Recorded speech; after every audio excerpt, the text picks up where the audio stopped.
भारत की स्थिति को मजबूत करने में जेवर हवाई अड्डे के साथ विकसित की जा रही बहुनोडल कनेक्टिविटी की महत्वपूर्ण भूमिका होगी।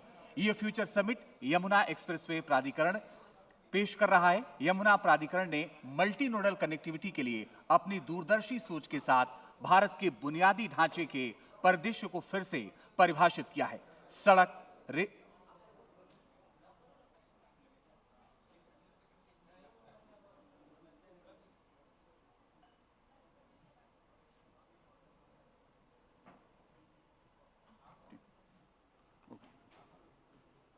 Okay okay okay okay.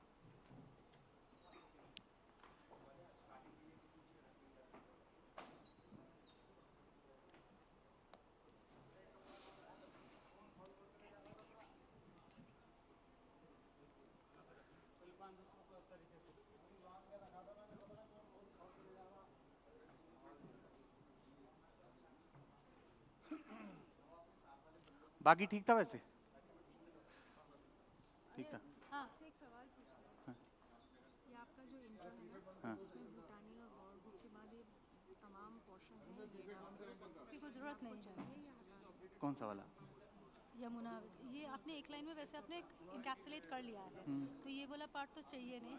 ये वाला ना, ये नहीं चाहिए, नहीं चाहिए। ये हाँ हटा दिए। ये तो मैंने अरुणवीर सिंह के लिए लिखा था। ये बेसिकली इसमें लाइए मैं दिखाता हूँ। इसमें लिखा होगा कि हाँ, ये मैंने अरुणवीर सिंह के लिए लिखा था, वो हटा दिया। हाँ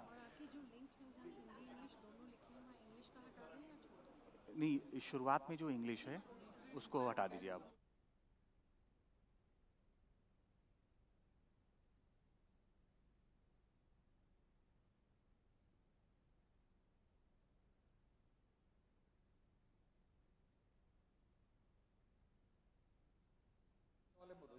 मैं जो जब ये जैसे ही लिंक खत्म होगा तो सबसे पहले अपने सहयोगी विष्णु सोम की बातचीत दिखाते हैं केंद्रीय उड्डयन मंत्री राममोहन नायडू के साथ। उन्होंने दावोस में उनसे बातचीत की है, वो हिस्सा आपको दिखाते हैं। ठीक, ये प्ले हो जाएगा, फिर उसके बाद हम सीधे सुरजीत भल्ला पर आएंगे। ठीक ना?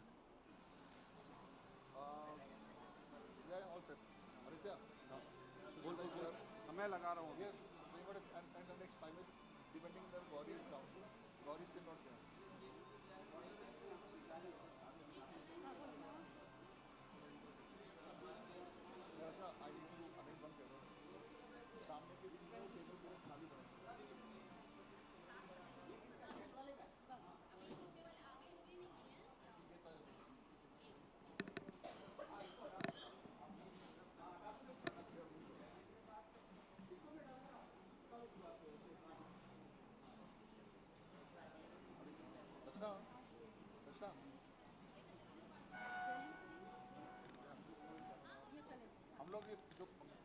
ये हटा दीजिए। हाँ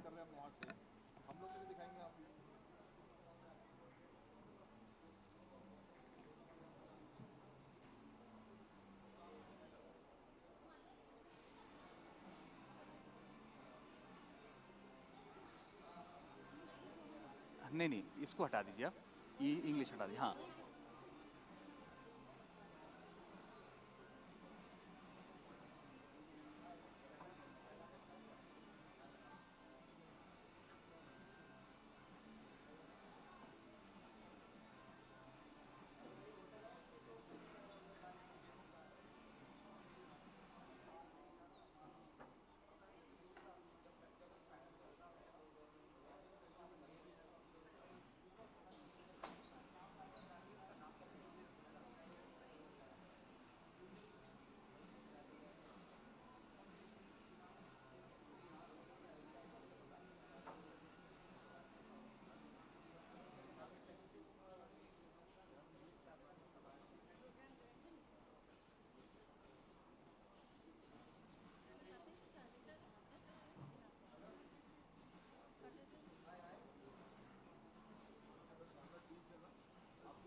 हाँ बोलिए।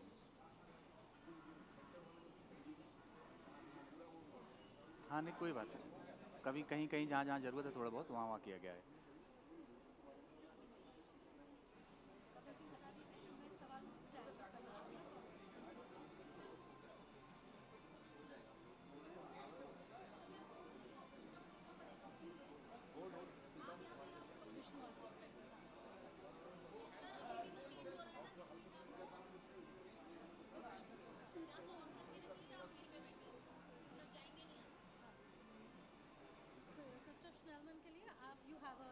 हाँ हाँ हाँ, इसको श्लेनमन कर दीजिएगा। स्नेल स्नेल में श्लेन, इसको स्नेल नहीं स्नेल श श श, मैं कर देता हूँ।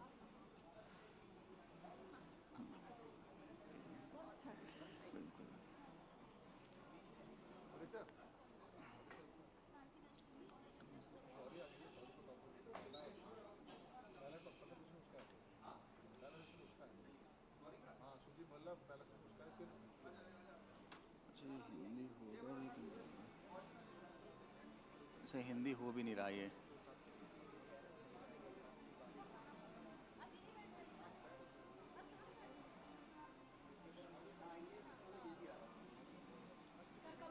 इसको मैं ठीक कर लूँगा, ये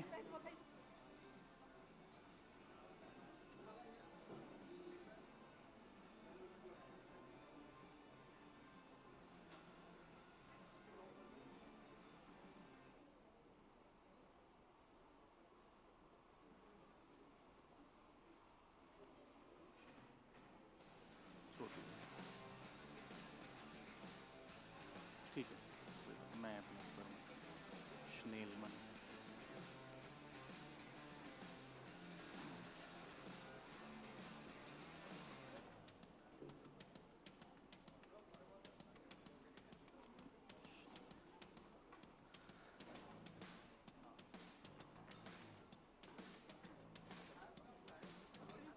इंग्लिश में नहीं है कोई आप मेरी बात नहीं सुन रहे थे।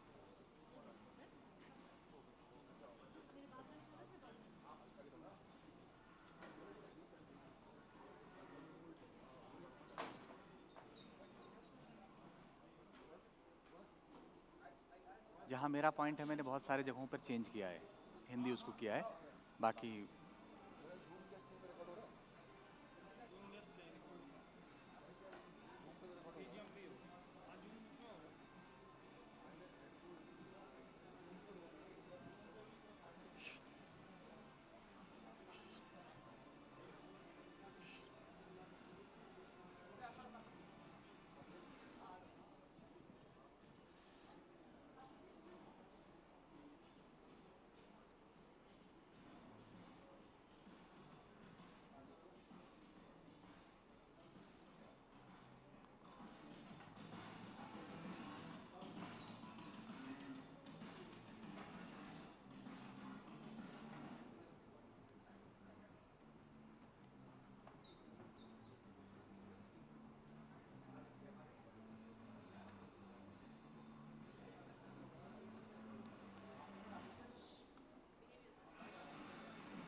जी।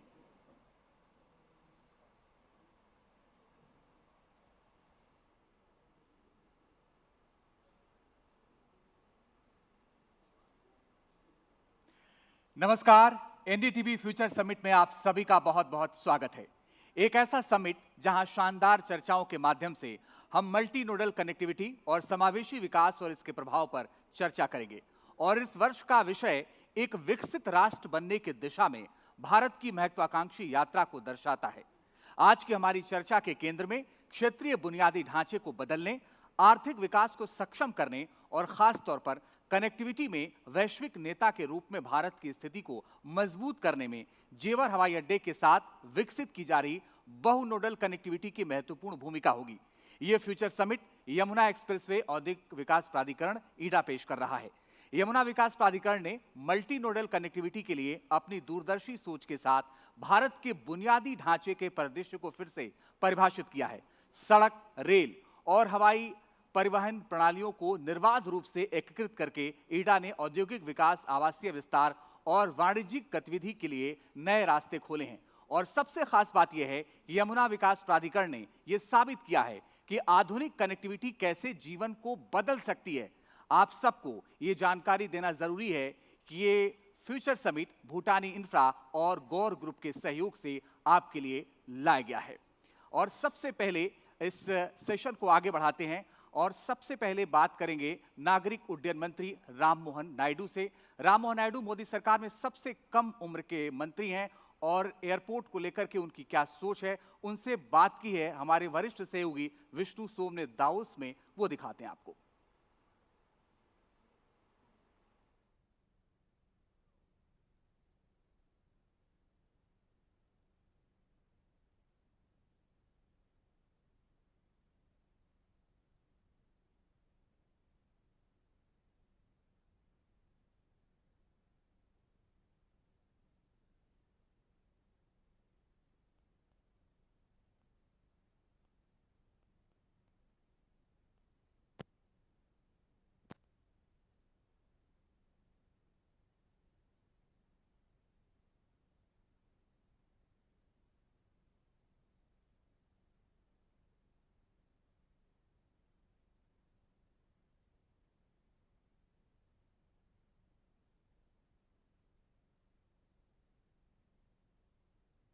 One of the most exciting sectors in India, in our economy, is civil aviation.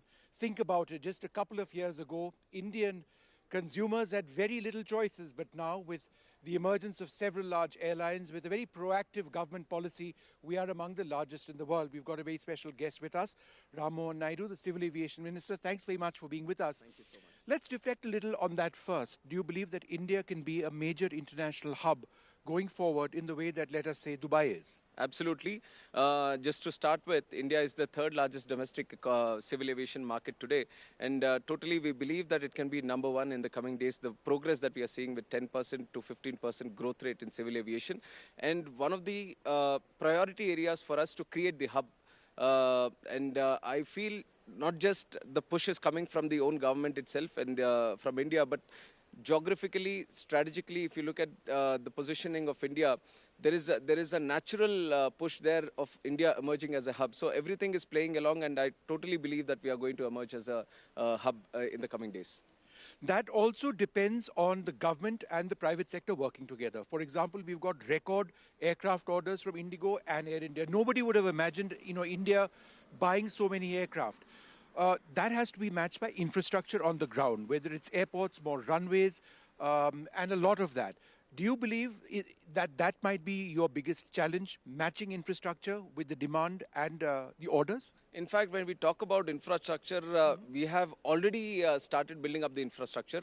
In the last 10 years itself, from 74 airports, we have grown up to 159 airports. So the airlines have to catch up now. The demand is there, the infrastructure is there, and even the existing airports which are there, we have expanded the capacity because we believe that in the coming days, the traffic is going to grow more and more. And like you said, if you look at the global orders also, India has the most orders for aircraft fleet now. So what we are trying to do as the government is encourage these manufacturers to give us the orders at the earliest because we feel the demand is already there. And what we need is the more aircrafts coming in to cater for the demand, to provide more connectivity, and to provide more affordable rates also. Are you satisfied at the pace at which aviation professionals are being trained, whether it's pilots or cabin crew? Because that is an ecosystem which has to grow at the same pace at which the sector is growing. Absolutely. Right now, we have a good capacity of training happening, let it be the pilots or the aircraft maintenance engineers or whoever is involved in the aviation sector. But like I said, we have more than 2,000 orders in place today. And imagine when these aircrafts come, the number of workforce that you would need in aviation itself. So we are trying to expand the skilling and training centers that we have. We are talking with Airbus, we are talking with Boeing, we are letting them open more simulator facilities, and we are spreading our airport network which we have. There are these smaller airports where the activity is little less. So we are trying to cater them for flight training organizations so we can have more pilot training organizations. So we have that vision in mind that we would need more workforce into the aviation sector, and there is a conscious push from the government itself. And the opportunity here is not just the 2,000 aircrafts which are going to come into the Indian airspace. I am looking at capturing the workforce that's going to be globally developing. So we want our Indian workforce to go globally to different other airlines and try to take an advantage of the opportunities that are available there, and people from other countries also. Let them come to India, let them get trained, because aviation, I see globally, is also very emerging, and especially in the Asia-Pacific region, there's a lot of potential for growth there. So it is the right time for us to capture on the skilling and training workspace, and definitely we are moving in that direction. We have new laws also, the Bharatiya Vayuyan Adhinayam. It modernizes the sector. Why was it necessary? It was necessary because it was a pre-independence act that was there before, and a lot of the amendments that have been added to the original act was kind of made the whole act in a very disorganized manner. ICAO, which is the International Civil Aviation Organization, has recommended many times that we need a very comprehensive with the latest legislative procedures being involved in the act, and that is what we have done. And we have brought in a little bit a touch of Indianness in it by naming it the Bharatiya Vayuyan Adhinayam. So the ICAO has been a major contributor in bringing this new law. And one important aspect that we have brought in this new law is that we are trying to recognize India as a state of design and maintenance and manufacture. This was not there earlier. Let's talk about MROs, because you're mentioning that. How is that critical? It's not just about flying the planes, it's also about maintaining them. How can this be an industrial hub for airlines across the region? I know this MRO business, the maintenance, it has been hiding under the carpet for a long time. Yes. And whenever we talk about civil aviation, it is the planes and the travel, the airports, which get a lot of limelight. But what we are missing out is a great opportunity on having the MRO sector, which is a revenue generating sector, which is going to earn us a lot of money and also give us a lot of jobs. So the government, especially in the last 10 years, has put a lot of focus in growing the MRO business. In fact, if I can give you a number, we are only able to do 20% of the whole MRO business that a plane goes through. So imagine the kind of capacity we have, the potential we have to grow forward. In that sector, the government has also taken some proactive steps, and our vision is to grow from 2 billion, which is MRO business, $2 billion US business right now in the country. In 6 years, we want to double it and grow up to $4 billion, and we are on the way. The growth rate that we are seeing in MRO business is definitely very encouraging for us. And one thing was, there was multiple slabs for aircraft components which we are importing for the MRO business. Some were kept under 5%, some were 12%, 18%. They attracted different kind of tax slabs. So what we did, so that to unify the whole process, we have brought in a rule that everything will come under 5%. So that has streamlined the process of MRO a little bit. And also we are renting out our existing airport spaces at a very low rates to MRO businesses, so that many outside the country MRO spaces can also come to India and establish their network here. And many other decisions have been taken in terms of the warranty that you provide when a plane gets the MRO thing done in India.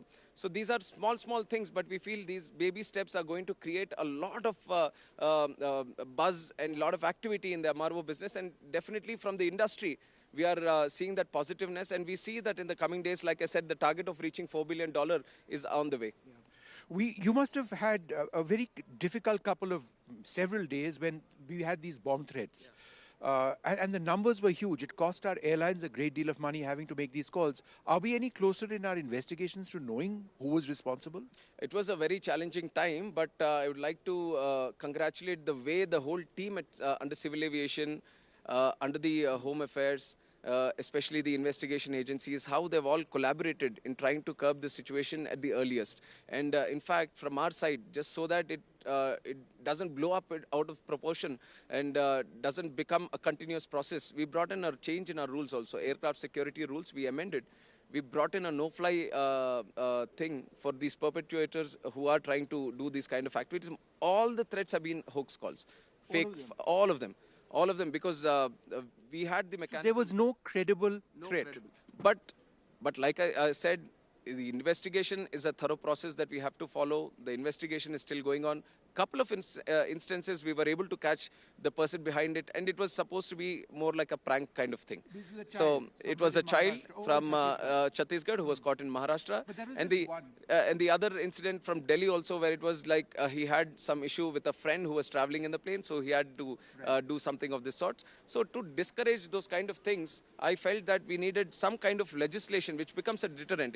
It's not a play area that you do pranks with the running of the planes and the airports. So we are trying to bring in some stringent laws, and especially the security and offences related to civil aviation. We have a SUASCA Act, and we are trying to bring in one legislation for that. We have sent it already for the interministerial consultation. Once it comes in, I'm definitely going to bring it to the parliament also. Keeping that aside, the whole system that we have, I think they are pretty much prepared to these kind of instances. That's what I've seen personally also. They were very much prepared to adapt themselves, the security teams, the ministry, the bureaucracy, everyone was hands-on on the issue so that they all collectively work towards getting a solution as early as possible. And regarding the institution, we are in continuous communication with the investigation agencies because it comes under a different wing. Where is that investigation? So it's not just one person. So most of the cases, according to the law, get registered in the police station under which the airport comes in. So it is with the local police, and police is a state subject, so most of the state departments. Many actors is my question. There were many people responsible, or was there some sort of collusion between people? So that is still what the investigation has to provide us. So we're still waiting on the report for that. The agencies that are involved, the state agencies are involved. Then there is the NIA involved. So IB involved. Were there international attempts NIA is thoroughly looking into it. Do you believe that there was a larger sort of effort at stalling the aviation sector, or can't comment on that right random now people? The report comes in, so it's very it'll be very immature of me to comment it at this. But there is a report which is coming in, which Definitely, every case has to be closed. So the investigation is definitely going on. So we are giving it proper time so that we get the facts right. So let them come and present to us.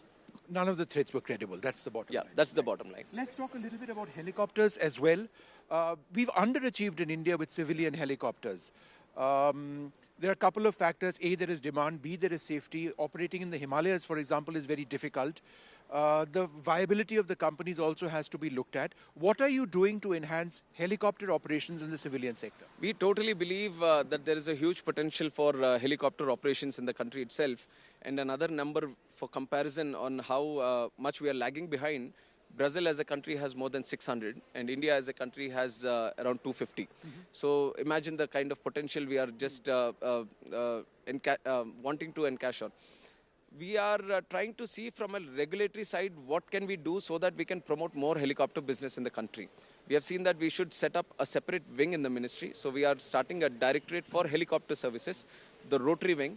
Otherwise, dealing the helicopters just like you deal with the regular fixed wing aircrafts is not helping a bit. We have spoken to the industry also, we have taken their feedback and they've suggested let's have a certain setup within the ministry which deals with our problems directly. So the directorate of helicopter services is definitely going to be a big push for them. And also we have brought in Heli Seva, where many of the services which the helicopter operators need, we have made it digital, so there is a lot of accountability and transparency that has come in right now. And more than that, we are talking to the states now. to create some kind of models, let's say in medical side, where they can have medical ambulances. And then there is tourism which can be explored. Now we have Chardham Yatras where helicopter services are very actively used. Imagine the kind of potential you can create when you create these kind of temple circuits, Buddhist circuits, or many good places that you have. So we are actively engaging with the states that why don't you create these kind of places and kind of provide some kind of support so that we can have more helicopters into the airspace. So regulation we are taking care of. In terms of encouragement, we are talking to the states, and we believe the steps that we have taken now is going to give us a good push in the future.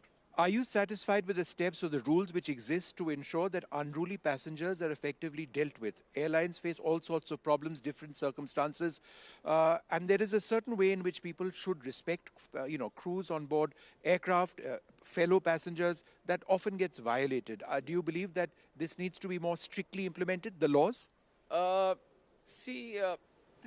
It's a very difficult situation in the sense we have more than 5 lakh passengers traveling every day. And I've told you about the growth story also. You'll have more passengers coming into the network. And when you have so many people traveling in these aircrafts, using the airports, definitely there are going to be some issues which are going to flag up. And the way the world is changing, the way people, their attitude, the mentality and everything is changing. So definitely we are going to keep our ears and eyes open. We are going to observe what kind of situations are coming our way. Definitely the law that we have right now, we feel it is good enough for the incidents that are happening today. But if anything crosses the line of the law, and if there is a pressure, there is a need that arises, then definitely we proactively will move in that direction. We care for the safety of the passengers. We care for the convenience of the passengers. And especially when I took charge as the minister, I've mentioned these words that I want our people to have convenient, comfortable and affordable travel. So no matter what legislation I look at, what kind of changes I want to bring in, at the core, I want to keep the Indian passenger in the heart and make my decision. I noticed buying water was much more inexpensive at Indira Gandhi International Airport the other day. That's one of the small steps that you took. Yeah, but that's so important. A bottle of water I picked up for 10 rupees. It was much more a few months back. Yeah, so it is an inspiration taken from our Prime Minister's notebook. And he famously says that Hawai Chappal se Hawai Jahaj ka safar. And we have kind of moved in that direction. We have brought in the Udan scheme, which has democratized the air travel. We have brought in more routes into play. We have connected the tier 2 and tier 3 cities, which was not viable for the aircraft operators. But we have brought in some kind of scheme so that we can connect these routes. But one interesting gap that I observed was people were still a little bit irky about the prices at the airport. Then I said, when we are trying to have these lower income groups come into the air travel network, then you should be making them the services also a little bit more comfortable for them. That's how the Udan Yatri Cafe is what we are calling it. So this came into play. We have launched it recently in Kolkata also. We have done it. Excellent response from the people and we are trying to scale it up now. Thank you, Minister, very much for speaking to us. So his most expansive interview, I dare suggest, on civil aviation so far. Ram Mohan Naidu speaking about the potential of the Indian aviation industry, whether it is the creation of India or India becoming a hub, to helicopter operations, to flight safety, to recent threats which have taken place, to ultimately passenger safety and passenger convenience. तो राम मोहन नायडू के साथ बातचीत आप देख रहे थे और आम जनता से जुड़े सवाल हमारे सहयोगी विष्णु सोम ने किया।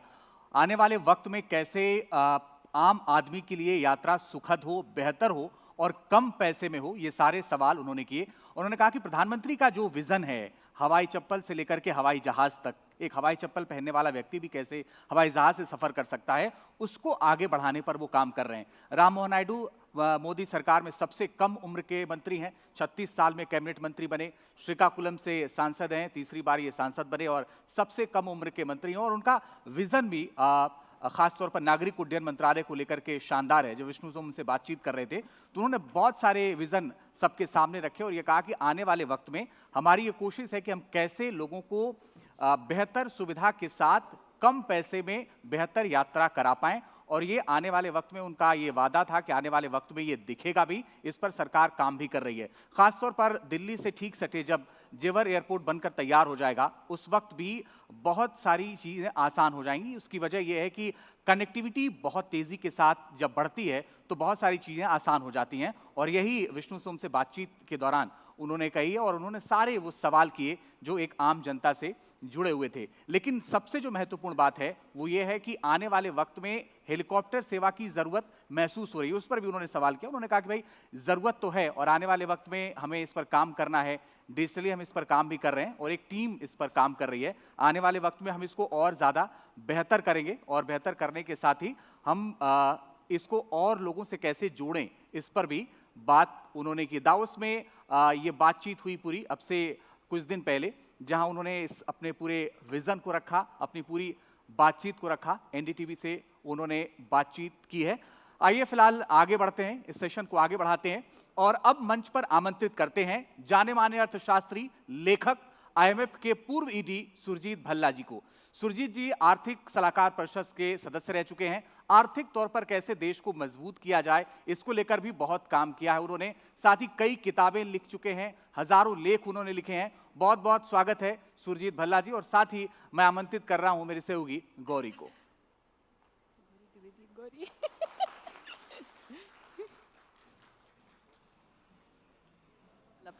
Please, sir. Come, sir. Yeah.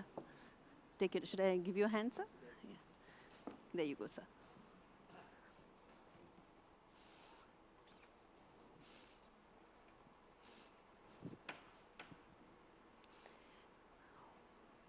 It's good to have Dr. Bhalla talk on infrastructure and the economy, but it's even better to talk to him 5 days before what is going to be the first full budget of Modi 3.0. There's lots to talk about, from what all can infrastructure do to really become a catalyst for the economy, to what all infrastructure options we have as a nation, given that we have competing concerns of growth, as well as, of course, taking care of several large sections of our society. But at the same time, expectations from what can really propel us to be in the top 3 that we are talking about. So I'll try and cover all of this, but let me start, sir, with the fact that last year, India became the 4th largest economy, 5th largest economy, beating the UK. And there are expectations this year we are going to beat Japan to become the 4th largest. We want to be the 3rd largest in the next 3 years by 2027. I want to ask you your top 2 or 3 policy, I wouldn't use the word recommendations because we are 5 days away from the budget, but your top 3 policy goals for us to really get there sooner than what some of these stated goals are. Thank you for having me. No, very good set of questions. Let me first start with, you said on infrastructure, one of the major determinants So you'll pull of up the mic a growth, little bit. one of the major determinants of growth, worldwide and well known for the last 75 years, is infrastructure. And that is what this government has done quite forcefully over the last 5-7 years. Now, there's another very important determinant of growth, and that's technology, and that comes via investment and via foreign direct investment. On that, I'm afraid, we have failed and failed miserably. So I think there is a trade, not a trade-off, but on the one hand, they've done the infrastructure, which is very good. On the other hand, they have ignored FDI, made it impossible for foreign investors to come into the country. I can give you some statistics. In the last 5 years, or let's say when 2014, when the government, new government came into being, the FDI as a percent of GDP in India was something like 2.5%, which was one of the highest in the world. Today, or last year, it went down to 0.8%. 0.8. The last time India had such a low FDI to GDP ratio was in the mid-1990s. So I think the government should be doing, I hope they are doing, a rethink on its investment policy for foreign direct investment. I'm going to come to that. That's a very Okay. important part about how do we become attractive, especially at a time when there are global headwinds, but also tailwinds. There are also enough and more tailwinds that could really propel us to become attractive as a global destination. But before that, I want to come upon the big theme that we are talking about here, why there are so many people here in the audience who want to hear your views about how much of a catalyst is infrastructure spending for India in terms of our aspirations for becoming a developed economy by 2047, becoming the top 3 by 2030? And are we doing the right thing? I mean, India has really pushed the pedal, so to say, as far as infra funding is concerned. 1.1 lakh crore last year, expected to be higher this year as well. 10% year-on-year increase on that base is very significant. How do you see that for us in the last 5 years, the infra story, and what would you want for it to really continue going forward? I think the infra story, as you point out, has been hugely successful over the last 5 years. So successful that the government thinks, in my view, that yehi karte raho and everything will be okay. So infrastructure and across the board, whether it is roads, whether it is sanitation, whether it is electricity, whether it's water supply, absolutely, you know, we are moving fast. But basically, we have, in my view, and we'll find out what happens on February 1st, lost sight that there are other determinants to growth, which is what I pointed out earlier. The second additional policy, and many people have pointed this out, and I've been on this for the last 3 years, that our taxation, we are overtaxing our people to an extent not known in any other country. Let me just give you an example.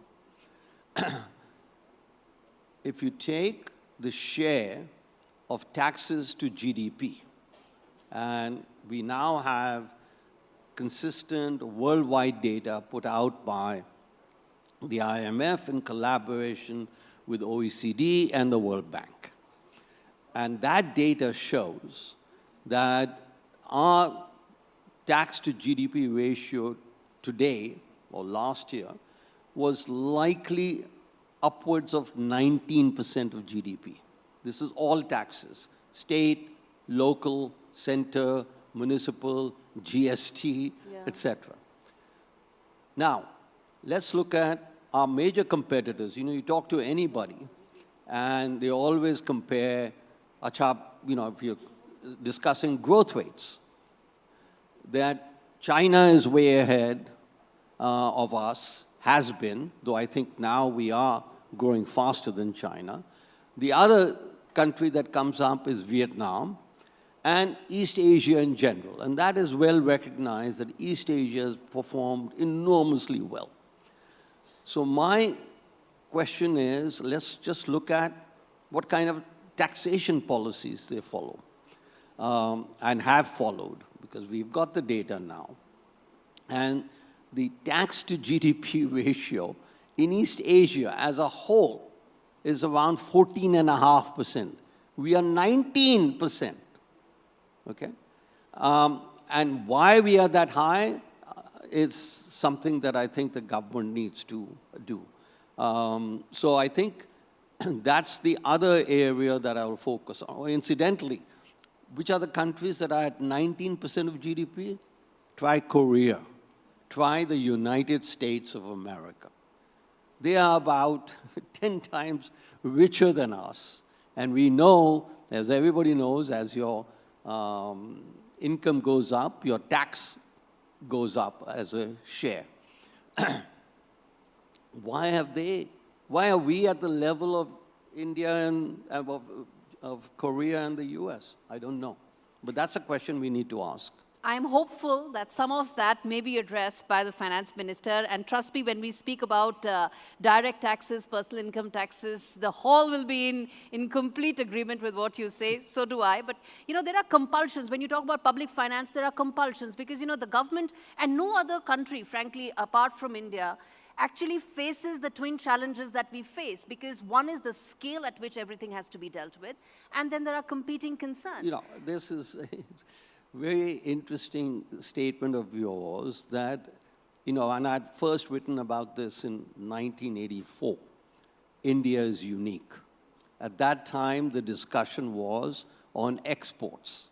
And the article in Economic Times, I think you worked for them, in the Economic Times was 84, that you look out from the highest building in Hong Kong, and what you look at exports more to the world than all of India. 1984. Okay? We are unique. We face challenges. You think other countries don't face challenges? They face the same challenges that we do. So the whole point, and we face the same challenges from 1950 to 1991. And then in 1991, we decided to do something different. And that unleashed the growth process in India. After that, we haven't done anything different. And I'm hoping that on February 1st, we will begin to do something different. So we are not unique. Basically, my simple answer, everybody facing the same challenges, fiscal deficit challenge, inflation challenge, infrastructure challenge, growth challenge, everybody. This is a globalized world. Where's that instrument? And this instrument makes sure that everybody knows at the same time. We can't be operating like we are in 1950. No, that's a fair point, that we are not unique, some of the challenges the world is facing. But let me then draw your attention to the fact that when we are talking about infrastructure spending, when we are talking about creating those large hubs to really drive our manufacturing aspirations. Yeah. We want to be a beneficiary of a China +1 global tailwind, hopefully. Is big ticket infrastructure the way to go about it? And what would be your top 2 or 3, policy guidance for us to really get there faster, to really make the best use of the trend? Continue doing what you're doing in infrastructure, expanding. All these goals are laudatory, very positive. But as I said, I believe that precisely because this government, and actually it's very interesting, historically, the 2 governments in India that have stressed infrastructure the most have been BJP governments. Bajpayee was the one who started the whole Golden Quadrilateral and others, yes. And Modi. Yeah. So this has been a huge success story. But we can't keep resting on our laurels. हाँ हमने infrastructure कर दिया, growth आ गई है. The point is, there are, one of the most famous laws in economics is diminishing returns. So we have to look at where. And the other point I want to get back to what I'd said earlier. Think of FDI as infrastructure, technology. Technology is infrastructure, and today, in today's global competitive world, it's the most important infrastructure. And why are we not having it? Or not having it to the same degree that we did for the last 20, 30 years? And suddenly the belief is, I don't know what the belief is actually. It's something that I've thought about, I've bothered about, I've written about. What leads the government to ignore FDI? And I'll give you an explanation. And the only explanation I've been able to come up with is that industrialists in India are in control of our policy. And everywhere in the world, industrialists are in control. Okay, so that's not you've heard of the military industrial complex. So we have the Babu industrial complex. So I'm not saying that we are unique, but how much importance we give to industrialists in guiding our policy is where we are different. So you wanted to know where we are different? That's where we're different. And we've gone through phases. As I said, these issues were much discussed between 1950 and 1990. Then we had a breakthrough in 91. And then after that, we had somewhat of a breakthrough Vajpayee's term. And then we had somewhat of a breakthrough to 2014 to 2019 in the Modi's first term. We had COVID, and I think the government was brilliant. Policies on infrastructure. This was COVID, how to handle it. Suddenly there's this big shock in the world. Absolutely brilliant. And the world has acknowledged that we did a superb job in handling the COVID fiasco, or whatever you want to call it. But after that, what? So let's go back to 22. After 22, what's the story? And I'm afraid I can't find, we are going in the negative direction after being in a positive direction. And again, this is, you will ask me, we have political compulsions, and I will say even dictatorships have political compulsions. So everybody's got the same thing. So now the question. You've made the point that we are not unique. Yeah. And, but then if you were to suggest 3 areas where India needs to focus on to be able to get back to becoming attractive destination for FDI, what would those be? Because, we have been for the longest a very attractive destination for global investments. Okay. What do you think will get us back there? What happened, as I said, we were investing, FDI was 2.5% of GDP, and now it's 0.8% of GDP. So what happened? What happened was in 2015, the government decided to not have any more bilateral investment treaties. And this is actually a very interesting story, explanation, and I believe it is the correct explanation. I can't find anybody, and nobody else has been able. So we decided, presumably from pressure from industrialists, that look, we can't, in a bilateral investment treaty, there is a foreign investor and there is a domestic investor. Okay. And they get into a marriage, which is the joint production, joint investment, etc. And marriages, some marriages end up in divorce. So around the world, bilateral investment treaties have been the basis on which a divorce resolution is done. Mm-hmm. And what is the basis? That first, the 2 people engaged in a divorce first take about 6 months or so to try and resolve their differences. If they don't resolve their differences, then there is an adjudicator, a judge, from a third country. So if it's India and England, you will go to a judge who's not from India, who's not from England, right? Makes a lot of sense, and it has worked brilliantly. But the new stipulation, starting in 2015, is at the end of the investment treaties, you will go to an Indian judge. Okay. Indians don't go to Indian judges, yeah. So dispute resolution is becoming a major thorny issue for global investors. It's the only issue. Okay. You invest in a country different than yours and whose legal system is not known to be the best in the world. Then, okay, we are talking about global investments. The one question that I think everybody would like to sort of get your perspective on, which is that how do you see the US-India business relationship given Donald Trump is now in power? He's known for striking deals. He has a very favorable view of India. Where do you see that going, and what kind of a transformation it could mean from an economic point of view for India? I think I have commented on this before, and I think it can only be good for India. Let me explain why Trump will be good for much of the reasons that you've said, is that he's transactional.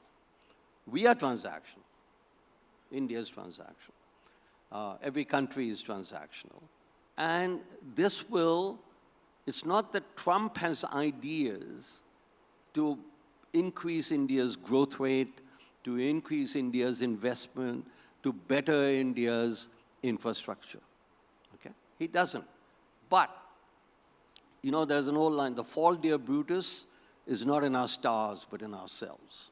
And that's where, because of that pressure, we will be able to do the right thing. And the right thing is not unknown. It is, you've got to open up investment. Okay, so already, you must have seen in the news this morning, he put on a 25% tariff on Colombia. Yeah. And then reached a deal with them. So that no longer is going to be the case because they reached a deal on Illegal immigrants, they illegal have to go, immigrants. yes. And we've already reached a deal Yeah. with them on illegal immigrants. But I think the India issue will have to do a little bit more than agreeing on illegal immigrants. Remember that 2019, when Trump was there, our trade deals got distorted because, or didn't happen with the US, because of tariffs on Harley Davidson. Yeah. We refused. कि भाई हम भी motorcycle बना सकते हैं. ठीक है भाई, बनाओ. So I think that's where. Do you think this time around a free trade agreement will be signed? I think, look, I hate to think, I can't, so that's why I'm very optimistic for what will happen on February 1st. That it will be a budget with a difference, not business as usual. And for much of the same reasons that we've been talking about. I mean, just like I cannot explain the FDI policy of India. I cannot explain them not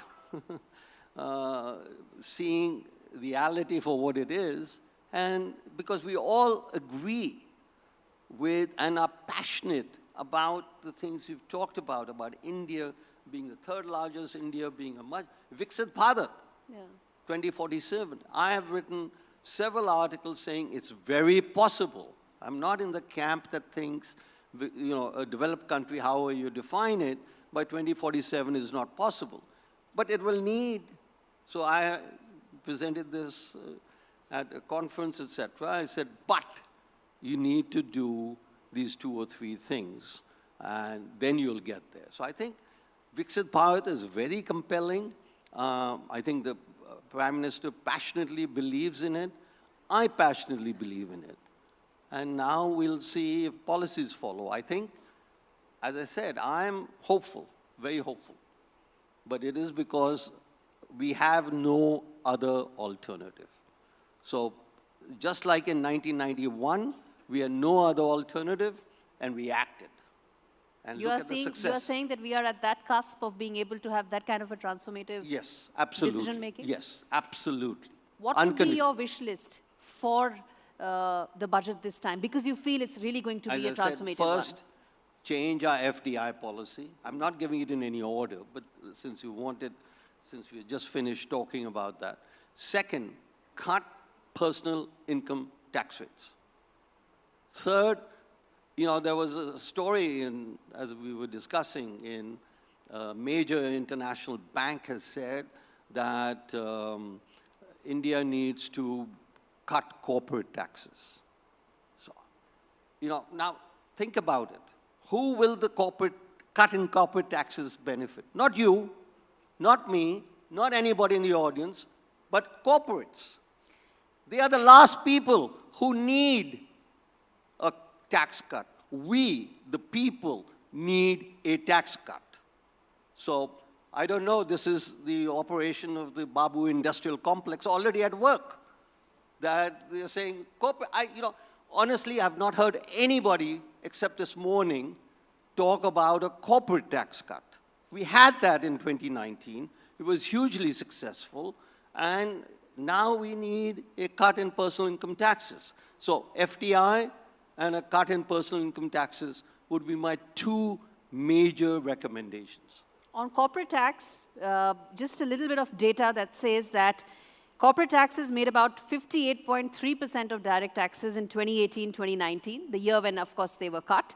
before that, and a year after they were cut, and then they have now slid to about 46.5% to 23-24, which means that personal income taxes are now And the much other more. tax cut, and this has been much discussed on every cocktail party, every TV show, etc., But sir, you know, is our GST policy, tax policy. But you know, just on the income tax bit, you know, when you speak to the policy maker, the other argument is that if I go about slashing taxes and if I go about giving those kind of benefits, then Yeah. how do I go about funding what this country needs? You know, those big Oh, ticket you're back. infrastructure projects You're that back. we're talking. Who said this? I'm saying policy makers' argument is so that. now we're back to, we are unique. You think other countries don't face funding problems? We're back to that. You know, that's a really prevalent thinking. कि हमारे problems बड़े unique हैं. And so we need unique solutions. We don't. So what Everybody solutions faces, we how do need? they solve it? We have got, for the last 75 years actually, coincident with our independence, we've got data now on 190 countries facing the same problems. Why for the last 75 years? You know, decolonization took place by 1960, almost all countries were independent. World War II was over, policies started to be initiated, poverty reduction, etc. Another area we're hugely successful in, have been, fantastic, okay?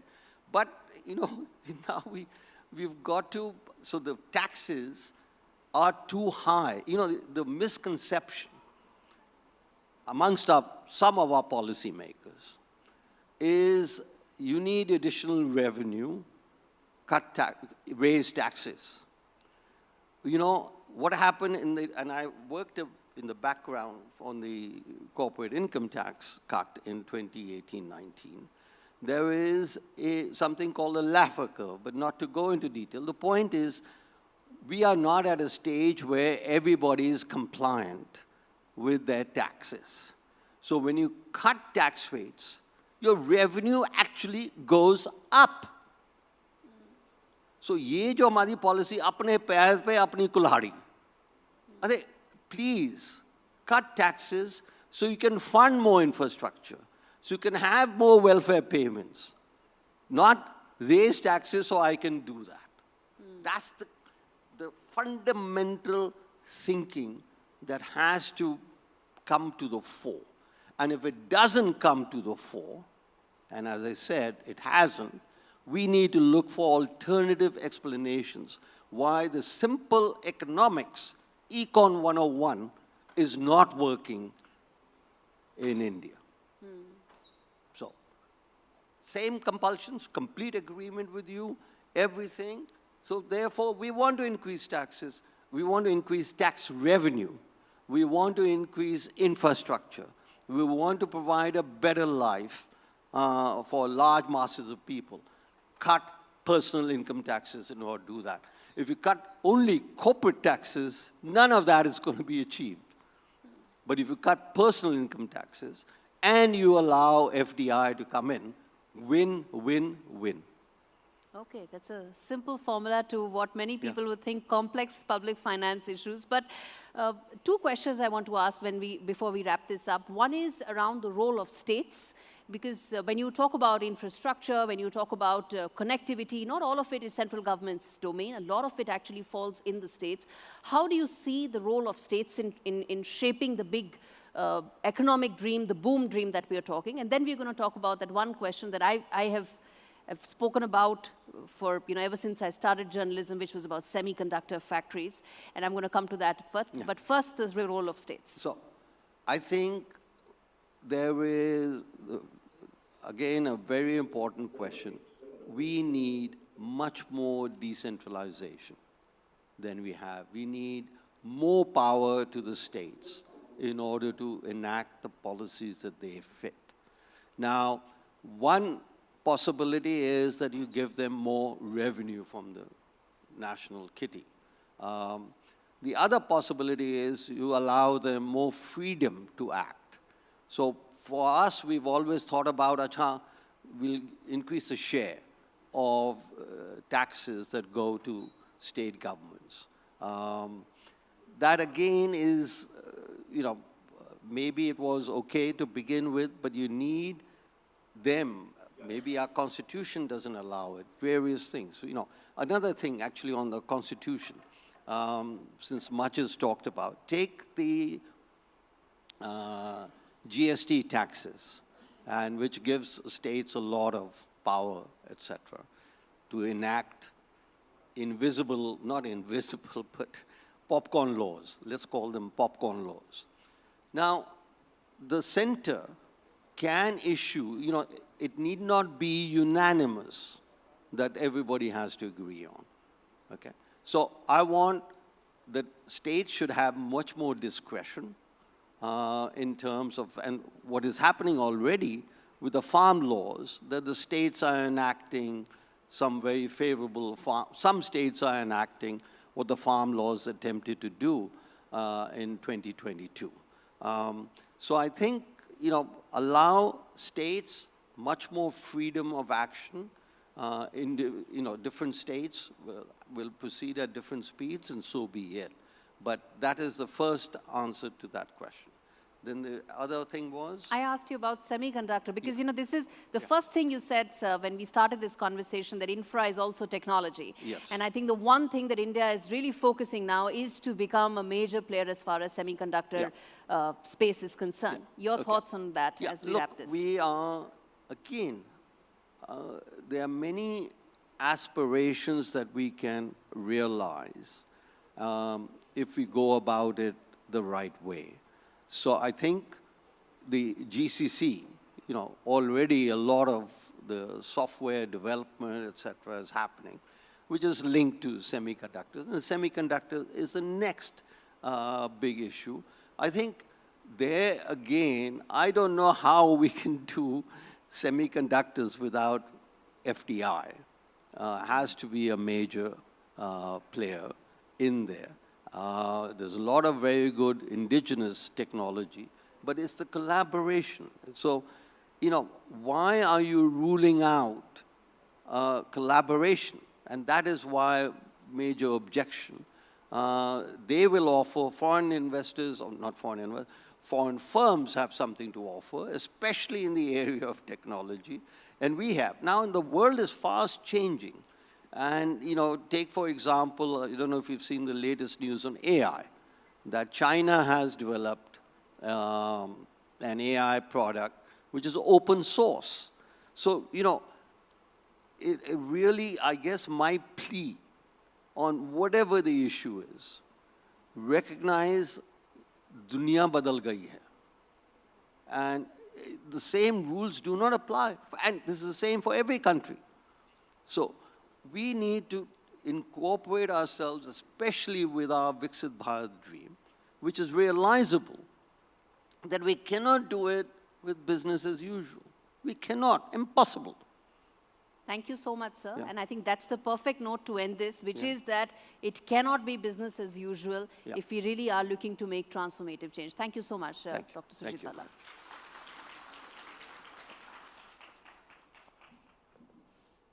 Thank you, sir. Yes, indeed. Yes, sir. बहुत बहुत शुक्रिया Surjit Bhalla sir, हमारे साथ जुड़ने के लिए, बात करने के लिए। गौरी द्विवेदी, आपका भी बहुत शुक्रिया। और 2047 में कैसे विकसित भारत बने, इसको लेकर के एक विज़न भी रखा सुरजीत सर ने। आने वाले वक्त में बजट भी है, उसमें इंफ्रास्ट्रक्चर को लेकर के कैसे और बेहतर काम किया जा सकता है, इसका जिक्र भी सर ने किया है। और हज़ारों लेख के माध्यम से, तमाम किताबों के माध्यम से सुरजीत भल्ला सर ने अपनी राय रखी है देश के सामने। और एक बार फिर से उन्होंने ये बताया कि कैसे अगर इंफ्रास्ट्रक्चर को बेहतर किया जाए, अगर देश को आगे ले जाना है और विकसित करना है, या 5वें नंबर की हमारी जो इकोनॉमी है उसको 4थे नंबर पर, 3रे नंबर पर लाना है, तो और ज़्यादा काम करने की ज़रूरत है और बेहतर काम करने की ज़रूरत है। अब से चंद मिनट बाद हम अगले सेशन की तरफ बढ़ेंगे, बस कुछ ही सेकंड में, और आगे बातचीत करेंगे तमाम और मेहमानों से, और ये जानने की कोशिश करेंगे कि आखिर और कैसे इस कनेक्टिविटी को बेहतर किया जा सके, कैसे और विकसित भारत की दिशा में काम किया जा सके, और हम अगला जो हमारा विषय है वो यही है, द फ्यूचर ऑफ इंफ्रास्ट्रक्चर। और इसी पर बात करने के लिए मैं अपने सहयोगी सुजीत रॉय को आमंत्रित कर रहा हूं, और जो मेरे साथ पैनलिस्ट हैं उनके बारे में भी आपका परिचय करा दूं। अभिषेक प्रकाश हमारे साथ जुड़ेंगे, सेक्रेटरी हैं invest UP and industrial development. इसके अलावा पीयूष दोषी हमारे साथ जुड़ रहे हैं, को फाउंडर हैं फाउंडेशन फॉर इकोनॉमिक डेवलपमेंट। साथ ही जैन सिंह सर जुड़ रहे हैं हमारे साथ, programme director infrastructure NITI Aayog. इसके साथ ही बघेव डांगे साहब जुड़ रहे हैं, public policy expert on infrastructure, sustainable mobility and green energy. साथ ही थोड़ी देर में संतोष मेहरोत्रा साहब भी जुड़ेंगे जो कि इकोनॉमिस्ट हैं। बहुत बहुत स्वागत है आप सबका, कृपया मंच पर आएं और इस चर्चा को आगे बढ़ाएं।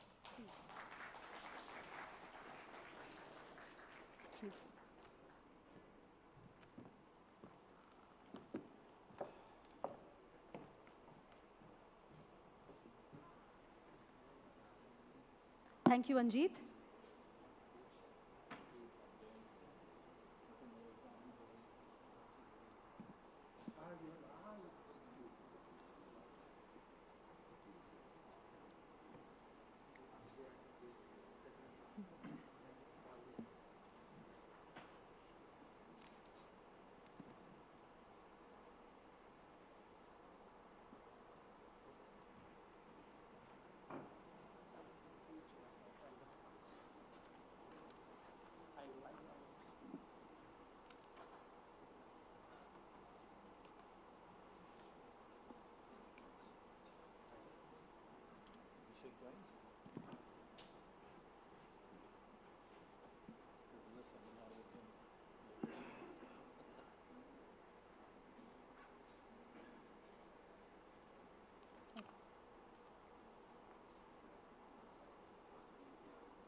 Thank you very much to all my esteemed panelists for taking the time out and joining me today. We're taking off on a conversation which is core to today's summit. We're talking about multimodal connectivity and the future of infrastructure, and all of this, how it all ties up to boost inclusive growth and India's ambitions of becoming a developed nation by 2047. I'll begin this discussion with a question to Mr. Prakash. First, Mr. Prakash, thank you very much for joining us, for taking the time out. He's joining us from Lucknow. My first question to you is, we have seen the launch of PM Gati Shakti, which is really the master plan for promoting multimodal connectivity in India. How has this proportionally impacted industrial growth in your state? Yeah, good afternoon, everyone. And then my thanks for allowing me to join through this online mode. So as we are all aware that National Master Plan PM Gati Shakti is a key component and a very useful tool to plan things, to execute and implement things with a interdepartmental, different departments coordination, and then coordination between state government as well as government of India. So UP has been one of the front leading states, and we have achieved more than 70 layers. There are different layers. These are well known. These are layers of infrastructure. They are be them physical infrastructure or the social infrastructure. And in the state now, we are doing planning work through this tool, which is the National Master Plan, as well as implementation and monitoring of these projects. So I'd like to give a couple of examples in which it has been very helpful for achieving timely completion of infrastructure. So these integrated manufacturing and logistic clusters, IMLC in UP, there are at three places. One is Bamrauli in Barabanki, which is in the central part of the state. One is in Sultanpur, again the eastern part, and one is in Gazipur, again the eastern part. So we have completed these manufacturing and logistic clusters within record time using this PM Gati Shakti tool. And at the same time, not only the physical infrastructure, but the social infrastructures like planning for new schools, planning for new hospitals, planning for new roads, they become very easy. Reason being that all these layers, they are integrated, and then we know that which is the optimum route to take out a road, what are the different utilities which needs to be shifted. Earlier, without this tool, different departments used to go in the field, go multiple times, and then there were issues of interdepartmental coordination also. But now with PM Gati Shakti in picture, these all things have become very smooth and very efficient. I will from here take my question to Jayant. Um, we have seen that in India there has been a huge spurt of investment as well as a zeal for policy movement in Uttar Pradesh. It has impacted the state's GSDP, but this is not always the case with most states. There's politics involved, there is also policy making that is involved. How do you think that policy making at the center could correct regional imbalances? Thanks, and I'm glad you started with this state because be it infrastructure or any governance interventions, initiatives, especially more meaningful interventions would not really be possible unless we really have the onboarding of states big time. And talking about center government's intervention, whereby it can act as a more robust enabler for developments at the state. Of course, a lot of it, this has to do with the capex in the critical sectors, especially in projects which have long gestation. So starting with the roads, the intervention in roads, where we've had investments going up to almost 2,70,000 crores, and in the railways, where every year, last 2 years, the capex has been in excess of 2.6 lakh crores. So the big ticket investments where interventions are required in terms of large capex, that is coming from the state. That is one. The second intervention, of course, that Abhishek has mentioned from a more grassroots perspective is that of Gati Shakti. Now today it sounds very intuitive that whatever interventions we make, in whatever mode, be it shipping, power utilities, or railways or roadways, there should be a planning, a complementarity to it all. But until we had this Gati Shakti platform and the requisite directives, we did not have that in place. So in that sense, states and the center has been an enabler as far as the policy is concerned, and the result is for all to see. Another way we can really, the central government can really impact is this, that, the states have a very state-specific outlook, but there are a lot of these overlaps. For example, NCR, if you see, it overlaps Haryana, Delhi, Uttar Pradesh, right? 3 states are, so there has to be a more cluster-based, a more zonal kind of planning, a mega plan, be it in logistics, be it in transport, be it in utility, or even industrial development. Right. So that coordination, the central government can be a big enabler. Absolutely. I'll take the same question to you, Mr. Doshi and Mr. Dange. Do you see that mega infrastructure projects, the likes that we are seeing in Uttar Pradesh, could they actually correct historical regional imbalances? Whoever wants to take it first. Yeah. So if we think about development of any region, right, there are 3 main conditions which you need to meet. First one is that you need to have basic law and order. If law and order is not there, no matter what kind of infrastructure project you put in place, it won't help. But the second thing is having the connectivity, which is what we are today talking about. This is what brings the products in and takes the product out. If you do not have connectivity, people don't want to come and stay there, and goods definitely cannot come at the low cost. The third part is the broader social infrastructure, including power and some of the other utilities, schools, hospitals, etc., right?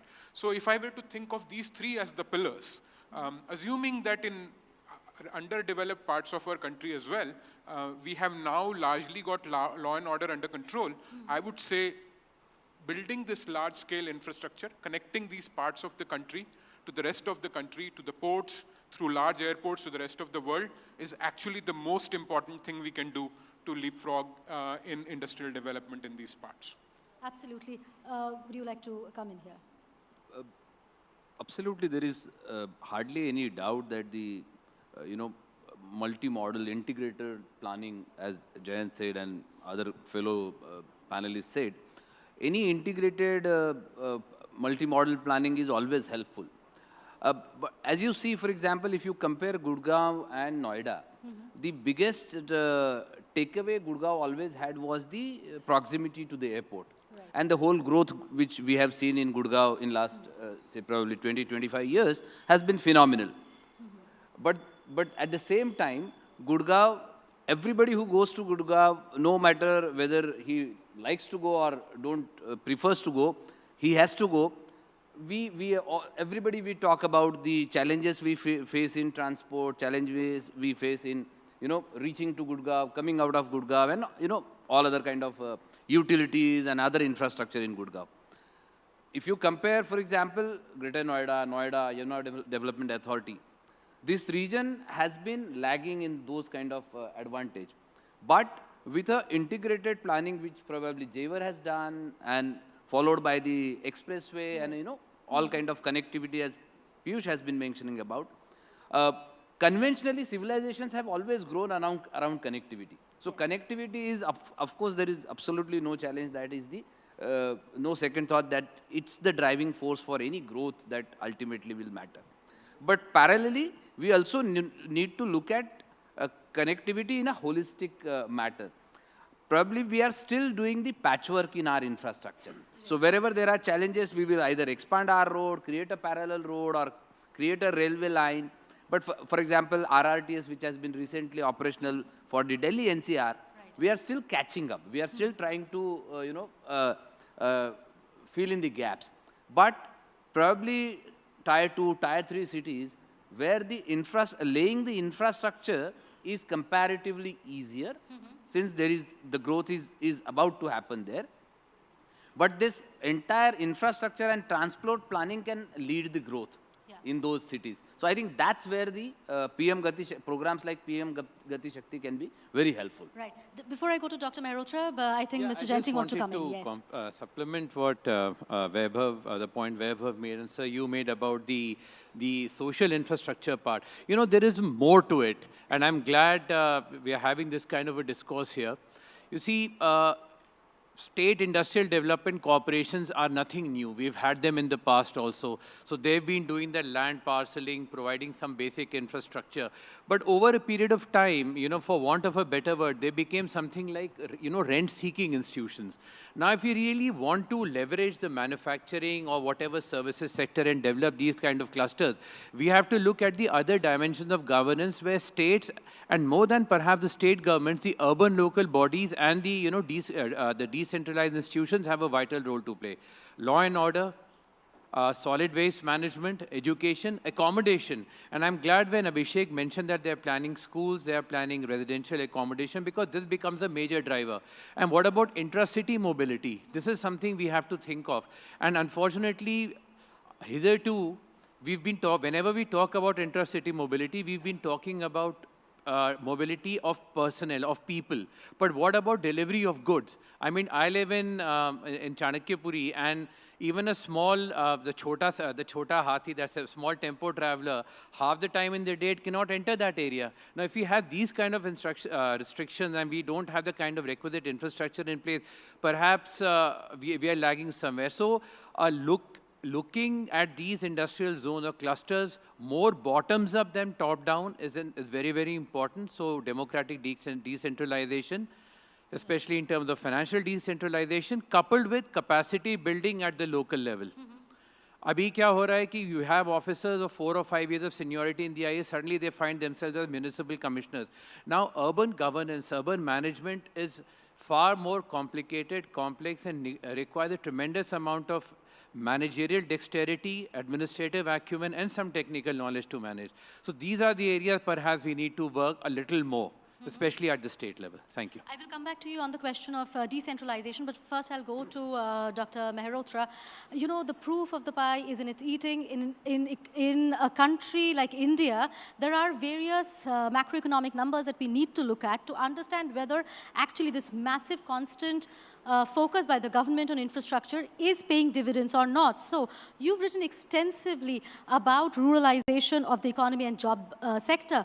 Do you think that the constant focus that this government has on infrastructure, on modern infrastructure, will correct that in any way? It's one step in the process. It's needed. No one is denying that there is need for infrastructure. We are a very infrastructure-short country.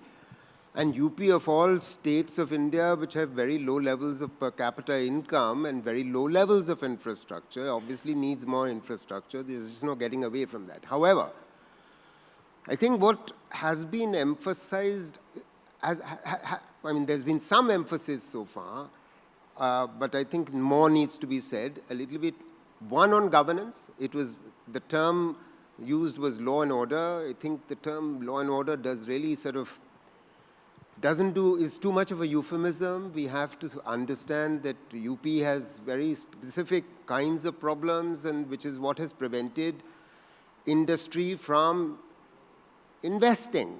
Foreign investment has not entered. There is massive outflow of domestic capital. By domestic, I mean UP capital. The credit deposit ratio is very, very negative. You know, all the deposit that come into UP or Bihar, the money goes out. It goes to Tamil Nadu, Gujarat, Maharashtra. Right. So you want the opposite. That's point one. Point two, I think, is I'm glad you mentioned the fact that there's been massive ruralization. By massive ruralization in the last 4 years, what I've written about is the following: that because non-farm jobs have not been growing in urban areas, therefore millions have gone back to agriculture. This is particularly true in Bihar, UP, Rajasthan, the Hindi heartland. So how are we going to pull workers out? Now, very importantly, it was mentioned cluster development. So how are we going to do this cluster development? Please try and understand, in UP, there are about 300 clusters. You know, you don't just have Jewar, and you don't want to build yet another Greater Noida. You've built Noida, you've got Greater Noida, now you want to build sort of a multimodal transport network around Jewar. Fair enough, but you see, the state has only limited resources. How are you going to utilize those limited resources? Now, the term social infrastructure was used. I have great difficulty with that. Again, you are using the term infrastructure. What you needed is human beings. You don't have the right people in the right place. You have to attract them with the right level of education and the right level of skills. In UP, you don't have that.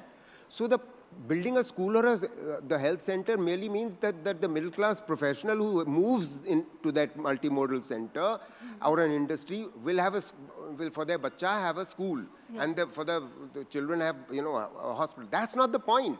The point is first ensuring that you've created this infrastructure. Now you want industry to be attracted to it, investment to come there, and the human beings to come there. That means, are you skilling the people? Are your young people getting educated? This is absolutely critical. Are you providing the housing? Because why is he going to leave the rural areas and come to a woebegone place suddenly in the middle of nowhere? Right. Because look, I travel on the expressways of UP. They seem to be, to me, honestly, you go for 1 kilometer, you can see 2 cars or 1 bus. I mean, these are expressways to nowhere. So what I'm saying is that you have to focus on the very clusters that he was talking about. Right. What clusters? Moradabad mein hai, Khurja mein hai, Aligarh mein hai. Aap samajh rahe hain? Absolutely. Yeah. Before I come to you, Jayant, I'll take a question to Mr. Prakash. We heard Mr. Surjit Bhalla speak about it. We're hearing Dr. Mairaltra also. What has been the impact of infrastructure projects like Jewar Airport or the Yamuna Expressway in attracting foreign investment? Okay. See, there is a very old concept of economic growth centers and economic poles, and I think no one can deny that these acts as centrifugal points and then they dissipate other centers. A major point relating to the state of UP is that UP is also the largest agrarian state in the country. It has the highest population base and at the same time the most fertile land. So the approach of the state is not only to pull out people from agriculture and put them into manufacturing. Our approach is to take all these sectors together to make agriculture more productive and at the same time increase the income of the farmers, to add values to their product, and at the same time to promote manufacturing, service sector, all these traditional sectors as we call it in the economy. So taking the example of Jewar Airport, as we are all aware that the trial landing has been done successfully and it will be operational very soon. So it is going to add as a major booster for the state's economy. So few important pillars I would like to mention. One is it will boost the connectivity and accessibility. And let's not forget, UP has a natural challenge that it's a landlocked state.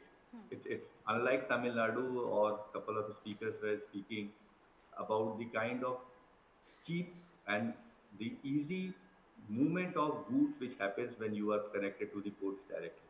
So the second important pillar which this is going to help is industrial development and economic zones. So as state, what we are planning is through development, industrial development corporation, is to plan dedicated parks over there, be them the medical park, be them the toy park, be they the electronic manufacturing clusters in this area. Third is real estate and urbanization. It is really important to provide the proper civic amenities to our citizens as well, and not only to those who are living there and working there, but also to the students who are coming there. So the point of skilling and higher education comes. But I like to again emphasize that no one can go for skilling or a higher education unless he has done his basic schooling, which is important to be provided in the entire stretch of the state. Fourth is thrust to tourism and hospitality, and we are getting major investments in all these sectors.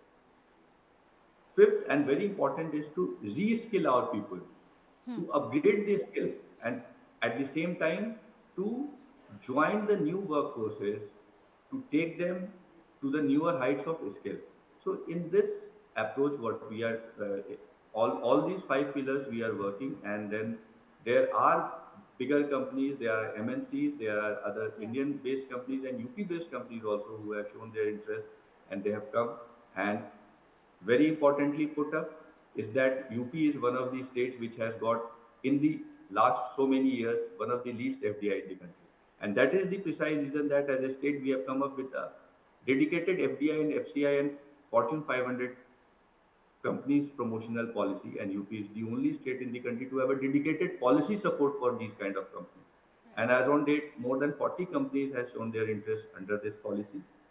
One more important point I would like to add over there is the traditional craft which were based in UP, and the way the state has promoted them is ODOP, one district, one product. So it was last 7-8 years this scheme was started in the state, and then Government of India has also now taken it forward and implemented across the country.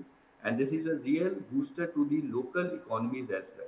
So UP has got traditional crafts, for example, brass manufacturing in Muradabad. Firozabad is the glass manufacturing. If you go to Bhadoi, the carpets are there. So all the 75 districts have got their own traditional important crafts. So which we are skilling them, upskilling them, and providing them with the technology so that they can compete in the market growth. Right. Thank you for that, Mr. Prakash. I'll come to you, Jayant. We were talking about the massive public spending, which we know has to be complemented with private investment, especially if the social infrastructure has also to be built. What has been your experience? What are you seeing on the ground? Okay, first of all, I think I quite agree with Dr. Santosh Mehrotra. We need to perhaps rephrase the term social infrastructure with human capital development or human resource development, because the softer side is critical. You, as Abhishek also pointed out, the fifth, perhaps the fundamental pillar for attracting FDIs or investment has to be the availability of human capital. Law and order, of course, the other dimensions of governance, be it law and order or provision of utilities, even connectivity, warehousing, housing, would be absolutely inconsequential, will be of no consequence if you don't have the requisite human capital.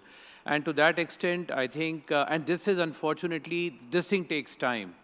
Honestly, if you're training a set of people to do something mechanically may take a few years, but training a set of people to actually think and then create and add value intellectually requires a generational shift. So for that, I think a lot of investments and thought has to go into education and health, which are the two perhaps most fundamental, building blocks of a society and of a strong nation. So I think I'm glad. I just hope Abhishek takes this with as much of seriousness as Dr. Mehrotra has been talking about. And therefore, coming to your question, I mean, whether need for private capital. Now, I just want to flip this argument and say, okay, if I am an investor, what is it that I'm looking for? Be it a domestic private investor or an FDI or foreign capital, what is it that I'm looking for? First and foremost is certainty. Nobody likes any, uncertainties. As it is, we are living in, for want of what we call the VUCA world. Volatile, uncertain, complex, ambiguous. And here if we don't have certainty of sorts, it creates problems. So certainty is one requirement. And then second, you need to have policy. Now, designing, I mean, see, as a public policy professional, I'm speaking here, it's not only that there has to be, the policy loop has to be completed. It has to be designed with due consideration, understanding what is going to be its impact, what are going to be the intended, unintended consequences. It has to be an iterative process. It has to be spelled out and articulated very beautifully so that the people at the lowest rung of implementation, they understand the spirit and they know that they are adequately empowered to implement it. And then you have to have constant feedback loop, etc. So the entire cycle has to go in. Just by propounding something and having these, you invest yahan ka summit, invest wahan ka summit, and signing MOUs won't actually, rightly so, it's not translating into anything tangible, anything concrete. You show me the agreement signed, don't show me the MOUs. Right. So this is where perhaps when you getting good policy design with proper execution schedule, timeline, monitoring, evaluation, everything has to go hand in hand. And for all that, the biggest requirement is state capacity. Your people, your institutions that are there who are entrusted with this responsibility, they have to be capable. They should be able to understand the sector. They should be able to understand what the investors want, whether those needs would be fulfilled, whether we have the right kind of policies in place, and very, very importantly, all the policies, all the programs, all the schemes that are undergoing right now, please do not reinvent the wheel. Let's take them to their conclusion with iterations. No need to start everything anew. We're completely running out of time, but I'll take off from what you were saying, Jayant, and I'll take it to all the remaining three panelists here, as well as to Mr. Prakash, if he wants to come in.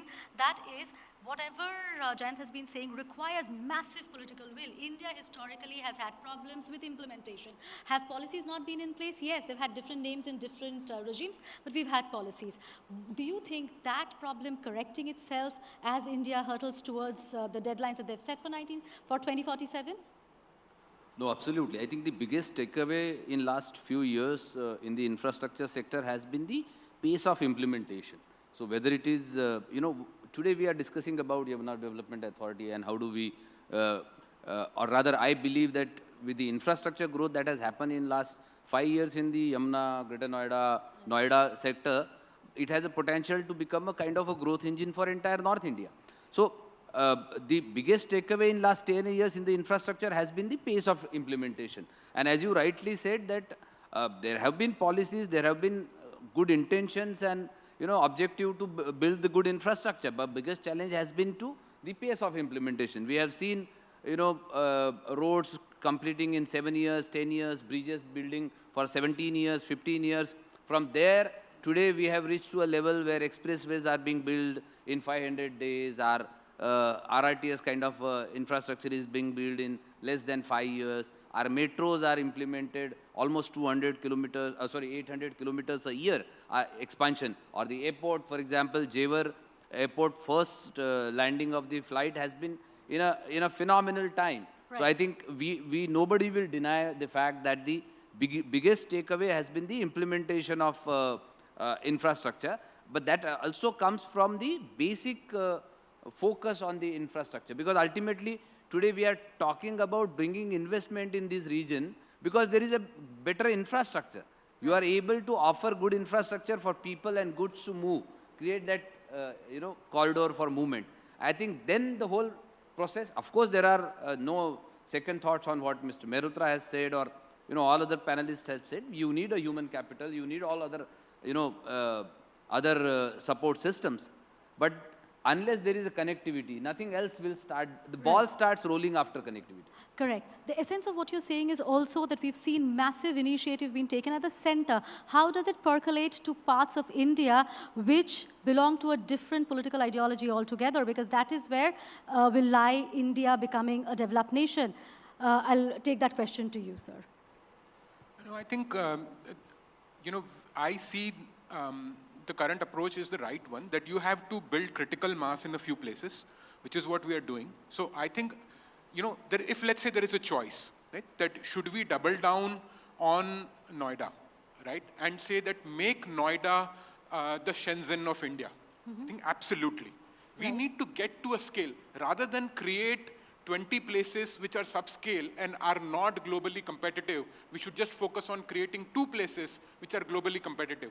How many people know that actually Shenzhen alone accounts for 40% of China's exports? So it is the big economic growth engine behind which you create the surplus. If a Noida becomes a truly world-class electronics manufacturing destination, we will have our own Shenzhen. It will generate the revenue surplus for the government to then go and invest in 5 other locations in UP and then 25 other locations in UP.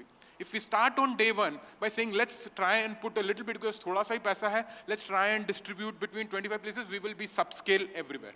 So let's go for complete solution in a few places, solve them perfectly, and then use that to build upon other areas. That would be my suggestion. Right. Dr. Mehrotra, will you come in on this? Because this, do you think, will actually correct the historical regional imbalances we've seen? Because, again, we go back to the same thing, which is a few states will see the kind of zeal and drive that we're seeing in Uttar Pradesh. Every time Bill Gates comes, he goes... Ma'am, we are talking about Western UP.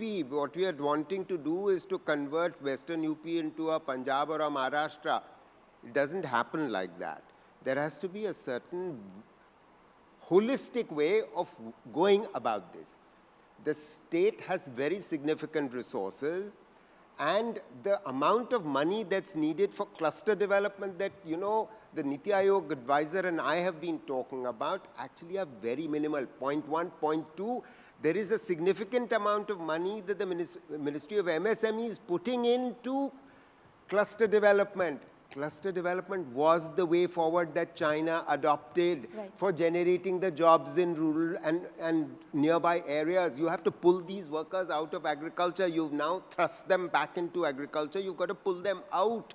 You know, spending all your money in 2 or 3 locations is going to generate a few jobs in the formal economy, not pull all these millions of workers out.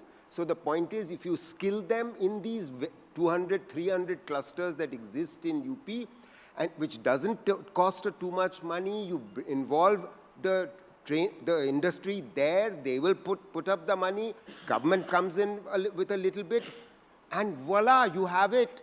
You have the solution. So do not assume that, you know, putting all your eggs into first Noida, then you will wait for Greater Noida to develop, then now you are going to wait for Jewar to develop.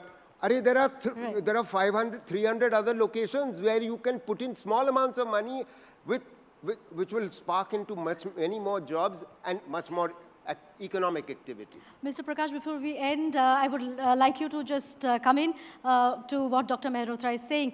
The policy focus on just Western Uttar Pradesh vis-a-vis what is happening in the rest of your state, as if you could just come in there. So I'll just give you 4 facts in 4 different sectors which will answer the question what you're asking and what Mr. Malhotra and what Jayan sir has been saying. UP has now 16 operational domestic airports. So it is not only in Western UP, more than half of them is in Central and Eastern UP. UP has at present 4 international airports. None of them is in Western UP, let me tell you. None of them is in Western UP. Lucknow, Varanasi, Kushinagar, Ayodhya. 5th, which is going to come up, Jewar is going to be the 5th international airport of UP. UP has got the highest length of expressways. More than 2 of them are in the eastern and the Bundelkhand region.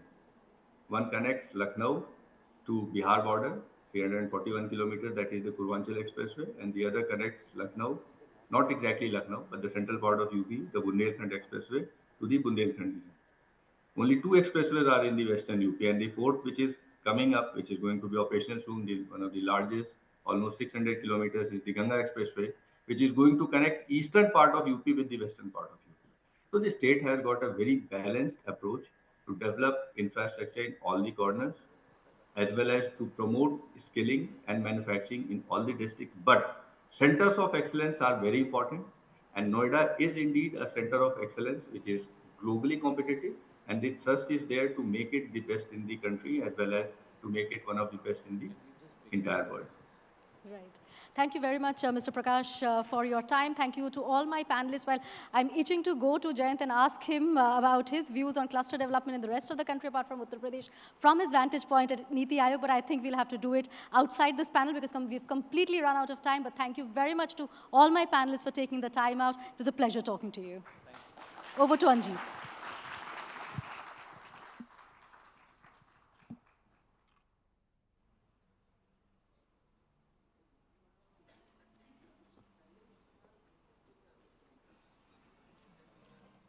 बहुत बहुत शुक्रिया अभिषेक प्रकाश जी, वैभव डांगे जी, जयंत सिंह जी, संतोष मेहरोत्रा जी और पीयूष दोषी जी हमारे साथ बातचीत करने के लिए। तो शानदार बातचीत में आगे का विज़न कैसे तय हो, इस पर एक शानदार चर्चा भी हुई और इस सेशन को आगे की तरफ बढ़ाते हैं। और अगला जो सेशन है हमारा, अब मैं मंच पर आमंत्रित कर रहा हूँ सोनल मिश्रा जी को, जो हमारे बीच में है। और Sonal Mishra ji white paper presentation के लिए मैं उन्हें मंच पर आमंत्रित कर रहा हूं। बहुत बहुत स्वागत है सोनल मिश्रा जी, कृपया मंच पर आएं और white paper presentation.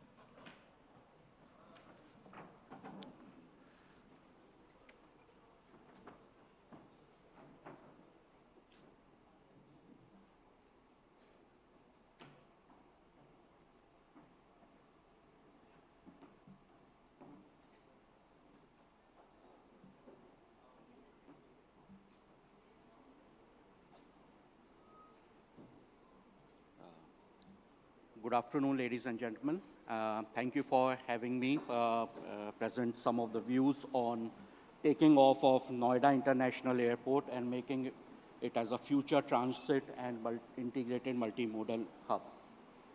So the way I have structured this small presentation is to first discuss about what is the need for the second airport in the Delhi NCR region. What are the reasons behind it? What are the rich hinterland and the industrial development that is happening in this region? What are the multimodal connectivity plans and how integrating the industrial development along with the airport and the transport hub creates a full package for an integrated transit hub at the airport? What are the other key requirements that will attract the key customers for an airport, that is airlines? And finally, once we achieve all this, what is the overall multiplier impact that we are expected to achieve in the region? So to start with, as we know, the traffic at IGI airport at Delhi is increasing at 7%. It is already handling around 73 million passengers per annum, and the capacity of this airport is expected to be around 100 million. So therefore, from a prudent planning perspective, it is important to think about the next airport because there is a capacity constraint at the existing airport. Hence, therefore, the planning for the next airport came up. But more importantly, this airport should not be seen even in the short term as an airport which will handle the spillover traffic from the IGI airport. As you can see in one of the graphs over here, this airport already has its own, if we look at the hinterland that the IGI airport captures, around 10 to 15% of that hinterland comes from the regions which are captive to the Noida International Airport. So even to start with, this airport is self-sufficient to handle its own set of traffic and to take it further once the existing airport takes off. Furthermore, if we think about the cargo, the air cargo potential, majority of the air cargo based industries are lying in this region, and there are future initiatives that are being planned which will further bolster the air cargo growth at this airport. Talking about looking more into the hinterland of the Noida International Airport, while in terms of the captive hinterland, we see places, regions of Uttar Pradesh, Haryana, part of Delhi, NCR, those Rajasthan, those anyways are some of the regions which this airport is directly expected to cater to. While there is a secondary hinterland as well, taking into account the states of Punjab, Himachal Pradesh, Jammu and Kashmir, to some other regions as well, like Uttarakhand.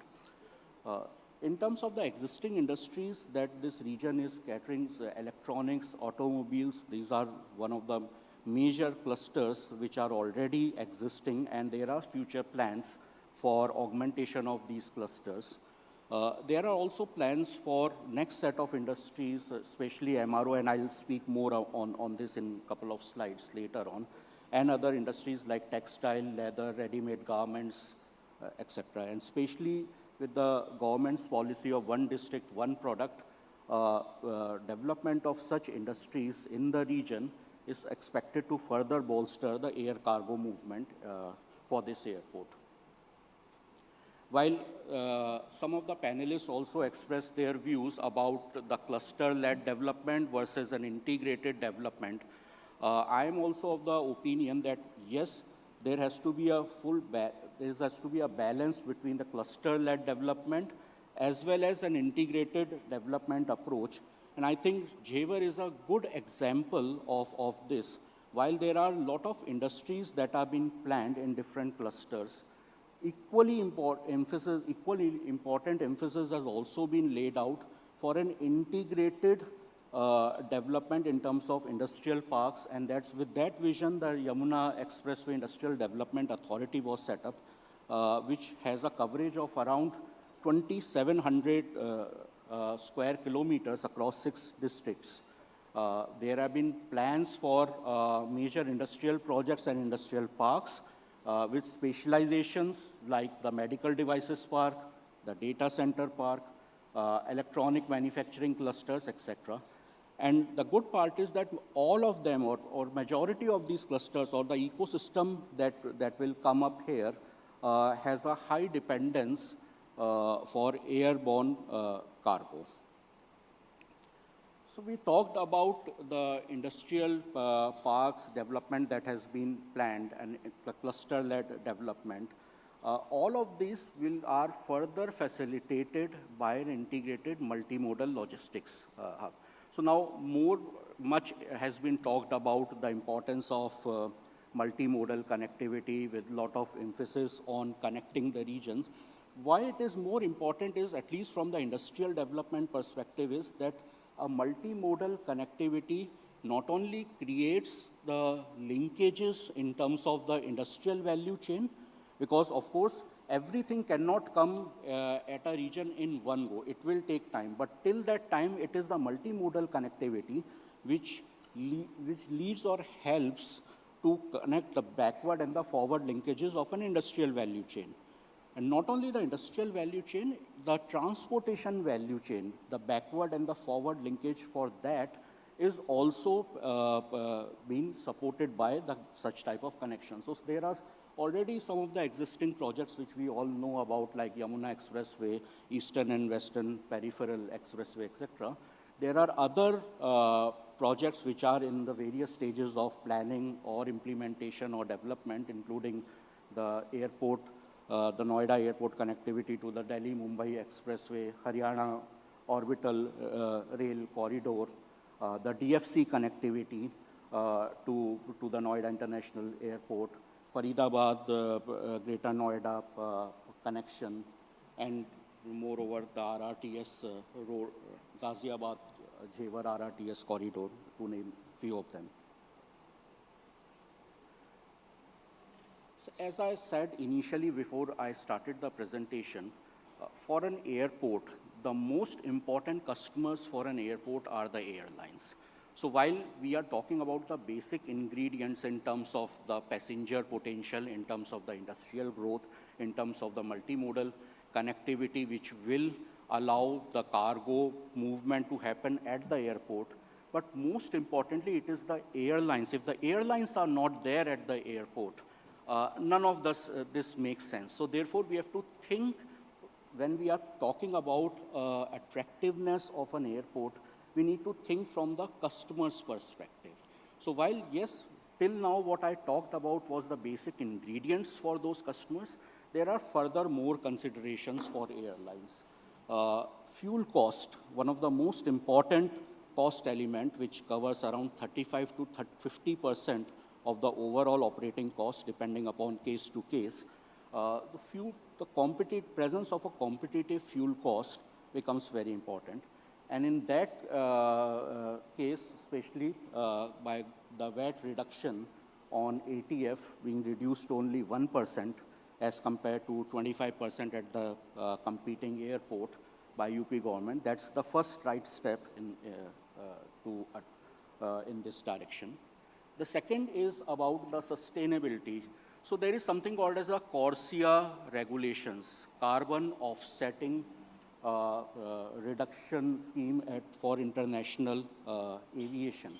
So the CORSIA regulations have two stages. First was in 2023, I think, and the next is 2027. So there are countries which adopted the CORSIA regulations wherein the air transport and the airlines have to mandatorily make the sustainable aviation fuel as part of the ATF that they are procuring. In India, the CORSIA regulations will come in 2027. So once these regulations are there and India is signatory to the CORSIA regulations, once these regulations will come in India, the requirement for sustainable aviation fuel will shoot up. Hence, the airport, especially greenfield airports such as Noida International Airports, there the planning has to be focused on, along with the fuel farms, how a complete sustainable aviation fuel package can be provided, and can we make Jewar Airport as a SAF hub for the airlines. Coming on to the MRO part, so when an airline, when we talk about transit hub, let me take a step back. Till now, if we see the complete geography, between the major transit routes is from east to west. India is almost at the center of this transit route. But still, in spite of being so very much geographically located at an advantageous position, India has never been able to achieve a hub status. If we see about Singapore or Dubai, which are the major hubs, or if we talk about the Western Hemisphere, we see Belgium, or we see Amsterdam or Heathrow as major hub between the Europe traffic or the Middle East traffic, Europe traffic, and the US-based traffic. The main reason for establishment of hubs is that it is the captive airlines which creates hubs. So till now, we didn't had a captive airlines. So now with the augmentation of Air India, along with Indigo also coming up as one of the major players, airline players on a global stage, the situation is changing. And hence, in order to attract airlines to make this airport as their main hub, it has to be a larger infrastructure, especially focusing on the MRO, and there are other aspects as well, which I'll cover later on, which will be very important. And of course, we talked about the passenger movement and the importance of the multimodal connectivity. So therefore, certain proactive measures would be very important if the Noida International Airport has to become a transit hub or the major hub for India. Definitely in terms of certain incentives that the airport, which obviously would be in discussions with some of the airlines like dedicated stands, gates, other commercial incentives, etc. Airlines MRO, as I already spoke about, or other airline staff training academies. These are some of the basic ingredients that will attract airlines to make Jewar Airport as its transit hub. Furthermore, it will also be important to also look about the customers, which are passengers like you and me. So ease of movement and ease of transit at an airport, not only for the airlines, but for customers like you and me, would be very important. and of course, sustainability, because the CORSIA regulations and creation of a sustainable aviation fuel hub will really drive the business. Once we achieve all this, why there is a focus for airports or major infrastructure or transport hubs? One of the most important reasons for that is that such major infrastructure projects have a very large multiplier impact. What it means is that, for example, if we talk about the employment multiplier, so if there is, and these are some of the statistics that are available in public domain. So if we talk about aviation in India, what it has been witnessed is that every single person which is directly employed by an airport creates another 18 supporting jobs in the larger ecosystem. So there is a 18x employment multiplier. Likewise, if we talk about the economic multiplier, every 1 rupee of direct economic output from an airport creates roughly around 8.5 rupees in the larger ecosystem, which involves indirect, induced, and tourism catalytic multipliers. I'll not talk about each and every number when we talk about applying the same multiplier impact on in the perspective of Jewar Airport, but just the larger number, the cumulative economic output in the next 5 to 10 years is expected to be around $10 billion, with the employment potential, overall employment potential of around 1.4 million, which will not only be created within the airport, but also in the airport adjacencies like ground handling, fuel farm, airlines academies, and then there will be induced employments like the industries that will come in. Those industries will be dependent on that airport. And furthermore, when you create the overall infrastructure, transport and a trade infrastructure, it also results in the tourism catalytic, which is the largest one, and that's where those numbers comes in.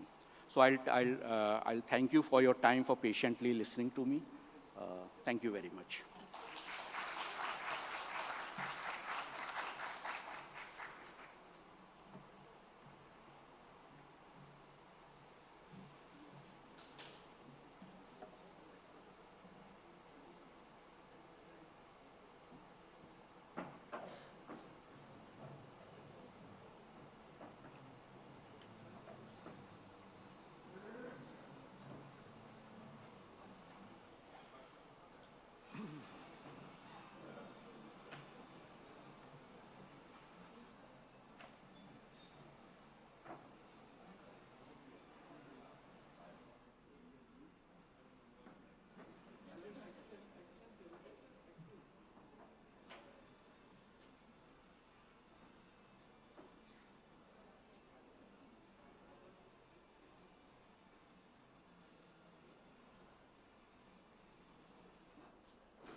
नहीं अब नहीं, पहले क्यों नहीं आते बता दे।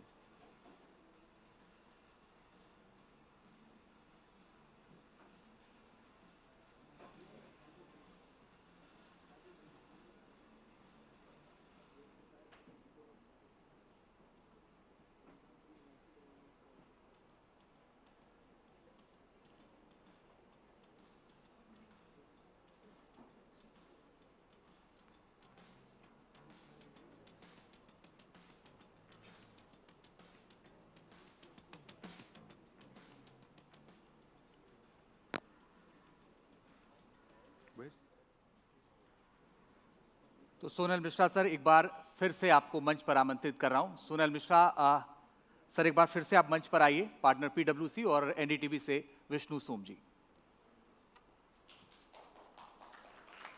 Come.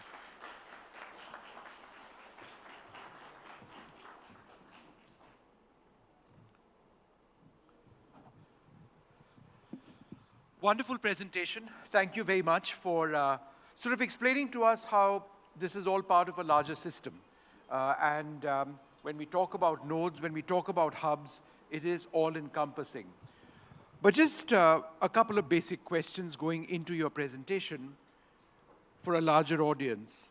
Within a finite period of time, by which I mean, let us say about 10 years, given the expectations of Noida International Airport and the hub that it creates around it, do you expect Noida International Airport to be the National Capital Region's primary airport as opposed to Indira Gandhi International Airport, which would have reached capacity? See, what I do feel is... Just put the mic closer to your face. Yeah. Is it better? Yeah, thank you. See, what I do feel is that Noida Airport, it's the overall planning of this airport that has been done. It has been done to take into account that this will become not only India's transit airport, but also one of the major transit airports in Asia. So whether that will happen in... Just hold it like this. Yeah. So whether that will happen in next 5 to 10 years, yes, the journey will definitely start. But in next 10 to 15 years, definitely this will be one of the most important transit hubs in not only India, but also in Asia. A lot of what you have spoken about is premised on the success of our airlines. We have the largest orders in the world between Indigo and Air India, but there are delays in delivery. There are delays in testing, for example, of Boeing 777 aircraft for Air India. There are delays in refurbishment. We have extremely volatile aviation turbine fuel costs. Airlines keep complaining about ground handling costs being larger than more significant than what they should be. We've seen a history of airlines failing, unfortunately, in India as well. Are you concerned about the viability of the aviation sector given these problems, which are facts, which have happened? See, let me give some statistics to you. See, today, I'm just talking from my memory. There is around 0.1 person per capita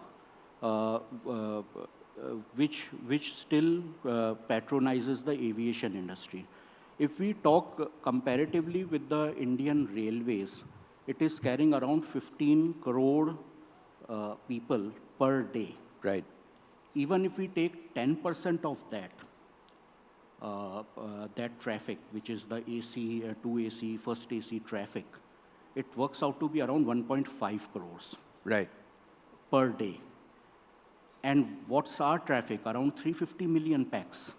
So we have not even touched the surface of the market potential that we have. Yes, there have been airlines which were not successful, but then there are equally new airlines which have come up. And the good part is that there are no state incentives that are currently provided to any airlines. It's purely a market-driven. And in market, players come in and players go. But I'm very much optimistic about the aviation sector. The creation of hubs depends on the reputation of airlines, the connectivity options which they do offer. Air India has got incredible plans in terms of new routes, new aircraft, new destinations. Indigo is also looking increasingly outward as well. Do you seriously believe that in a finite period of time, India can be a hub in the same way as, let us say, Qatar is or Dubai is? See, if we talk about Air India and the type of routes and connectivity it already patronizes, it has a lot of grandfather rights as well. Yes. In the Indian aviation sector. And now with the merger of different airlines like Vistara, Air Asia, and now, so Air India Group is becoming, Air India as an airline is becoming more and more stronger. And that is one of the most important ingredients, in my opinion, to become a captive airlines. Initially, and especially now it is a private airline, so there is all incentive to act as a hub airline for India. Yes, there is state support which is provided to airlines of the Middle East. So it might take a couple of years more to succeed in India, But I think the goal and end objective is very clear. Wonderful speaking to you. Thank you so much. Fascinating report. Come, Thank please. you. Thank you. Come, please. All right, what we'd like to now do is look at the Noida International Airport and beyond, look at India's logistics and aviation ecosystem. Christoph Schnellmann is the man for that. He's with us. Thanks very much, Christoph, for being with us. Thanks. Come. And I promise you, by the end of this session, you will know everything about Noida International Airport. And I won't wait for Christoph to remind me that it's not Jewar International Airport, it's Noida International Airport. It just happens to be located in Jewar. I've had an opportunity of actually visiting the airport. A large part of it is done. There's a lot more which is going to happen. But in a very finite period of time, we'll see civilian flights as well. But it is an incredibly large project, and we are just in phase 1 now. It's all on, like your airport, Christoph. So first up, basic information. When do you expect the first commercial flights to start operating? Very good afternoon, Vishnu. Thank you for having me. Thank you to NDTV and the Yamuna Expressway Authority for the invitation today. And thank you, Sono, for the very comprehensive and concise introduction to the airport. I'm almost unsure what I can possibly add. No, you'll add a lot more, rest assured. I've heard about the airport already. Yeah, where do we stand? Where are we? As you said, I think we're on. So 2025 will certainly be the year in which we start to see commercial flight operations traveling to and from Noida International Airport. And when I say we, I represent Zurich Airport Limited here in India. Zurich Airport Limited won the bid at the end of 2019. To design, build, and now to operate for 40 years a new international airport in Delhi's national capital region in Western UP. And it's hard to believe it's been just 5 short years from that date, 5 years and 10 days to be exact, from the award of the bid to the first flight landing and taking off, the Indigo A320. Landing at the airport on our runway on December 9th last year. And for us now, we're on the home stretch. So it's about construction activities continuing. It's about concluding infrastructure work, especially within the passenger terminal.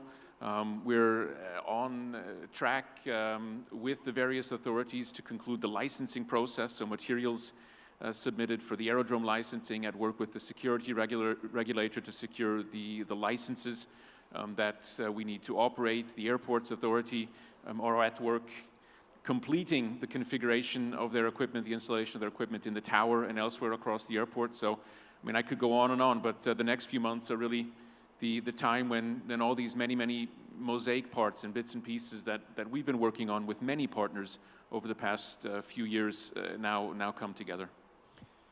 In simple terms, can you explain to us the scale of the project in terms of the manpower deployed, how you've got literally thousands of people working constantly day and night?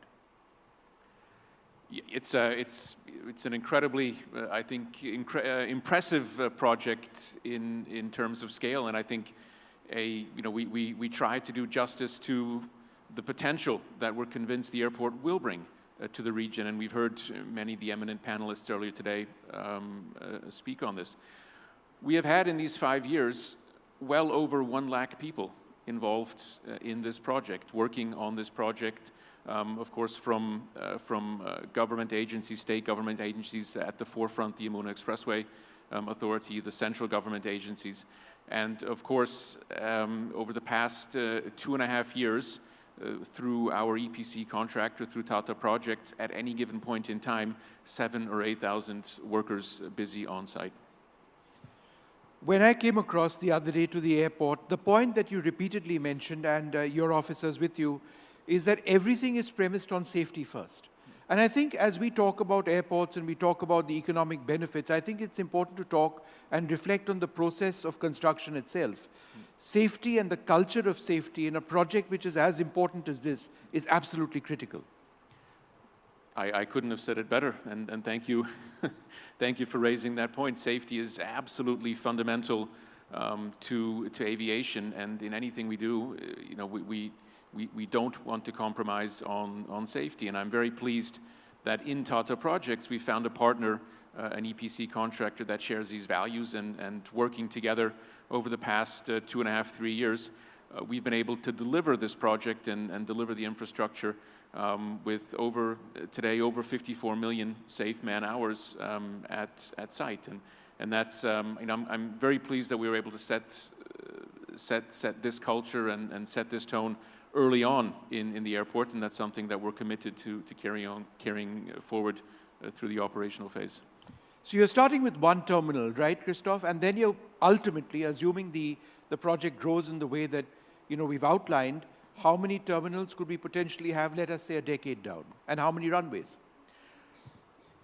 I think one of the things that is truly unique about this project, and here credit goes to the Yamuna Expressway Authority and to the state of UP, in the way that the Noida airport has been planned as an integral node in a much larger transportation network, and as a key element in the urban development of this part of the National Capital Region. And we saw a slide earlier that showed just what the ambitions are and how much land has been allotted to the long-term development of the airport in the decades ahead.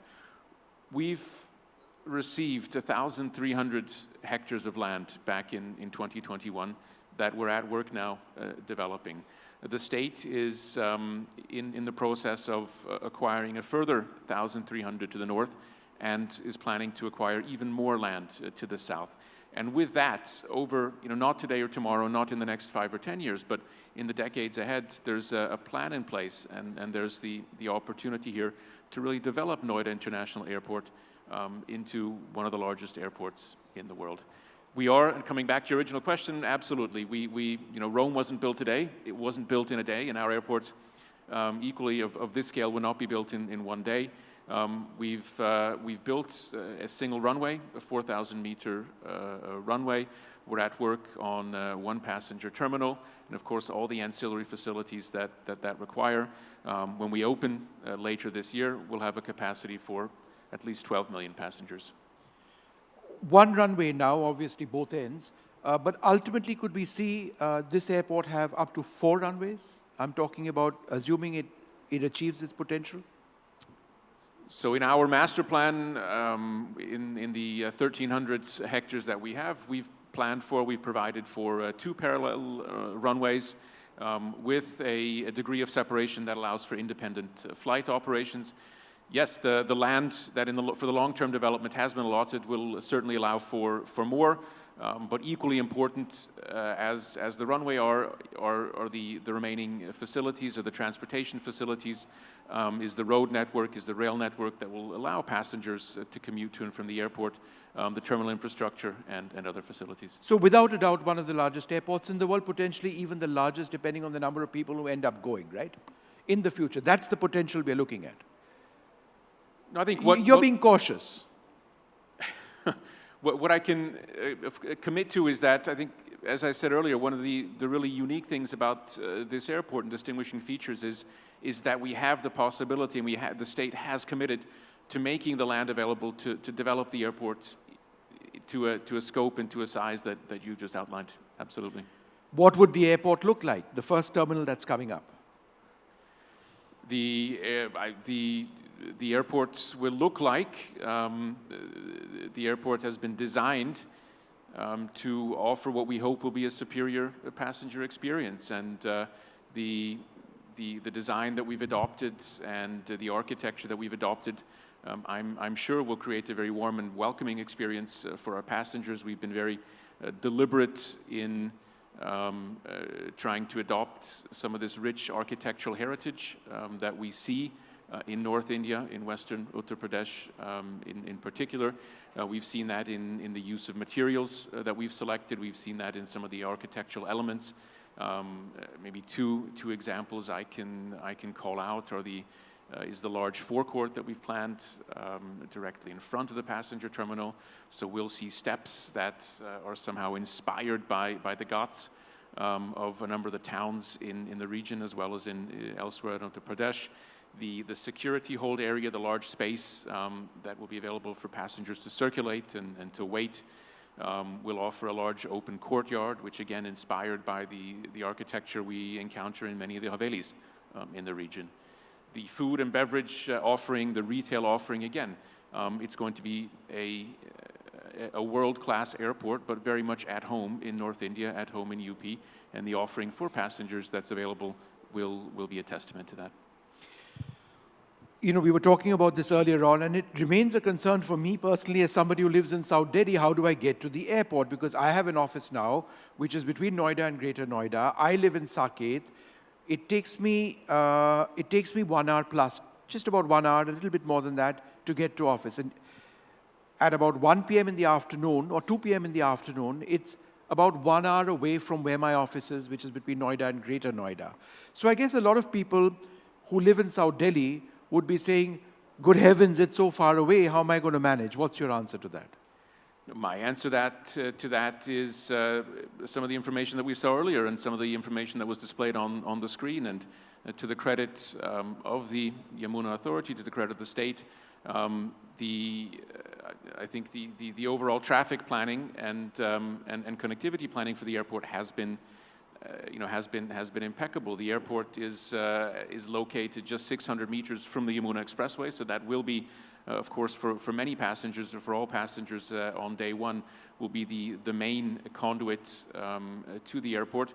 From the Yamuna Expressway, from the interchange that's now been completed, we're looking at 20-25 minutes to Greater Noida, 40-45 minutes to Noida. We've seen earlier the large catchment, the large parts of the national capital region that will be served by the airport. We've seen also many additional connectivity plans that are in place, the RRTS rail connectivity, the high-speed rail connectivity that will, as the airport develops and as this traffic network develops, will serve the passengers of the region. When would that come up? For example, a direct link I noticed to Gurgaon, which is on a different axis. A potential fast train service to Sarai Kale Khan, so that, I mean, ideally a passenger like me, potential passenger, would like to drive just up till there, check in over there, get onto the train, and get to your airport. How soon before this? Because it involves land acquisition as well. It's so these connectivity projects in these developments. These are much more than just ideas or thoughts or dotted lines on a piece of paper. So the main interchange from the Yamuna Expressway to the airport that will connect then the expressway 600 meters to the airport boundary, that is part of a much larger 33 kilometer expressway project that will connect the Noida airport with the Delhi-Mumbai expressway, and will bring southern Gurgaon as well to within about an hour's drive of Noida airport. The plans for the RRTS, which will connect the airport with Ghaziabad, with Delhi. Again, these are much more than ideas, but there's a lot of planning work going on. There's funding that's been committed, and the next few years we'll see the start as well as the conclusion of these projects.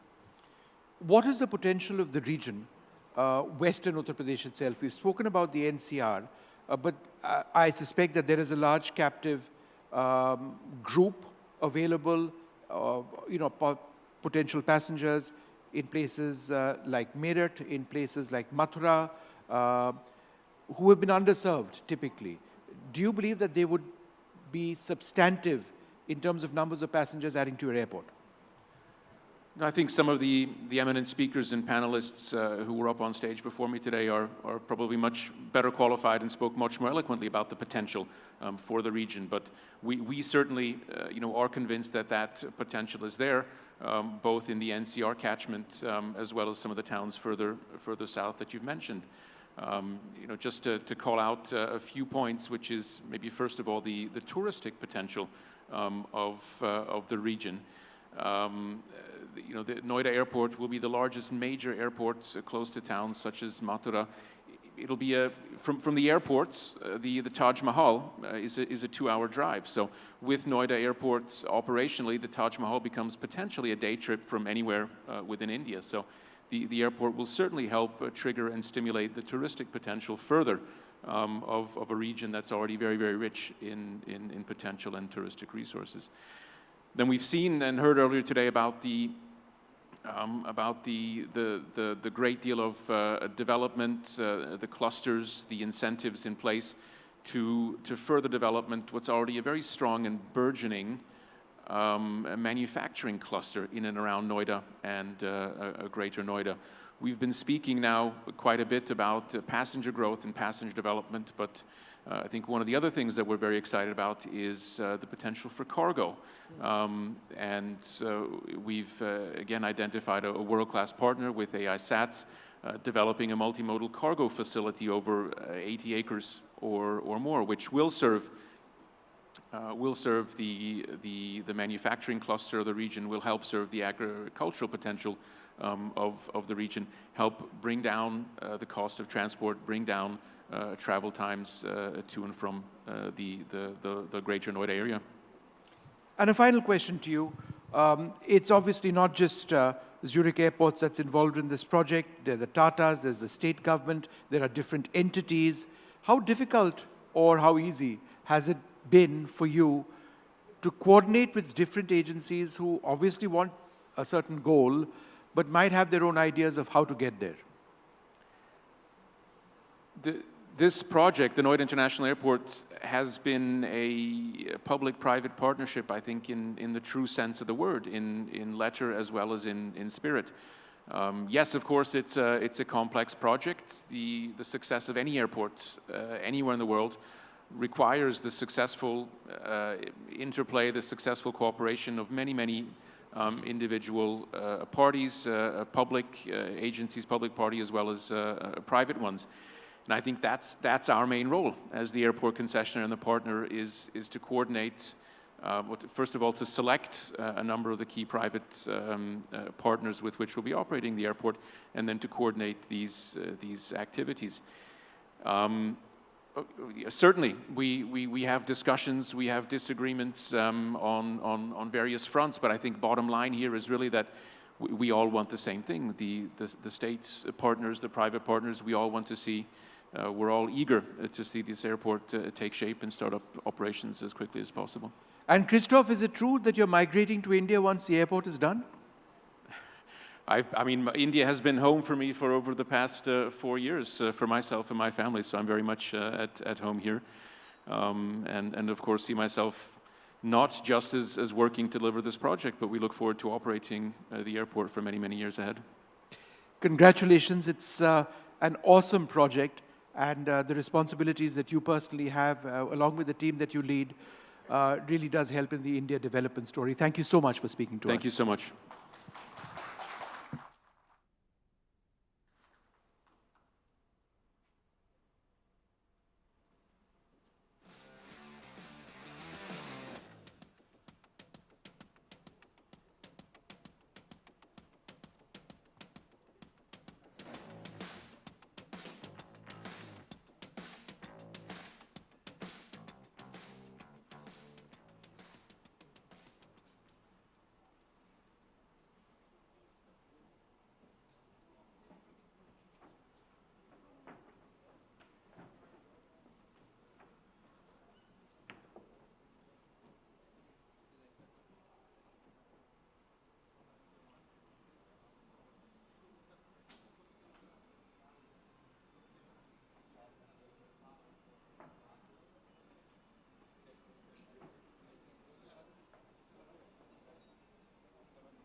अब आइए इस session को आगे बढ़ाते हैं और सबसे पहले मैं मंच पर बुला रहा हूं अपनी सहयोगी गौरी द्विवेदी को मंच पर आइए और साथ ही जो हमारे आज के खास मेहमान हैं उनको भी बुलाते हैं। हमारे मेहमान हैं मनोज गौर जी, गौरसन से बहुत बहुत स्वागत है सर, कृपया मंच पर आइए।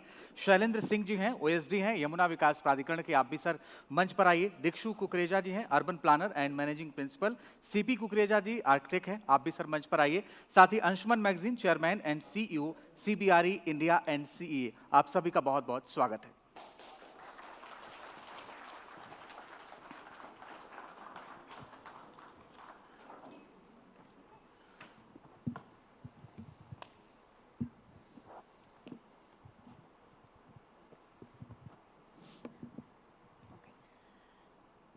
We have a lot of ground to cover. We have a lot of specific issues to address, and after those very important and interesting fireside conversations, it's time to talk about real estate sector. Real estate, what I understand, is a derivative industry. It responds to growth stimuli, and I think one of the biggest growth stimuli that one can have are these big ticket infrastructure projects, how they impact the market sentiment and demand. That's essentially what this conversation is all about. Given the paucity of time, I request all of you to try and keep your answers a little short so that we try and cover as much ground as possible. But let me start by let me first get in Mr. Bansal as well. Yeah.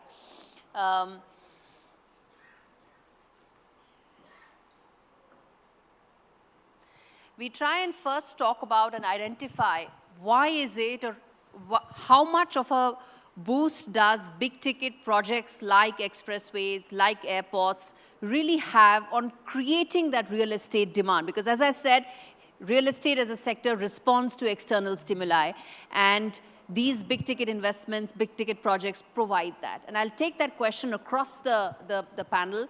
Again, a request, we'll try and keep it short so we cover as much ground as possible. How important are these external big ticket investment projects in really creating that kind of real estate demand that we are looking for? How brief do you want me to be? A monosyllable, or shall I go further than that? No. We'll cover ground, but that doesn't mean I will not let you make your point. No, sure. So I think it's, we all know and realize and appreciate and marvel at the fact that India is a developing story and one of the fastest developing that we can see anywhere on the planet.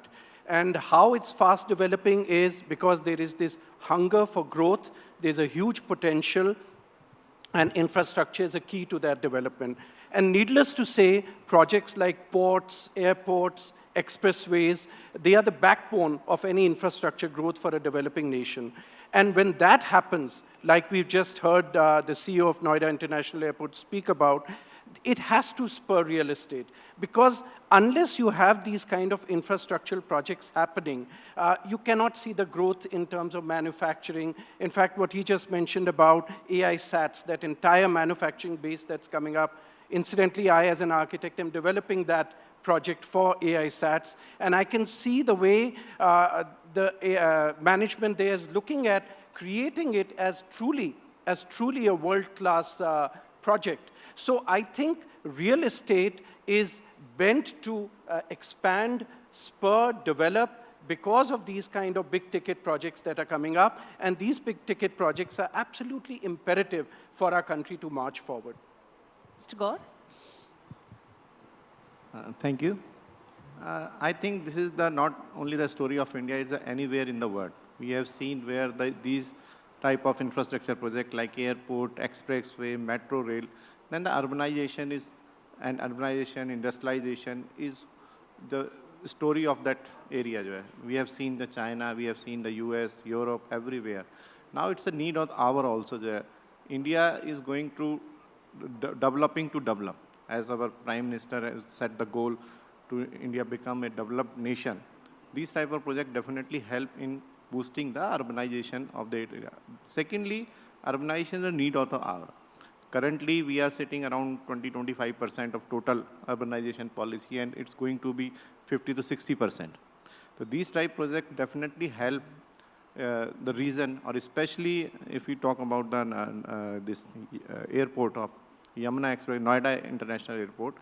I think there is a huge potential in that area, and one of the largest land bank Noida Yamuna authority है. I think पूरी India में किसी के पास इतना बड़ा land bank नहीं है जो इतने बड़े लार्ज प्रोजेक्ट्स को जो है वो हैंडल कर सके. तो आई थिंक ये जो चीज़ें वहाँ पर आने वाले 5 से 10 साल के अंदर जो चीज़ें प्लान्ड हैं, ये अपने आप में एक नया शहर जो है वो बन के निकलने वाला है. great potential, and thanks to the Yamuna Development Authority and the UP government to bring such large and high-tech projects and development in that area. And real estate is definitely जो है co-binding with this. जी, शैलेंद्र जी. हाँ, नमस्ते ma'am. मैं थोड़ा 4-5 पॉइंटों में अपनी बात को कंक्लूड करूँगा. जी. बेसिकली यमुना एक्सप्रेसवे की बात करने का सेंस पूरा नोएडा को कवर करते हुए है, और 76 में नोएडा, 91 में ग्रेटर नोएडा और 24 अप्रैल 2001 में यमुना एक्सप्रेसवे अथॉरिटी इस्टेब्लिश हुई. हमारे पास करंट में 1149 गांव और लगभग 3 लाख हेक्टेयर एरिया है, जैसा कि गौर सर ने बताया. और हम 6 ज़िले में मेरा विस्तार है मैम. तो 2041 का मास्टर प्लान मेरा 17 अक्टूबर को अप्रूव्ड हो चुका है, और भारी लैंड बैंक हमारे पास है. पॉलिसीज़ भी हम लोग मतलब किसान के फेवर में ही ला रहे हैं, जिससे कि हम अपने रियल इस्टेट के इम्प्रूवमेंट के लिए जल्दी से जल्दी लैंड दे सकें और क्लियर लैंड रहे और कोर्ट के लिटिगेशन से बच सके. ये फर्स्ट प्रायोरिटी है. जहाँ तक सेकंड नंबर पे है कनेक्टिविटी को लेके, तो हमारा केवल यमुना एक्सप्रेस ही 5 बड़े एक्सप्रेसवे से किसी न किसी रूप में इंक्लूड है, और अभी हम नेशनल हाईवे ने काम करना शुरू कर दिया है. यमुना एक्सप्रेसवे को हम लोग ईस्टर्न पेरिफेरल से मुश्किल से 10 महीने के अंदर जोड़ लेंगे. करंट में काम चल रहा है. आगे हम लखनऊ एक्सप्रेसवे, बुंदेलखंड एक्सप्रेसवे और बुलंदशहर के माध्यम से हम उसको गंगा एक्सप्रेसवे से भी जोड़ लेंगे. अभी आपने पहले क्रॉस किया था हमसे पहले, तो हमारा RRTS जो सराय काले खां से है वो गाजियाबाद के रूट को लेते हुए लगभग हो गया है. शेष हाई स्पीड ट्रेन और मेट्रो अभी उस पर काम चल रहा है, और जल्दी उस पर भी रिजल्ट आ जाएंगे. तो कनेक्टिविटी को लेके हम काफ़ी साउंड है. और चोला जो रेलवे स्टेशन है बल्लभगढ़ के माध्यम से 20 मिनट में हम इंक्लूड हो सकेंगे एयरपोर्ट से. और साथ साथ जो है भारतीय रेल भी एक इंटरनल वो लेके आ रही है, फर्स्ट टाइम इंडिया में हो रहा है, जिसको कि हम एयरपोर्ट से जोड़ लेंगे चोला से. और डेडिकेटेड फ्रेट कॉरिडोर भी हमसे जुड़ा हुआ है. तो जितनी इंडस्ट्रीज़ वहाँ लगभग 2800 से लेके 3000 इंडस्ट्रीज़ करंट में हमारे अलॉटमेंट में है. तो इंडस्ट्रियल एक्टिविटी जितना भी होगी ट्रेन रूट से हम बेस्ट मतलब इंडिया भर में उसका प्रॉपर डिस्ट्रीब्यूशन कर सकेंगे, और काफ़ी अच्छा ये जाएगा. हमारे यहाँ फिल्म सिटी, इसके साथ मेडिकल डिवाइस जो 4 राज्यों में हम लोग अभी फर्स्ट पे चल रहे हैं. और इसके अलावा मतलब MSME क्लस्टर हेरिटेज को लेके बहुत सारा वो हुआ है. और अप्रैल पार्क में लगभग 3 लाख लोगों की नीड है. तो हम लोग प्रॉपर उस पर भी ध्यान दे रहे हैं, जिससे कि मतलब जो है जल्दी से जल्दी हम मतलब इन सेक्टरों को डेवलप करके वो कर सके. मेरा एक अलग से रिक्वेस्ट ये है कि हम प्रॉपर एयर क्वालिटी इंडेक्स जब ख़राब होता है तो सब तरह की गतिविधि हमारे यहाँ रुक जाती है. तो उस पर भी हमको NGT के मानक पे भी ध्यान देने की ज़रूरत है, इस पर ध्यान देने की ज़रूरत है. एक बात जो सबसे अलग मैं बताना चाह रहा हूँ कि यूपी का बेहतरीन लैंड ऑर्डर इस बीच काफ़ी इन चीज़ों को इम्प्रूव करने में सफल रहा है. और इसी के साथ जो इन्वेस्टर समिट में हम लोगों की तरफ लगाव है, अभी 350 प्लाट हम लोग बायर्स के लिए लेके आए थे, जिसमें 2,06,000 लोगों का वहाँ पे 2,06,000 फॉर्म आए, और 1,67,000 मैम वन टाइम पे उन्होंने मतलब पे करने को किया. तो इसका मतलब अट्रैक्शन हमारे यहाँ इस डिमांड बहुत है इस वक्त. एंड और मेरा ये है कि जैसे विभिन्न अथॉरिटियाँ हमारे उसमें हैं, मथुरा वृंदावन है, अलीगढ़ है, और इसके साथ बुलंदशहर खोजा है, नोएडा की तीनों इंडस्ट्रियल अथॉरिटियाँ हैं, तो हमारा आपस में प्रॉपर कोऑर्डिनेशन भी है। अब बिल्डर्स, बायर्स और अथॉरिटीज़ मिल के बेस्ट फैसिलिटी देंगे तो वो रियल इस्टेट के लिए वहाँ पे बहुत अच्छा रहेगा और हम लोग उस पर काफ़ी अच्छा काम कर रहे हैं। जी जी, yes, Anshu. Your question was the mega projects. My question was actually the external Well, stimuli yeah. that allows real estate to develop. So that's extremely important. As you know, India is a country which will see, has been seeing the largest migration from rural to urban areas.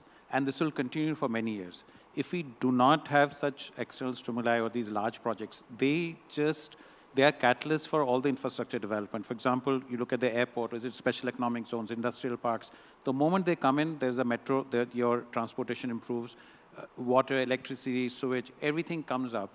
We have to build, in fact, if you look at China and us, one of the biggest disadvantage India has, that we have only few cities which are large. In China, and that's the closest comparison, the number of cities they have, which have population of 5 million plus, are maybe several times more than India.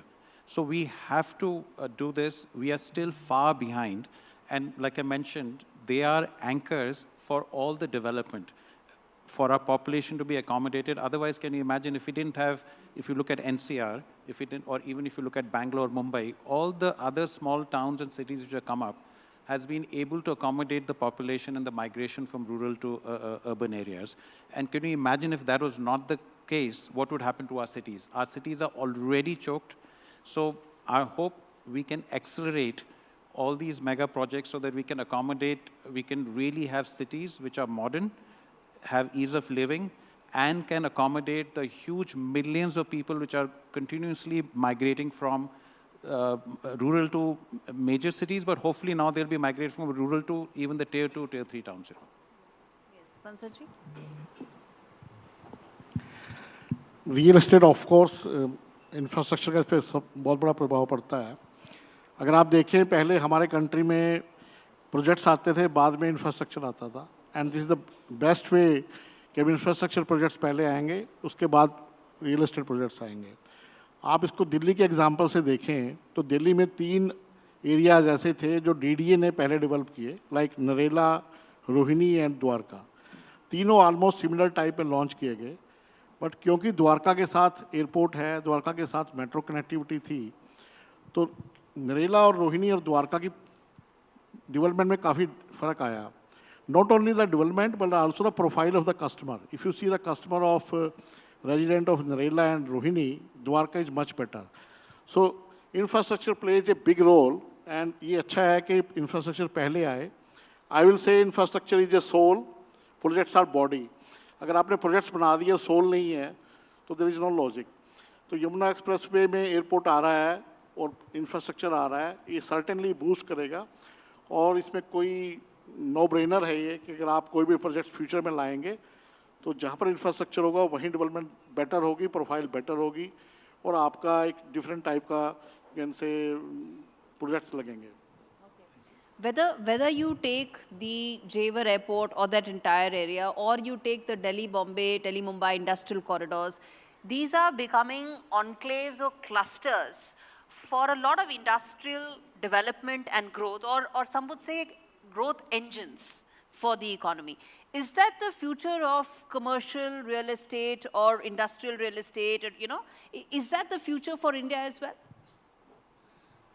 So, like we've been discussing, you know, these kind of large infrastructure projects become the spur of development. So it's obvious that, you know, whether it's the Jewar Airport or Delhi-Mumbai corridor or many such projects where real estate is bound to follow, because once you've created will they become the focus areas, whether for industry or for real estate or for even people looking to migrate for better opportunities? Sure. Is that going to be? They are bound to become the focus areas. But one word of caution which I would say here is that what we are describing as industrial real estate or commercial real estate, I think we have to get out of that notion, because that's a very 20th century westernized model of development. the results of which we are seeing today, leading to what we talk about climate change all the time. So I think it's very important for India, when we develop this kind of infrastructure, that the accompanying real estate models that come with it have to look at newer models of development. By that, I mean whether we are looking at transit-oriented development model, we are looking at mixed-use development, we are looking at walk-to-work concepts. These are the concepts which we need to today adopt in 21st century. Because look at places like Los Angeles and all today. What are they showing as examples of development? That was a century ago. And we've understood, or we should at least understand, take the lessons learned from where they have erred, where they have made their mistakes. So therefore, yes, what you are saying is absolutely right. These are going to become the spurs of real estate development. But my caution here would be that the model of the kind of real estate development that comes, the master plans that we develop for these areas must be through lessons that we learn, and we should be ready to embrace the newer models of development today. Okay. Yes, Mr. Kaur? Yeah, I fully agree that these kind of development, these kind of infrastructural project, definitely going to become the center of urbanization. Because now India is a young country, and the young people's aspiration कि मेरे को जो है job से लेके अच्छा standard का मेरे को घर रहने को मिले, फैसिलिटीज़ मिले, वो सारी चीज़ें की ज़रूरत जो है अब एक जो न्यू जनरेशन है, specially the person born after 2000, now ये ऑलरेडी जो है 25 ईयर्स क्रॉस कर चुका है. By the time these project जो है अगले 5-6 साल में, दे इन द मिड 30-35, तो उनकी जो रिक्वायरमेंट है, उनकी जो एस्पिरेशन है, वो इन सब प्रोजेक्ट्स के आसपास जो है वो पूरी होती है. पर इसमें एक जो हमने सस्टेनेबिलिटी का एस्पेक्ट बोला, वो कितना इम्पोर्टेंट रहेगा in terms of creating green infrastructure? Prime Minister is already setting a goal of the net zero buildings. We as a CREDAI also take the oath by 2040, all buildings should be net zero. Already, especially talking about my group, all the commercial buildings are supported by the solar plant. We have putting a 15 megawatt solar plant in Jhansi already working. तो इस तरह के development, alternate जितना भी हम energy consume करें, उतनी energy को हम जो है, तो डेवलपमेंट एंड सस्टेनेबिलिटी साथ साथ हो सकती हैं. पूरे वर्ल्ड में बहुत सारे एग्जांपल है और इंडिया में भी हो सकता है. जिस तरह से रिन्यूएबल एनर्जी का आप देख रहे हैं ग्रोथ जो हो रही है, तो net zero, net discharge, already water management almost सभी जगह अभी it is also compulsory. Also आप देखेंगे STP से जो है वाटर मैनेजमेंट होने लगा है. गार्बेज जो है ज़्यादातर जितने भी बड़े प्रोजेक्ट्स हैं वो ज़ीरो गार्बेज की तरफ आ रहे हैं. Zero water discharge, zero garbage and energy के लिए ज़ीरो नेट एनर्जी. जो तो इस तरह के डेवलपमेंट भी आज जितने भी अच्छे डेवलपमेंट हो रहे हैं वो इसको टेक केयर कर रहे हैं. और आने वाले में टाइम में डेवलपमेंट एंड एनवायरनमेंट ये दोनों साथ साथ चल सकते हैं. इसके लिए खाली एनवायरनमेंट को ही प्रोटेक्ट करेंगे और डेवलपमेंट को रोक देंगे वो भी पॉसिबल नहीं है. और डेवलपमेंट होता रहे और एनवायरनमेंट को जो है हम बिल्कुल इग्नोर कर दें, तो आई थिंक दोनों चीज़ें साथ साथ जो है चल सकती हैं. और बहुत सारे नेशंस में आप इसको देखेंगे चल रही है. जी शैलेंद्र जी. मैम, मैंने शुरू में ही बताया था कि जैसे ही नोएडा के एयर क्वालिटी इंडेक्स खराब होता है, वैसे ही हम हर तरह की एक्टिविटी पे रोक लगा देते हैं. तो सस्टेनेबल डेवलपमेंट तो मेरा फर्स्ट वो है कि हम सबसे पहले मतलब उसकी तरफ ज़रूर ध्यान दें. चूँकि हम लोग अपर जिलाधिकारी NGT कोर्ट में बहुत बार खड़े होते थे, तो उसका भी अपना एक एक्सपीरियंस है. दूसरा ये है कि हमने ज़्यादातर जो सेचुरेट एरिया है उससे अभी हमारे पास ओपन एरिया बहुत है, तो हम लोग ग्रीन बेल्ट के रूप में उसमें प्रॉपर ध्यान दे रहे हैं. और 60 मीटर का ग्रीन बेल्ट हमारा ऑलरेडी पूरा यमुना एक्सप्रेस वे पे ही है, और हम उस पर लगातार उस पर हम लोग काम कर रहे हैं कि जिससे कि मतलब ये चीज़ें दोबारा ना आने पावे.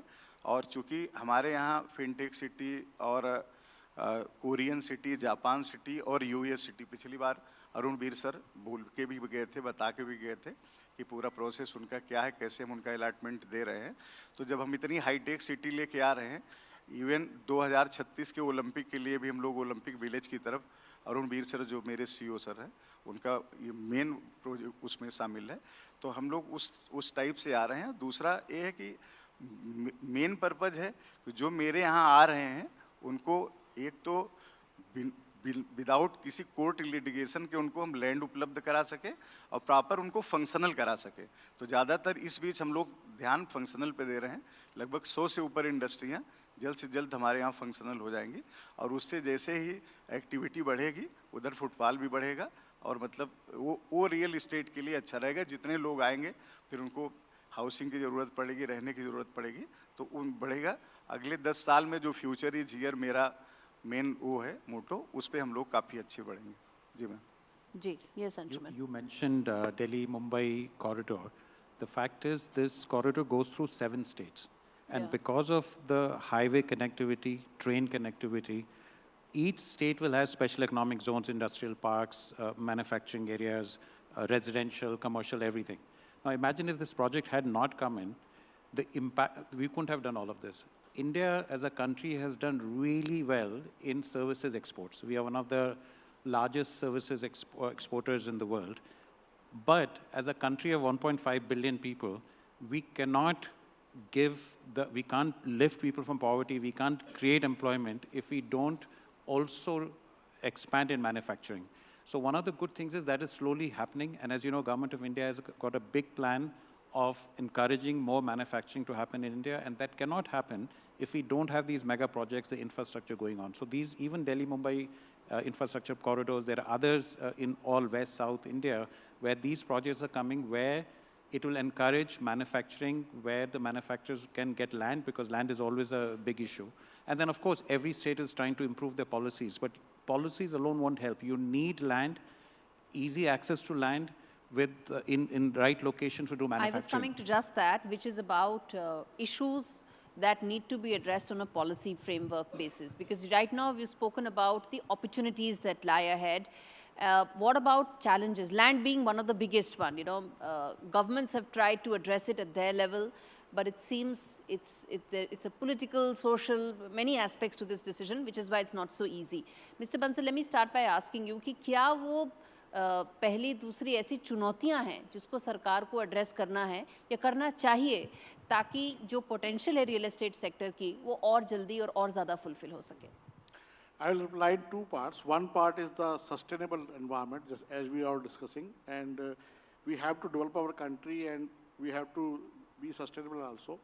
I think this is a request to the authority that we should develop the forest also along with the developments, not the garden, not the green area. If we develop forest cover also, that helps a lot in, you can say, mitigating the AQI. The Noida authority, the Greater Noida authority, whenever we plan some new areas, at least 10% of the area should be dedicated to the forest. That will certainly mitigate the, you can say, the AQI. And the second one is the title. The authorities in Noida, they are giving on the leasehold title. And in Delhi, it's everything is freehold. So if you also give freehold title, it will certainly boost that area to a different type of, you can say, people. No authority or no banks or no, you can say, gives loan or mortgage to the leasehold properties.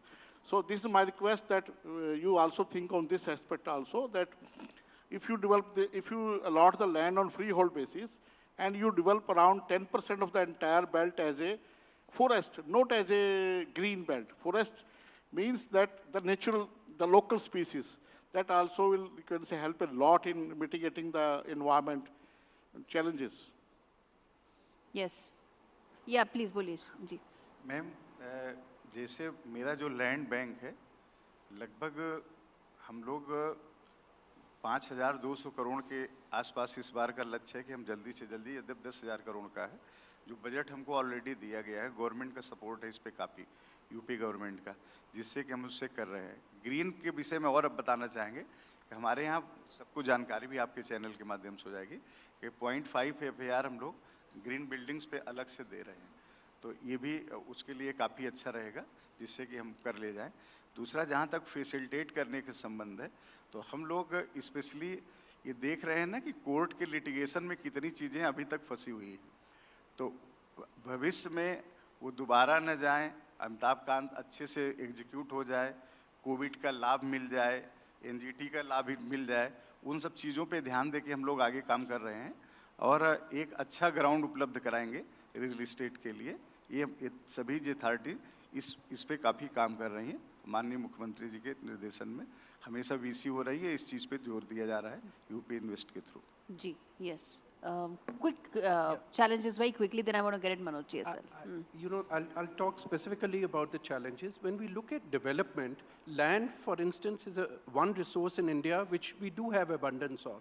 But it is currently coming under state policy or state governance. And that becomes a very big issue in projects which span across the country, across multiple states like we are talking. So I think somewhere we need to look at this bigger picture, that if we are looking at projects which go across states or of larger consequence for the country, land availability should be something which can be controlled by the center. Okay. That is one very important aspect. The second is that, you know... No, but the flip side to it is then people will say that, you know, that gives center overarching powers over states, and, you know, it will go into a completely different political conversation. So it has to have a mature solution to it, but it is a challenge. The second thing is that you know, you announce projects, you lease out lands or you give freehold lands for projects, and then you go about doing environmental assessments. It should be done the other way around. It should be done. Yes.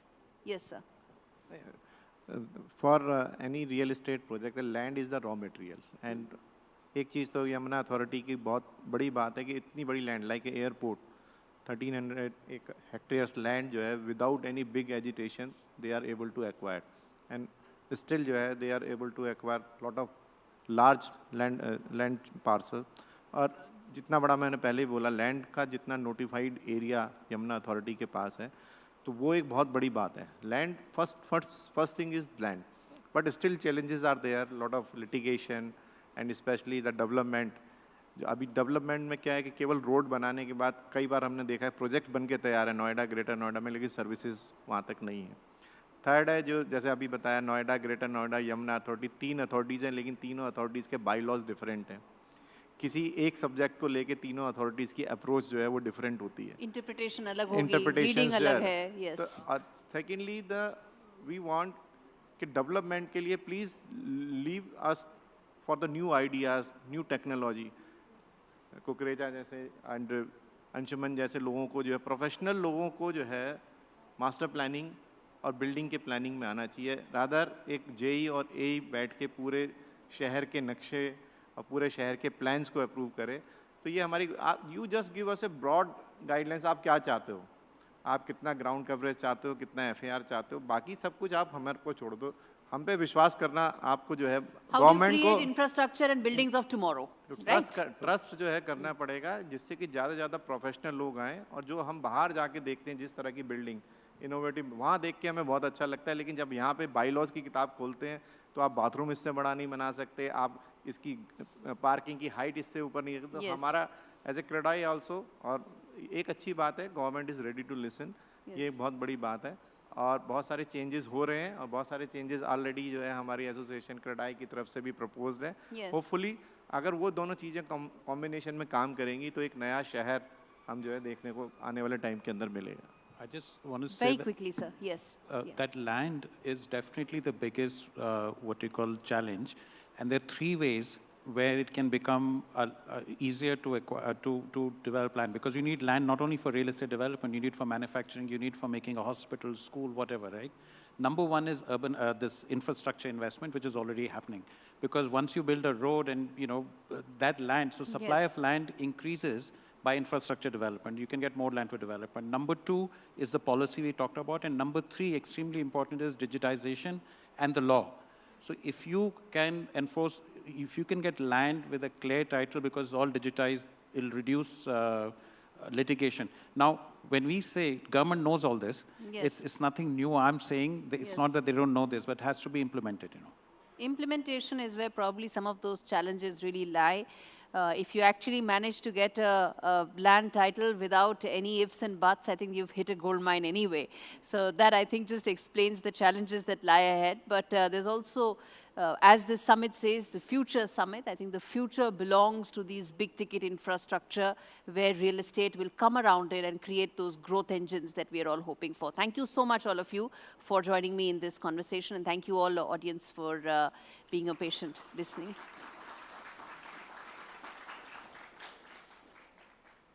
Thank you, sir. Should we click a picture?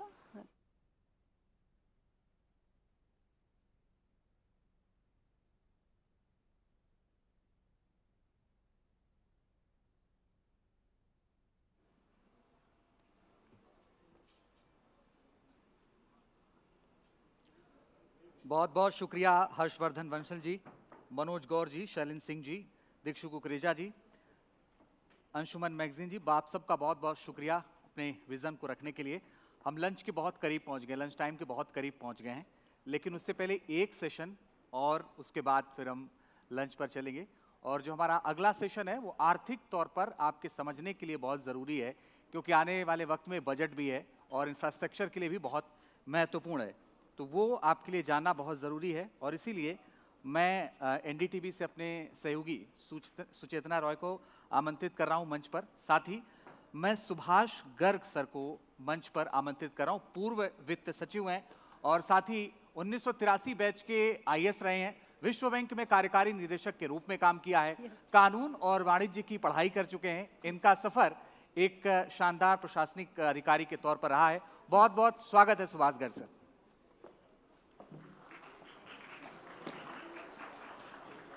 Please.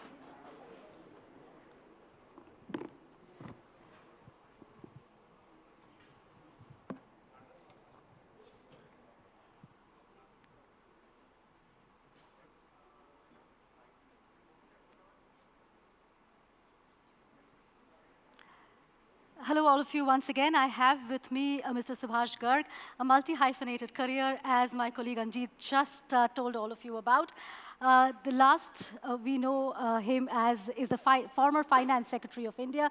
Mr. Garg, thank you very much for taking the time out. I'll begin. Thank you very much.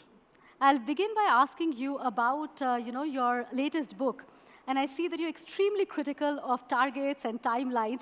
But I have to ask you this question that, how critical are targets regarding infrastructure for India to reach its goal of becoming a developed nation by 2047? So thank you very much. I'm not critical about the targets. Right. I'm a little bit critical about the achievement of the targets. So that's very different.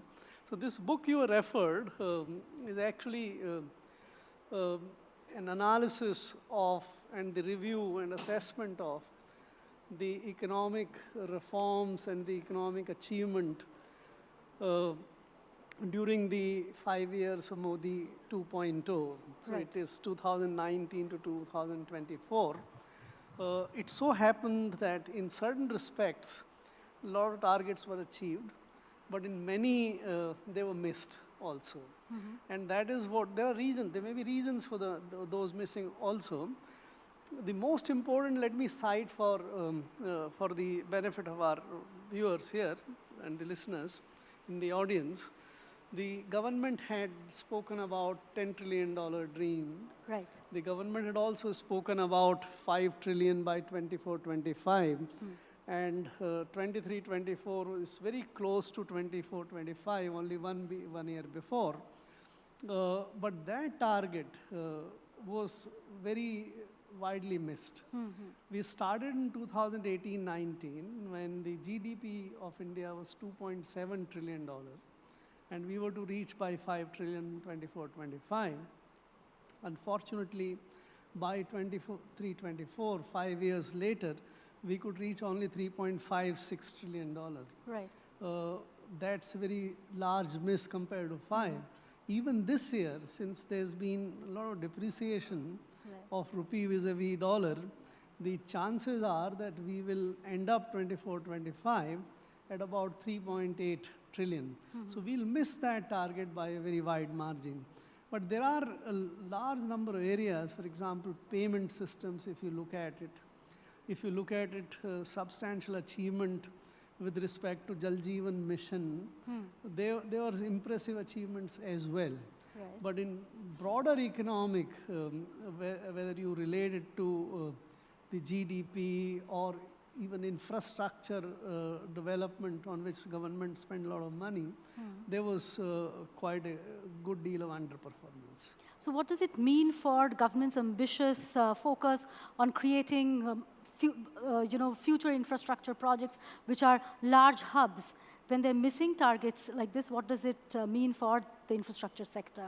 So if you analyze very carefully the government's infrastructure spending, government has escalated infrastructure spending on the budgetary accounts very massively in last 5 years, beginning from 2021. We have the budget for the current year, which is 11.11 trillion rupees. It used to be only about 3 trillion or so in 2021. So from that level to come to this level is a very large expansion of expenditure. But there is a corresponding, not exactly the same, but corresponding decline in the public sector infrastructure budget. For example, railways and NHAIs now are funded more from the budget and they don't raise their own resources. So actual infrastructure spending on public sector side is the aggregate of what you spend from the budget and what the public sector spend from what we call internal and extra budgetary resources, their own resources, so to say. If you combine both of them, there is, even in this 5 years of 2019 to 24, the annual increase is only 6.5%. So while you gained massively on the budgetary side, the decline brought it down substantially. The second feature, which is very important in the context of infrastructure spending of the government, is that the government spends most of its budgetary infrastructure money on 4 sectors essentially. A large sum goes for the roads, the NHAIs and the other.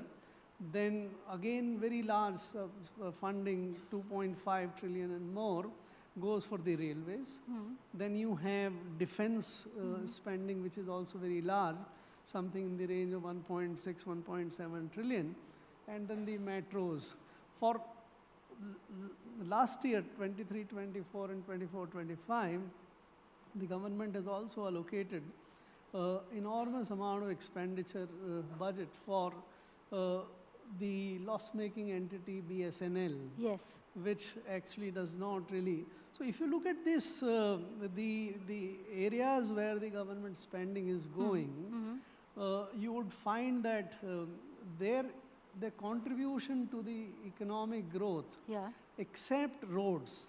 Roads contribute massively. But all other infrastructure spending or capital spending, whichever way you like to call, they don't contribute. Defense by its very nature, it's an expenditure, not an investment. Railways have unfortunately not been able to contribute much. And the BSNL's type of investment in any case cannot bring much investment. So the quality of infrastructure spending and its economic returns have been a big cause of concern. Right.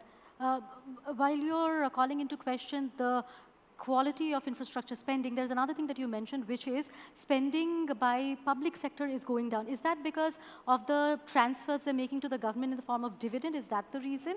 And also, does it now lead us to a situation of, paying to, I mean, you're actually borrowing from one only to put it in another pocket. So overall, what is the impact that this will have on growth? Because you are reducing public sector spending, yet government spending is not reaping the kind of benefits it should have. So the dividend question, if you analyze the public sector where the dividend is coming, you would find that the old investments into power sector, the financial sector, railways to some extent, these sectors have been oil and gas sector. These investments, which were made many, many years ago, you don't make investment in those sectors now. They are contributing handsomely to the dividend side. But the infrastructure investment you make in the form of equity, whether in the departmental undertakings of railways or the commercial undertakings of like the dedicated freight corridor or the high-speed railway corporation, that investment is not yielding any return, economic return or the profitability, and consequently they don't contribute anything to the dividend pool. So dividend pool of government is actually getting increasingly restricted to the old kind of investments. And the new investment which is going is not actually contributing to the rise. So what you would see this year, something in the range of 75,000 crores or so of the dividends. Now this is where it has peaked. It will not go up. During the COVID time, there was for some years the dividend, especially from the financial undertakings like banks and the insurance companies, had fallen. That has come back. So it has resumed to the higher side, but then it's where it is peaked. Incidentally, if you look at the 2013-14 dividend, which the government had then received, this was also in the range of 65,000 crores. So then it went down, it's coming up, but it's not going to go up massively because of the new investment is not yielding. The other part of your question was about the borrowings, which, since we don't have revenue surplus in the country, the entire capital expenditure is in a way funded from the borrowings. And if you have a situation where the return from the financial return from the investment you make is far less than the cost of borrowing which you incur, then it puts a hole, increasing larger hole in the budget.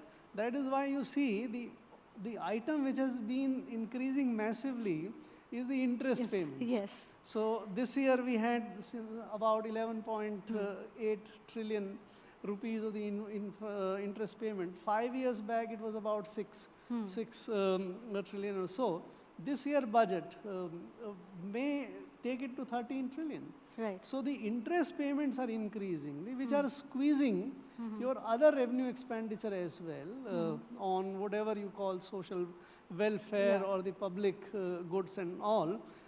And in government finds even in its own infrastructure and the capital spending also getting increasingly squeezed. I'll quickly draw your attention to the fact that we need a massive investment over the next few years of over $1.5 trillion to reach the targets that the government has kept for itself as far as infrastructure is concerned.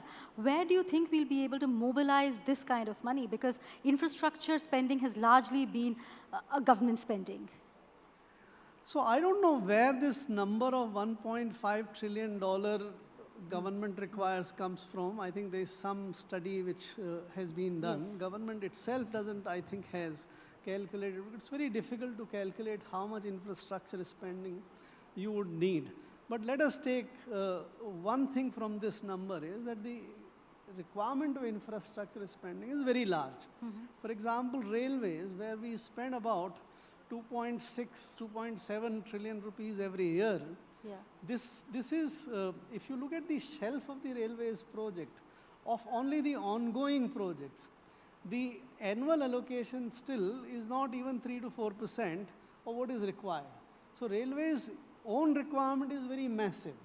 So I don't think it would be ever possible for the government to raise the kind of resources which are required.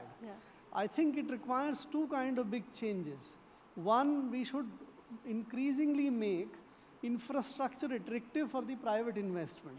So that the private sector can make investment there. And there are large number of policy issues there, whether you look at power sector or even the road sector. Railways is completely in the public sector. There is no private investment coming there. So one is to reassess the policy framework for the infrastructure, make a lot of infrastructure investment or sectors go to the private sector and make attractive enough for them to make investment. That's one thing which is very much required. Second thing I think is for the government to choose to do a very serious, what we call zero-based budgeting kind of exercise, that look at each project of yours. And if it is not serving the larger public purpose, it's better to sort of give those projects up to reduce your shelf of the project so that you, for example, let us take this PM Gram Sadak Yojana, which was started in 2003. It is a massively important program, which is not also very high cost. And it has made so much of contribution to connect every nook and corner of the country. That is the kind of investment which is what you require, not the kind of investment in BSNL. Today, the telecom sector is largely 95%, 96, 94, 95% already in the private sector. And is providing extremely good services. Why are we investing so much money in that loss-making and hardly service-providing organization? So if you do an exercise like this and bring down your shelf of project from today's 1.7 or 1.5 trillion dollars to 50 or 40 or 30, $300 billion, one-fifth of that, then you will be able to make those projects complete. And those projects will come on the ground, and those will also be servicing the people's felt needs much more, rather than just dumping on more and more on something which doesn't really add value. Which you've always been speaking about, to set targets which are achievable and smaller targets. Correct. You know, Mr. Garg, we've completely run out of time, but it's always such a pleasure talking to you because every time we raise questions, you not only analyze the problem, but you're also giving us solutions to the problems that we have. Pleasure talking to you, and thank you for taking the time. Thank you very much. Thank you.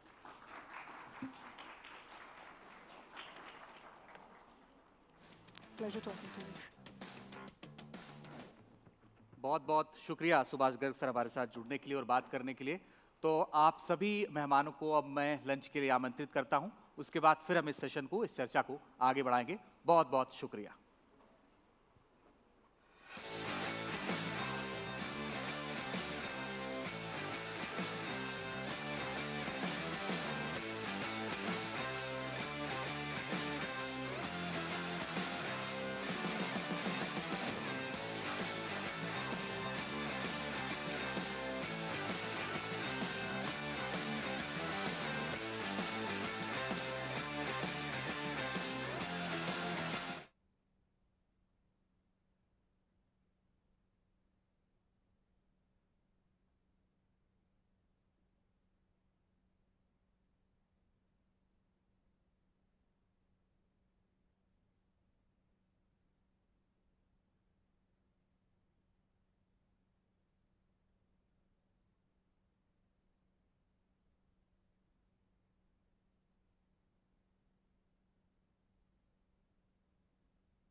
मेरा आवाज पूरा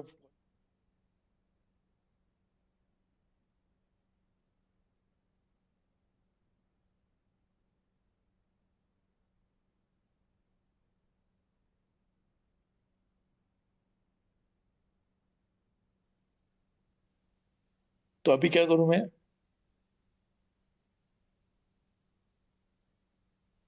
अभी time है? Time कितना time है? हाँ जी। Okay.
बस ये आ जाए एक बार फिर। अच्छा आगे हैं। हाँ ये सब चेक कर। अच्छा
एनडीटीवी फ्यूचर समिट में एक बार फिर से आप सभी का स्वागत है। अब इस सेशन को आगे बढ़ाते हैं और हमारे अगले खास मेहमान हैं पूर्व रेल मंत्री सुरेश प्रभु, और उनसे बात करेंगे हमारे सहयोगी विष्णु सोम। मैं आपको मंच पर आमंत्रित करूंगा कि आएं और उनसे बात करें।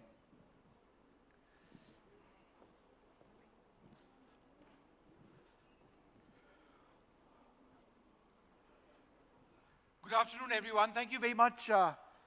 I trust you've had a wonderful lunch. Perhaps not too wonderful, so that you can stay focused and sharp for what is to come up. Suresh Prabhu is a rail inspiration, somebody who, as a former railways minister, has had a real idea, a vision of what the future of the railways are. And what we are looking with him at is connectivity and commerce, unlocking India's logistics potential. Thanks, Mr. Prabhu, very much for being with us. It's always super to speak with you. We know the potential, sir, if India is able to achieve, for example, what Japan has done in getting multimodal areas where there is genuine logistics potential. But in your mind, what are some of the key infrastructure hurdles which exist? If you talk about infrastructure, it's a very broad term. It's whether it's roads, rail, aviation, the kind of ports we need, and all of that. Logistic, in a way, is like linking all that together. So nowadays, we always talk about multimodal transport. So therefore, all these key elements of infrastructure, when they link to one another, it provides a seamless transportation of goods, and that's what we call it as a logistics. We always had a problem with logistics as one of the hindrance to realize the true potential. The cost of logistics, the time it took in terms of handling cargo was all the challenges. So I must thank the Honorable Prime Minister Narendra Modi ji, because he created a new department hub in the Ministry of Commerce and Industry when I was a minister in charge of that, to look at logistics. So what we did was very quickly we prepared the logistic, not just policy, because we said we already have a lot of time which has been lost, but the Government of India never had a nodal ministry to look at logistics per se. So we prepared not only just a policy but an action plan, which now is under implementation. So I think this was a major hurdle. What you asked me is a very pertinent point. People can turn around their cargo when it comes to, and there was a time when all the ports are owned by the government. There was a time when people used to take days just to get docking and then to get discharge the cargo, take away. The people had to pay damages. The shipping lines were not interested to come to India for a simple reason: it takes so much of time. So some of the transshipment should happen in port like Colombo, and then cargo is to come here. So today, luckily, this is one of the major hurdle which is being addressed and hopefully removed soon. So logistic in itself is standalone important activity which can spur business, and those who are involved in logistic business can vouch for it. That logistic is one of the key element of creating new job opportunities. Yes.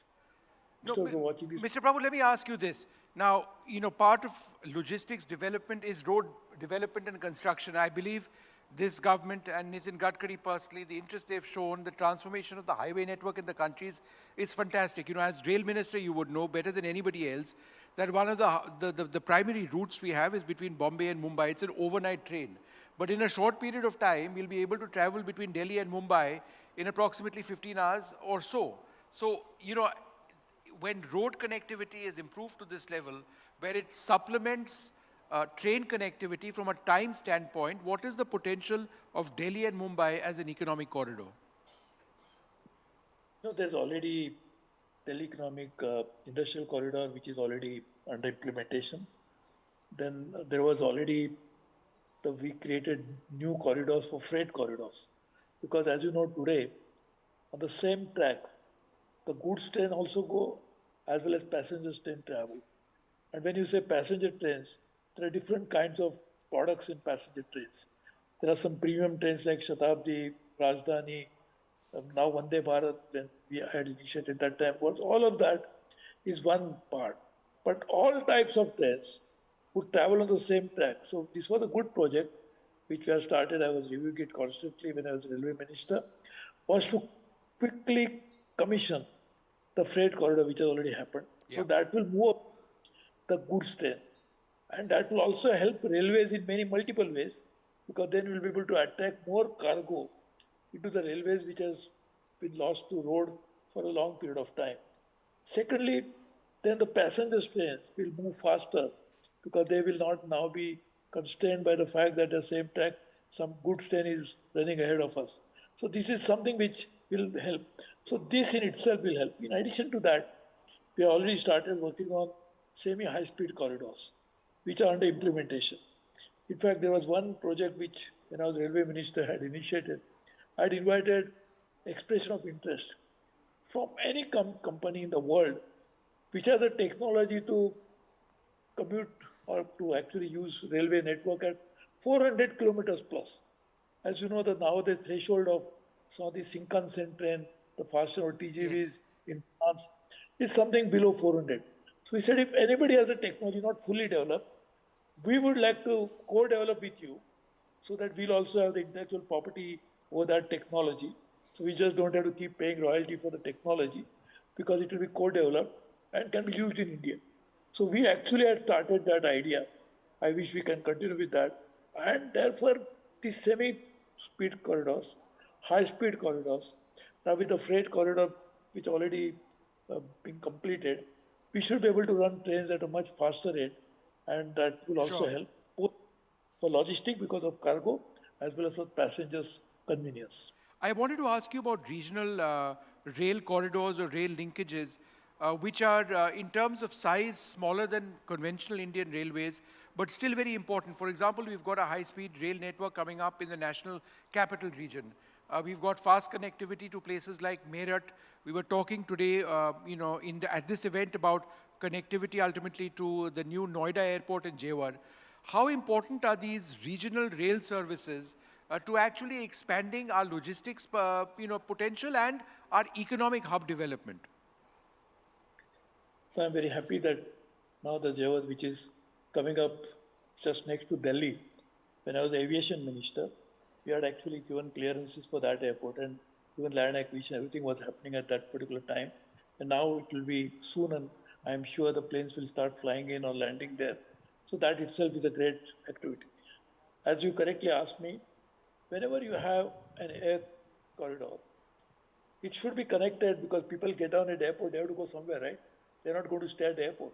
So therefore, the connectivity from that point to the major points of the city should also be there, which has been there in most other advanced cities of the world.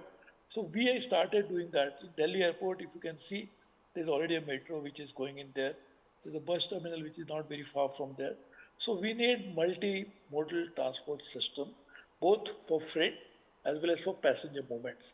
And that is what should happen. So the good part is Delhi has seen a great change in the course of last few decades. When I was the Minister of Environment in 1998 in Atalji's cabinet, we used to be always worried about, now we are even worried today, unfortunately, the air quality. So we started and we worked on that we must have metro system so that underground transport will speed up and hopefully less cars will ply on the road. Unfortunately, we completed the metro, but number has not decreased. So we have to work on some of the ideas, but absolutely right that from airport, connectivity is extremely important, which is also happening at the same time. It's slightly off the topic, but since you are talking about cars, I must ask you, sir. Cars, they literally drive our economy. There is no two ways about it.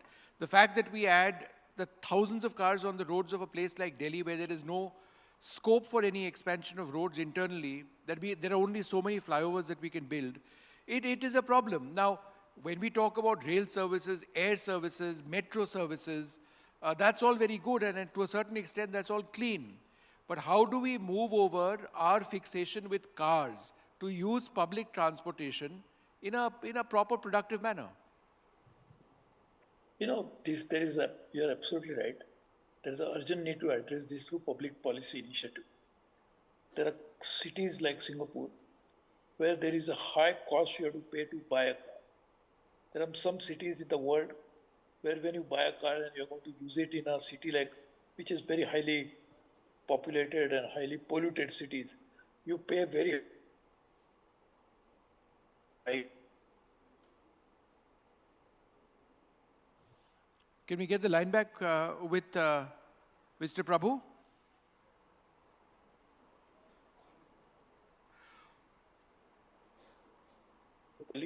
Who cannot even afford a two-wheeler. So it's not that every person is having 2 or 3 cars. Right. But there are some people who have more than 3 cars. So these are very highly, we have to discourage it. This is absolutely illogical, irresponsible, that city is choking and people are having more and more cars bringing it on the road when there is an alternate public transport available. I know we have to make it more efficient, but now you can imagine from Delhi, major city, from Connaught Place, for example, and you can go to all around Delhi through metro. So in a situation like this, public.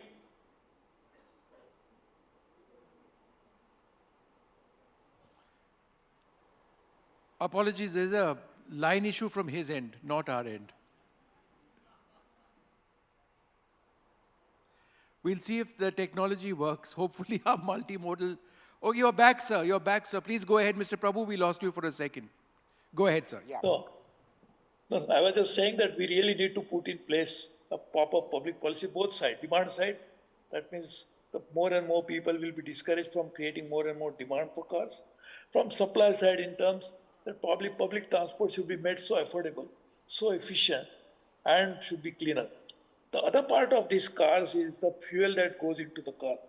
Again, going back to the time when I was Minister of Environment in 1998, we had decided to put strict controls on this, how much sulfur content should go into diesel, making of diesel. So that is something at a refinery level. So refineries were obliged to reduce the sulfur content into the fuel.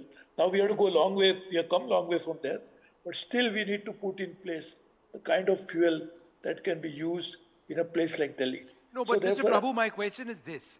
Does any party have the political will of curtailing the number of cars which are sold on India's roads?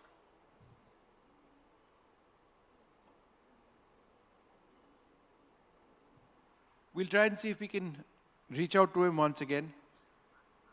Sir, go ahead, sorry, sir. I think the internet is not so good. So what I'm saying is, it is absolutely essential that not only we have to create a physical infrastructure, like which we are doing, but also create a public policy in place to ensure that we will be able to allow and also encourage people to move from one mode of transportation to other, to ensure that larger public good is served in terms of air quality, in terms of roads. So, as you correctly said, there's no room on the road. If more cars come in, which is the supply side issue, then automatically there will be a big problem, even if you have multiple flyovers. I think this is something which we have to seriously think about. We have to put in place proper policy regime into place.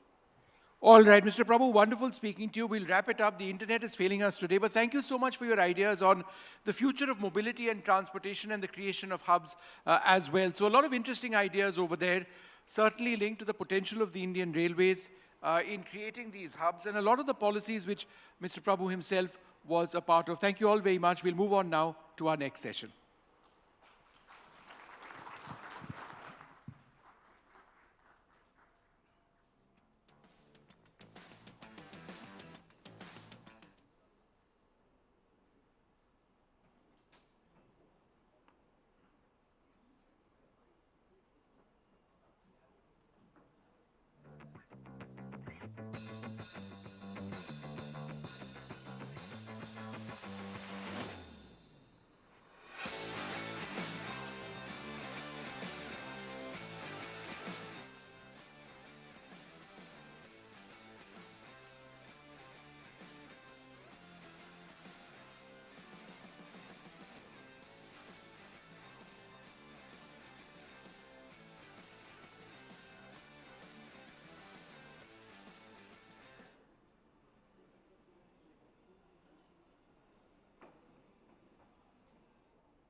चलिए इस चर्चा को आगे बढ़ाते हैं और अगला विषय है modern infrastructure driving inclusive growth. और मैं अपने सहयोगी सुजितना रॉय को कहूंगा कि वो मंच पर आए। जो हमारे खास मेहमान हैं उनसे भी आपका परिचय करवा दें। विनय सिंह है हमारे साथ, फॉर्मर एमडी एनसीआरटीसी, बहुत स्वागत है सर, मंच पर आइए। रोबीलाल, एयरपोर्ट डेवलपमेंट एडवाइजर, बहुत बहुत स्वागत है सर, आप भी मंच पर आइए। मनीष शर्मा जी हैं, पार्टनर एंड लीडर इंफ्रास्ट्रक्चर पीडब्ल्यूसी, आपका भी बहुत बहुत स्वागत है sir. Arunind Kumar, former railway board chairman, आपका भी बहुत बहुत स्वागत है, कृपया मंच पर आए। Rubela Lorita.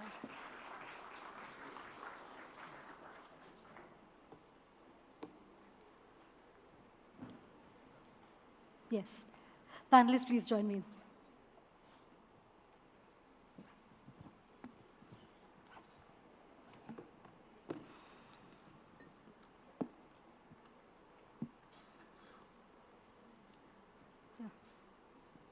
As we move towards the final sessions of this summit, we're now going to have a very important conversation about how the government's focus on mega infrastructure finally gives us what we're all looking for, inclusive growth.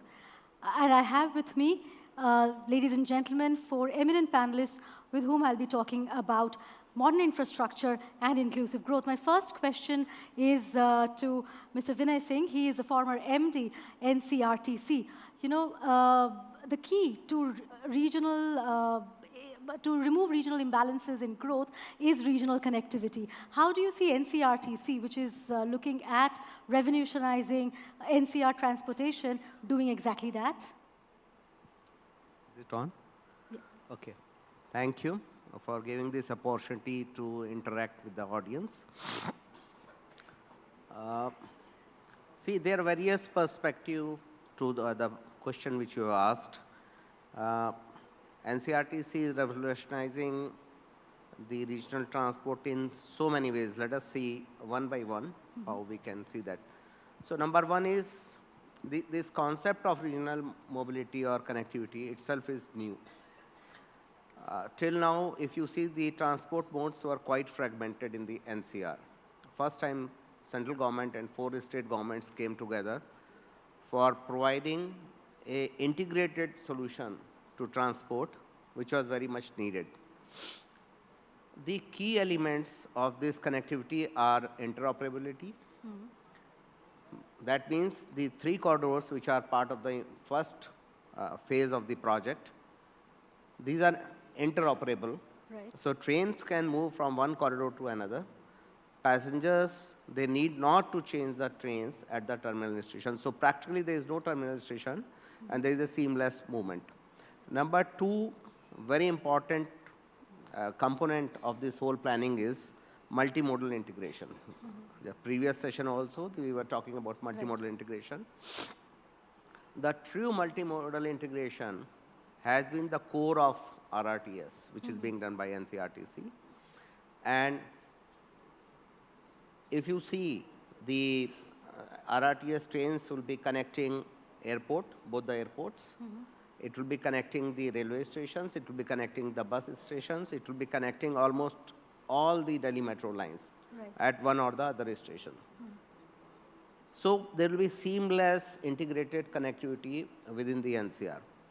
If you see from the perspective of air pollution and sound pollution, then these trains are electrified trains. So there is no pollution from air pollution from these trains. And these trains will be removing almost like 1 lakh private vehicles from the roads. You can imagine that what kind of reduction in the pollution will take place. Right. Number 2 is noise pollution. When a large number of cars or private vehicles, they travel on the roads, so there is a lot of noise pollution also. These trains will not create that kind of thing. Other than this, these electrified trains will be using the renewable energy. Almost like 60% of the energy used will be renewable energy. So not only that the pollution is not happening in Delhi, but it will not be happening at the source of the generation of energy.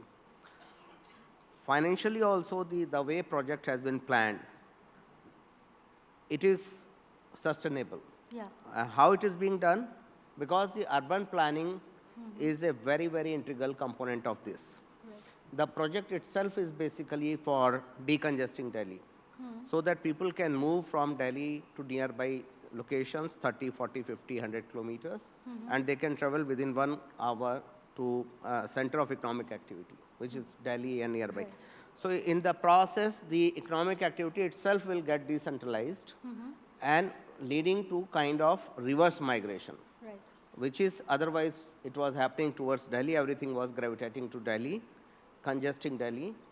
Now with the this project, this is going to revolutionize the way people are living in Delhi and NCR. It is not only the how they travel. Right.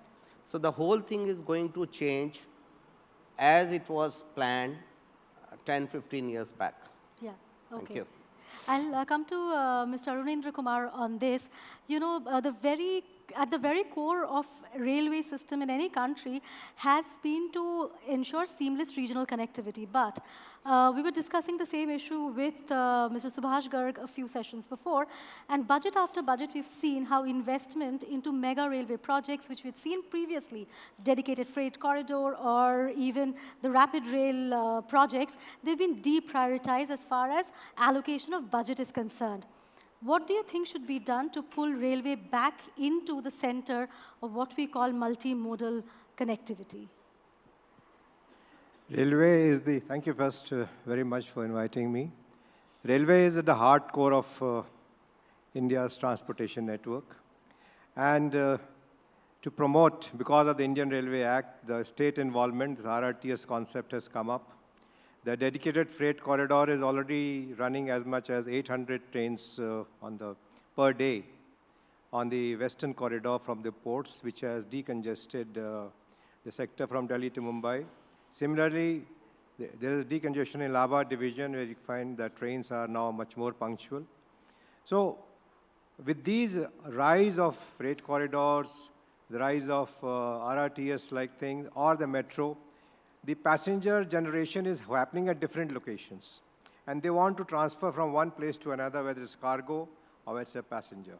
And there, this multimodal concept is coming up, in which it has been decided by the Honorable Prime Minister and the Cabinet that we must create multimodal hubs. The stations should be such that they should have connectivity as far as passenger is concerned for everything. And as far as cargo is concerned, these container depots should have everything. So these things are going to come, and we expect that the budget shall have greater focus on this kind of connectivity, both for passengers as well as for cargo. And Indian Railways shall always remain at the heart. And more freight corridors, whether it is the way it has come up or in some other form, it is very much essential. What we need is a corridor. It may be a freight corridor, it may be a passenger corridor. We have a high-speed passenger corridor coming up. RRTS is a passenger corridor. We have a freight corridor. Whenever you have a corridor, the trains move faster because they are of the same type. There's homogeneous running. Today, we run trains, everything is on the same track. Passenger train, freight train. It's like, you know, you go in Chandni Chowk and everybody is following each other. Ikka bhi hai, pedal bhi hai. So you can't have speed. So speed you want, you have to have a corridor. And when it is corridor, then you decide whether it's freight corridor or a passenger corridor. Similarly for airports, you have to connect people to the airports. You have to have trains there. And here one suggestion is, when we have connectivity for airport, when we design a city, kindly leave some place for a railway line or railway station, because later on, railway will be required and the cost becomes prohibitive. It's prohibitive. If you need a new line, it is not so expensive for the land is concerned or the construction is concerned. But when you become, let's say Delhi Metro was initially planned when Delhi City was there, if some land was left out, may not be thinkable at that stage, but for all the new hubs that are coming, like Yamuna Expressway Authority or Greater Noida, we leave some patch of land which is very efficient as far as railway usage of land is concerned, so that multimodal can take a, can really be realized. Otherwise, the expense is so much that you get bogged down in that and nothing comes out. Thank you. I'll come to Manish on this. Since the morning, the various conversations that we've heard, we have continuously spoken about how multimodal connectivity, I know you'll say it's an oft misused phrase, it has transformed rural economies. What role do you think that the private sector in India can play in accelerating this transformation? See, private sector play, or which is often referred to as pure play private investment or public-private partnerships, will have to be looked at in a wholesome framework. It cannot be a panacea for everything. It's not the holy grail. What we have seen is that wherever there is a maturity in the sector, where the revenue of the sector and there is a willingness to pay for the services, private sector, private participation models have picked up. Take the example of roads in India. For the last 30 years, we have seen PPP models taking off, and we have revisited those models whenever there has been a stress in the sector. But we have made sure that public-private participation happens effectively. Same is true for airports, where we have seen PPP take off. Likewise in energy sector as well.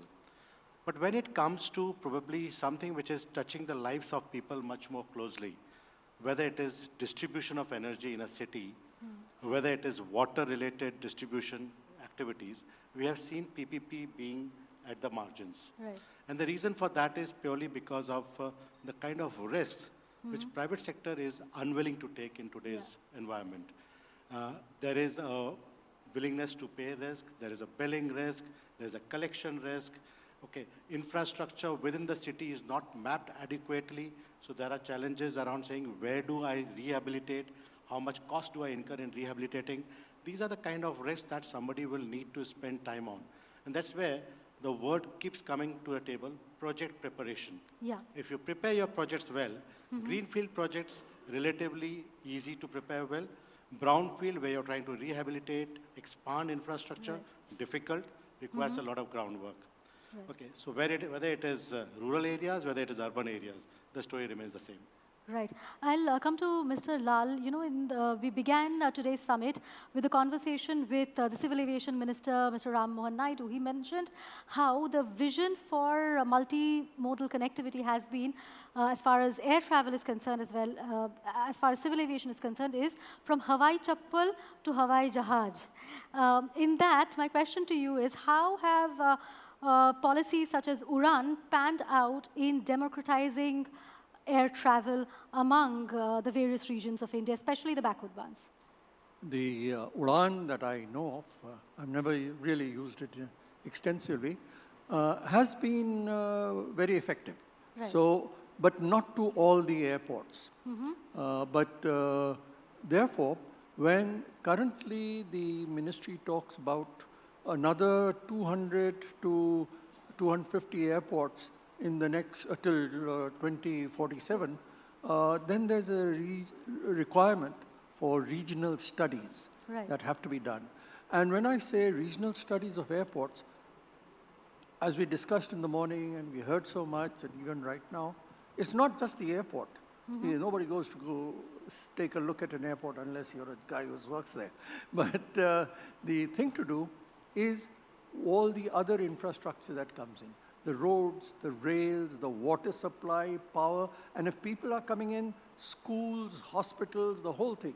And today, we're coming up in locations which already have this. So even if you look at Jewar, which is going to be a really big facility, all right, the traffic that's going to come there is from that rail. But then, as we come to these other airports, even Purandur in Chennai, right. It's 75 kilometers or thereabouts in Kanchipuram, beyond Kanchipuram, in fact, it's in that district, 75 kilometers. So there rail comes in, because this is what's going to happen at Jewar. Narita serves Tokyo, is 60 kilometers from the city. High-speed trains, regular trains, buses, a whole range of services. And all these will have to be looked at to come up with it. And a lot of it's going to be through PPP. As Manish just pointed out, PPP is going to be important for this very, very large. By the way, and the other thing, and I in fact put it down, what is meant by long-term economic gains? There has not, I'm not aware of any studies done in India as to what is long-term economic gains for rural areas. I'll just come to that point. Yes, I had a few questions around that. I'll come to you, Mr. Singh. We're talking about PPP. How has been your experience as far as private partnership is concerned when we talk about NCRTC? Okay. So, NCRTC per se is a government organization. It is a joint venture of central government and the 4 state governments. Right. But at the policy level, we were very much conscious that we have just hold your mic a little closer. We have to have a lot of participation by the private sector. The metro rail policy itself, it says that we have to prioritize operation and maintenance of metro rails. See, RRTS is governed by metro rail policy because this is a new mode of transport which comes within the metro rail policy and metro act. So there was a very clear vision from the day one which we created that will bring in a private operator for operation of this system. For the first time in the country, NCRTC introduced a private operator, a Doshpan, for maintenance and operation of trains. So even the systems like signaling, track were handed over to DB for maintenance. This is something which was otherwise is, the railway feels that it is a very, very sensitive system not to be given to the private players. But we did this. It is happening all across the world. Europe, practically all railway systems are being maintained by a private sector. Civil aviation. Yeah. The planes are being maintained by private sector, so which are very sensitive equipment. So we introduced that, and as the last mile connectivity and multimodal level, integration level, also we brought in a lot of private sector initiatives. We had JV with the Rapido. We had some other private operators which are now providing their services for the last mile connectivity. We brought in some private sector innovations for the construction techniques and for monitoring the project also. So practically almost in all areas of project implementation and operation and maintenance, we could bring in private sector involvement, which is very, very essential because government should work as regulator rather than as implementer. And within that regulatory policy, we went ahead and brought in a lot of private sector involvement and participation in implementation. Right. I'll come to you, Arunindraji. We are talking about, we were just mentioned, Mr. Lal just mentioned the Noida International Airport, and there was a conversation with the CEO there, Mr. Schnellman, a while back, where the question that my colleague kept asking is last mile connectivity. You know, on a good day, even from Noida, it will take anybody anywhere between 1 hour and 1.5 hours to get to the new Noida airport. Do you think that while planning this project, as Manish was mentioning, they should have perhaps, the policymakers should have made Indian Railway an integral part of this entire project? I know you become wiser after the event. That this should have happened. Like Delhi Metro should have been laid when Delhi City was announced in 27, something of that sort. No, that's right. The project of Jewar Airport is very well known. It's 70 kilometers from here. Anybody going that side must have good connectivity. To date, T3 connectivity has developed well by metro and by taxi, by roads.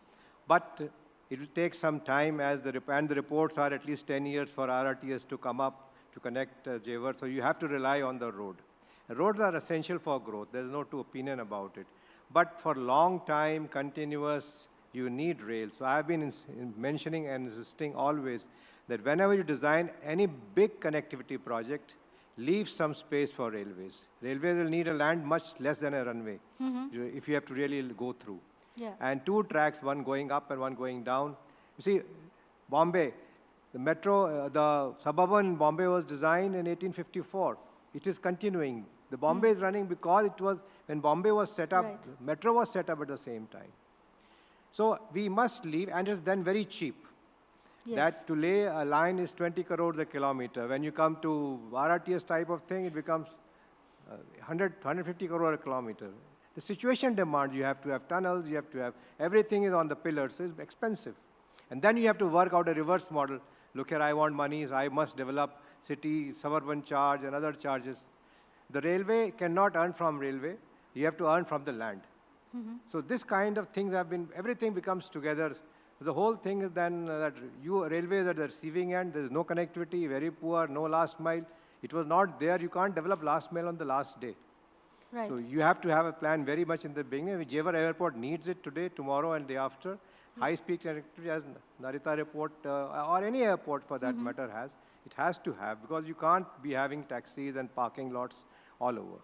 Right. Before I come to you on what structural changes need to be done as solutions to this, I'll move to Manish.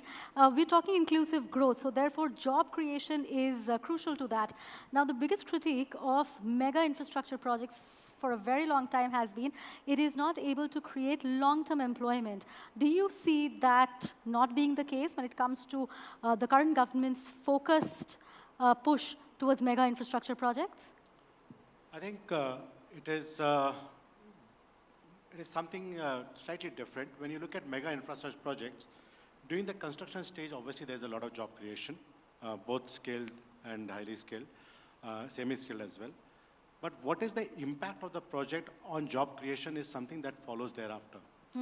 So you look at the example of what the minister talked about, the Delhi-Mumbai Industrial Corridor. It is a high quality transport linkage between Delhi and Mumbai. It is both rail as well as road. But what was essentially intended by using the word corridor was not that there is just a transport link between the two cities. Yeah. There are so many nodes between these cities, places like Kushkera, Bewari, Nimrana, Pali, so many places, where you are building industrial townships. Yeah. And you are ensuring that these industrial townships are connected to these high quality infrastructure, the trunk infrastructure of rail and road. You're building housing, you're building education, you're building city infrastructure in those locations so that they become integrated industrial, commercial, business cities. That's when your job creation starts happening. Right. And that's how your investment starts flowing in. We are seeing that, at least as far as DMIC is concerned, wherever you have built these well-connected, integrated cities, there is a good demand coming from manufacturing companies to come and set up shop there. Yeah. But you'll continue to need to patronize more infrastructure. You only built the long distance rail and a long distance road. Have you built something equivalent to NCRTC to connect all of these? You haven't. Right. There's a talk of building metro all the way to Nimrana, Yeah. maybe running elevated and partly on surface. Have you built that? That's a work in progress, still not happened. Infrastructure has to precede any kind of other investments that you want to attract. As far as that outlook is concerned, this government has the principle rightly adopted. But is the pace happening at in the right fashion? I think there's a lot of catching up to do. Also, that brings us to the very important aspect of social infrastructure, where that is, matching the investment that we're making on physical infrastructure. I'd like to take that question to Mr. Lal, but if you want to take a quick stab at it, please go ahead. Social infrastructure is essentially, that's the concept behind building these integrated cities. So a Nimrana, Kushkera, Bewari, or a Greater Noida node, these nodes, or for that matter, Aurangabad node, they are essentially meant to be built as places where you ensure business, industrial, social, institutional, all infrastructure coming together, including logistics and distribution networks. Yeah. That's the intent. I'll come to you, Mr. Lal. Same question. That is, what has been your experience of governments, this push that they make to mega infrastructure projects? Do you see them, have you historically seen them being matched by investment also in social infrastructure, or there is a lot of scope there still? Well, I have one or two points also to Please go mention. ahead. Social infrastructure, yes, but airports tend to be little patches. Right. They're not long corridors, they are little patches. So what has to come up around it has to be discussed with the government, with other private people, with citizens, their own viewpoints of view, because while we're all talking about land, air travel affects noise, and therefore all the space that comes in. Parts of Vasant Kunj had to be knocked down because of the noise that was going to come over as aircraft approach or take off from Palam. So that's one. Regarding the railway points and the metro connections, I feel really happy to say that the original master plan of Delhi Airport, 1976, had a site for a metro station before metros were available in Delhi. And the good thing is that the one that has come up is about 200 meters from what had been suggested originally. So if you think ahead, and you think not 5, 10, you think 50, 60, 70 years ahead as to what will happen when I'm not there. That is the way that planning for infrastructure should really work at. And that is the thing that I would suggest. Right. I'll come back to you, Mr. Singh. My last question to all of you before we wrap up, that is, it's again, in most of the conversations that we have around infrastructure, we largely talk about attracting investment, foreign investment mostly. How do you think these infrastructure projects could go beyond that in also energizing local communities, co-opting them, and pulling them up the economic growth ladder? Okay, so focusing on RRTS project particularly, see, as I said, this is not a mobility project simply.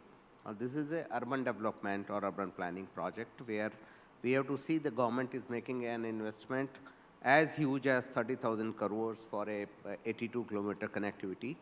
The purpose is to decongest Delhi. The purpose is to create more centers of economic activity, because each one of these stations which is going to be happening on these corridors, they will be nodes for economic activity. Right. And if we plan these nodes properly, if we do the urban planning properly around them, there is a huge opportunity and potential for investment.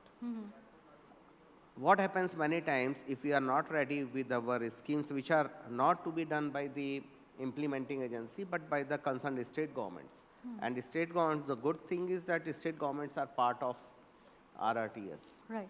And states like UP and Delhi, both where this corridor is happening, they have come up with their own TOD policy.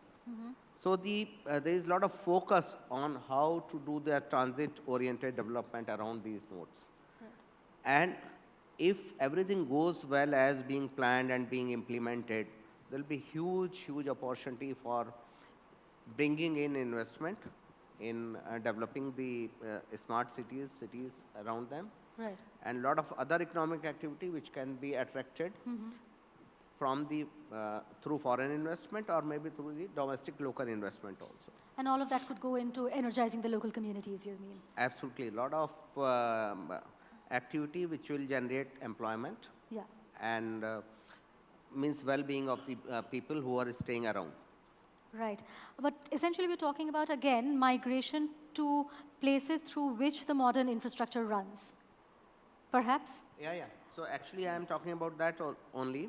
See, what happens whenever this kind of investment is made in a transit project, so a lot of economic activity will come around these stations. Right. We can plan in a way so that we regulate the development, or if we don't do it in time, then haphazard development will take place, which will not, initially it will attract the investment, but with the passage of time, investment will not come into those areas which are not properly developed. Right. Or which are not regulated for that kind of development. Right. Mr. Kumar, I'll come back to you. We're running completely out of time, but this is the question I was trying to ask you after your last answer, which was about what are your suggestions for structural changes that need to be done as far as the Indian Railways is concerned. You know, it has benefited various urban as well as industrial hubs, but large swathes of land in India continue to complain from issues of lack of reliable connectivity, congestion, etc. What can be done so that Indian Railways can keep pace with the hectic activity we see around other infrastructure that is coming up in the country? If you ask, say, give me one answer, the answer will be lay new tracks. Go where you have not gone. Number two, second answer, make the travel comfortable. Means something like Vande Bharat, more of them. And third, if you ask another one, then make multimodal a normal phenomena. You don't, once you get out of the station, you don't have to think, how will I go to the next place? You see, if you get out of one station, Hazrat Nizamuddin, now if you want to catch a metro or RRTS, you will travel so much that you will forget what is multimodal. So these are some basic things which everybody understands, but the thing is that the time has come at such a juncture where it is not possible. Either something is coming in the way or something else is there. So the best of brains fail at that time because cannot be operative. You're not laying a track on the moon or the Mars. Everything is available. You are laying a track where things are already at a level where that cannot be changed, and you have to first find your way in, and somehow a coach is 25-meter long, so it cannot go in a curve. So it has to have a long place, and that is how it is. That's why roads take a lead, that they can negotiate a curve, and you can negotiate your car in that. Thank you. We've completely run out of time. Thank you, gentlemen, for taking the time out today and joining me in this conversation. It was a pleasure talking to you. Thank you once again. Thank you very much. Thank you.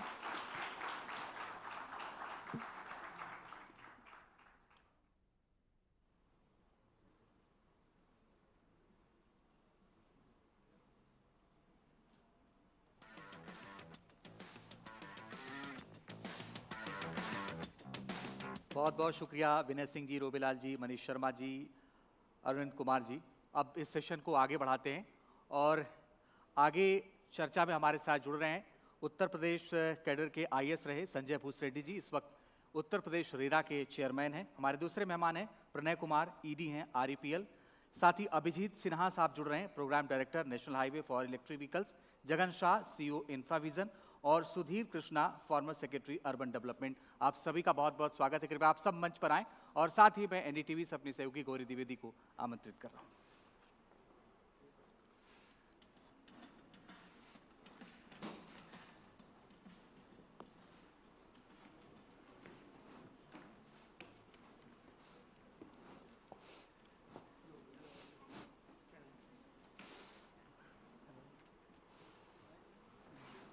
Please, sir.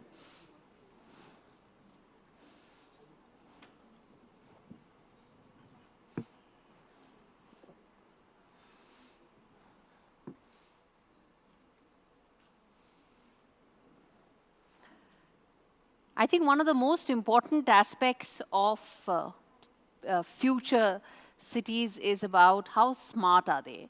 And the one thing that this government has spoken about and has really made it a sort of a mission is that the urban landscape in India should change. The 2015 Smart Cities mission was an effort in that direction. A lot of progress has been made. There are some learnings, there are some challenges.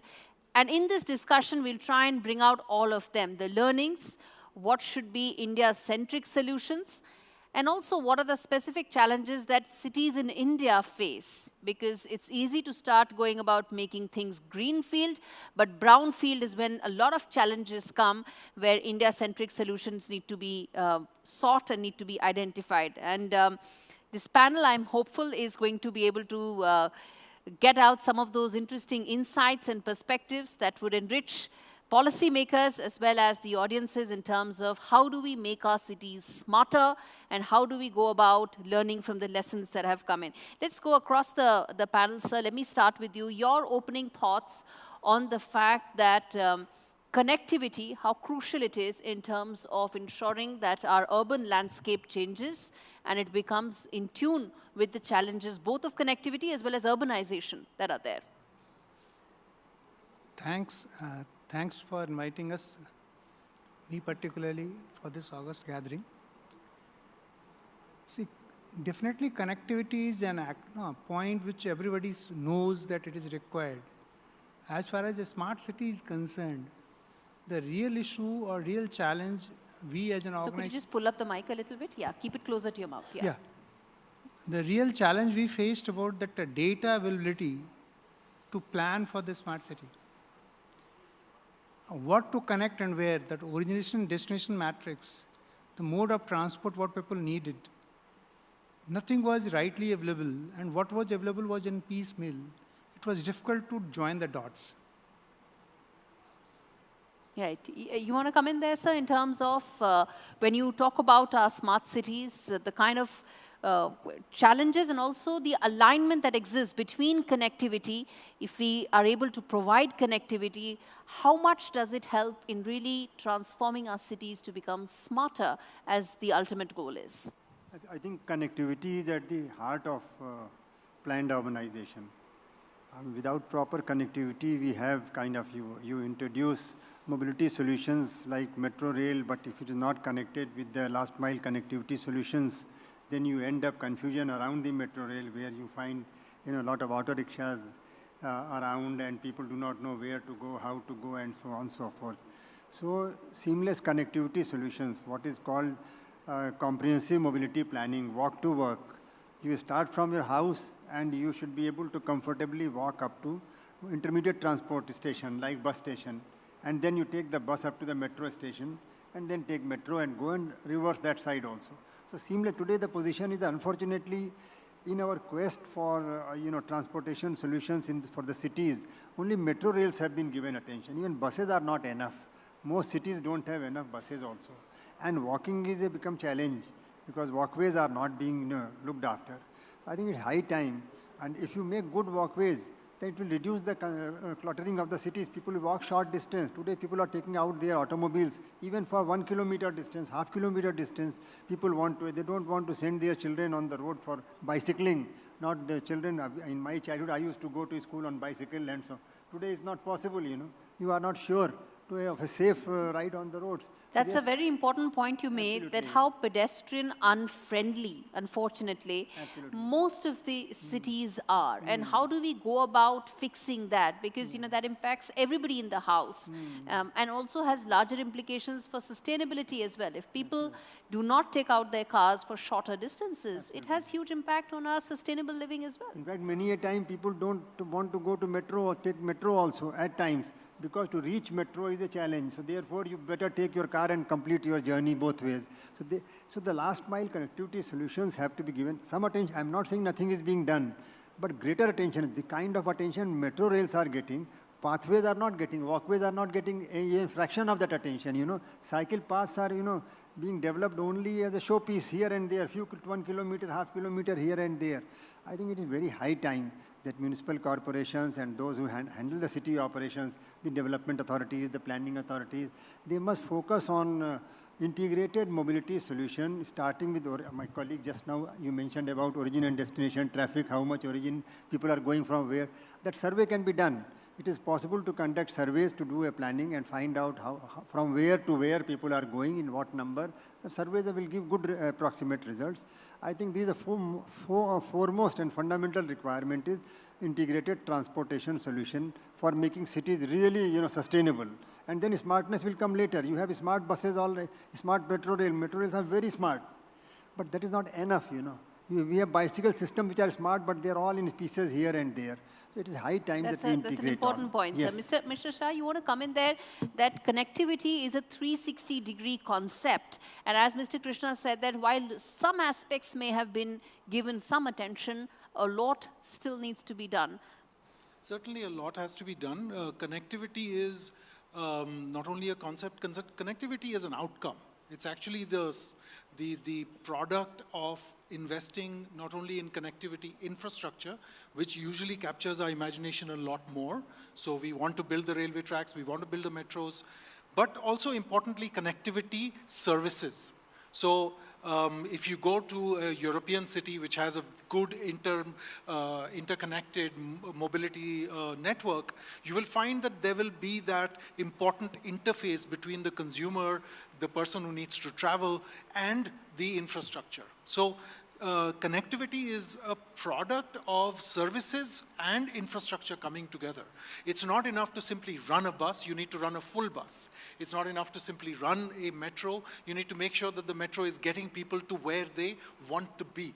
And underscoring all of this is something that the smart cities in India have learned at a very steep learning curve, which is the application of literally future tech and space technology to I'm going to come to technology in a bit, sir, but specifically on the connectivity part, I just want to quickly get in, sir, as well, to sort of talk about how connectivity, as Mr. Shah said, is a derivative of how you want to make your cities smart. Very, very good one to start with, and thank you for having me here. I don't know how many people will agree with me, but if I have to build a home for myself, I would not like to build in the cities that we have in India.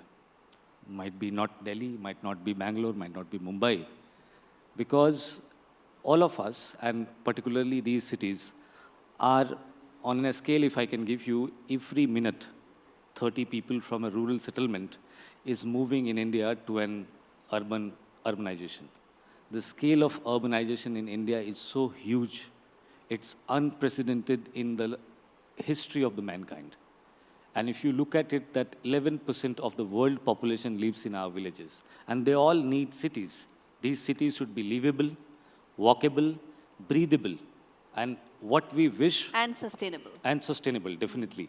What we wish to have these cities is definitely to give us a gesture and also, if you can say, drinkable water, drainage, network, and healthcare. Right. We have Mr. Sanjay as well with us on the Zoom link, right? Yeah, sir. Let me bring you in as well on the fact that we're talking about the connectivity aspect of how that drives the success of smart cities.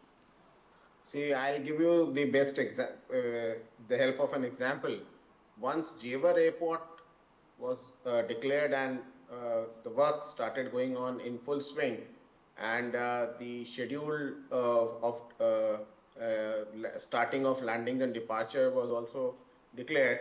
Thereafter, a lot of development started taking place in Greater Noida area and on the Yamuna Expressway. In the last 6 months itself, we have sanctioned more than 25 projects in that area. So that itself shows that there is a link between connectivity and then the projects, residential real estate projects coming up. But I agree with my previous panelists that only the airport will not help.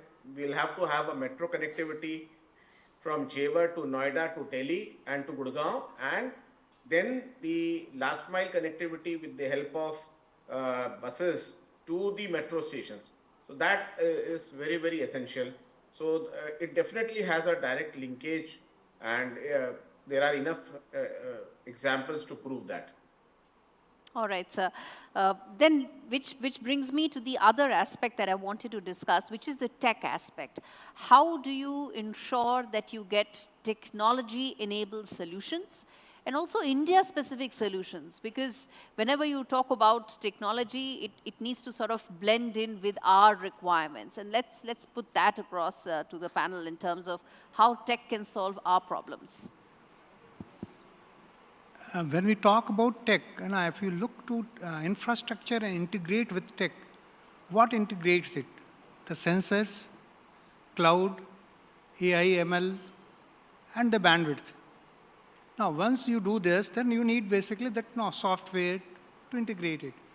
Our experience, if we talk about, say, Moradabad smart city, that city also, that when we talk about the traffic data integrated to command and control system to check it, it was fairly successful. So tech has helped to smoothen the traffic flow, reduce the emission. It has definitely made it more sustainable. Energy optimization has come, and it has made the city more safe. Means all the places where you are finding that crime happening, putting camera there and tracking it, it has reduced the crime. No, putting cameras and tracking is important, but I would call it as regular policing in terms of, putting CCTV footage in place. But I guess it is Internet of Things that many people say that could really transform cities and how you really go about using IoT. Sir, would you like to come in there? Absolutely. You see, for the IoT, the hub is already there in place in at least 100 cities. The smart cities have got integrated command and control center that can become the hub. Now, the thing is how we make use of it. What I notice is that we are suboptimally utilizing it. For example, not only the crime, as you mentioned, sir, the crime can be, detected on the roads, at least traffic jams, the floodings, where the roads are, potholes can be checked there. That is on one side.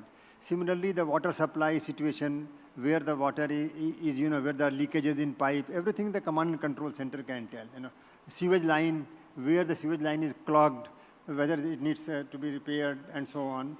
And I said flooding points can be checked, traffic jam points can be located, immediate corrective actions are possible. So these integrated command and control centers were formed probably for the smart city mission's limited purpose, but I think they have a huge potential. They can provide a big backbone of support for the entire city, and it should be utilized also. That is definitely, it is a possibility and requirement both. Mr. Shah, you wanted to comment on technology earlier. Sure. Yeah. So I think in addition to what Dr. Krishna just mentioned, the command and control centers, of course, have captured a lot of the imagination, especially during COVID, because they became the war rooms for dealing with COVID. I'd like to say that the integrated command and control centers aren't the only big deployment of technology in smart cities today. One of the great achievements of the smart cities mission, which is unacknowledged, is that over the across the 8,000 plus projects that it will deliver by next year, or rather, in fact, by this year, a lot of those projects are about circularity, for instance, waste management, wastewater management, even ecological restoration projects have come in, air quality management. So technology has been deployed in smart cities on a pilot basis across the country, across 100 cities, which is showing us the sustainability potential of our cities as well. So it not only is helping us run transportation systems well, it's helping us manage traffic better, it's also helping enable circularity in terms of recycling of waste, detection of different kinds of waste, even down to drones helping municipalities manage encroachments and unauthorized constructions so that they can optimize their collections on property tax. So technology is clearly the backbone of the smart cities anywhere in the world. What is heartening to see is that in the Indian context, through one mission, we've actually been able to create hundreds and thousands of lighthouse projects, which now can be replicated and scaled across the country. It can also almost become like a standard toolbox, where it includes an integrated command and control center, but it also includes other kinds of technologies, sensors, installations for managing waste, for managing the whole sort of metabolic activity of the city itself. Okay. Yeah. Yes, sir. In pretext of India, I beg to differ a little bit because on the scale which we are urbanizing, we may become another America or China. So when we look at technology, we need to be very, very specific. If we look at the design of our competitive federalism, we are very well placed to give solution to different states, and also states in a position to give solutions to the national problems. What you suffer in Delhi, you may not suffer in UP. So in this pretext, if you look at one successful example, UP, then 2014, if I can quote from where it started, 14 to 17, UP has worked extensively on adoption of new technologies. In 17, UP Ease of Doing Business ranking is ranked 2.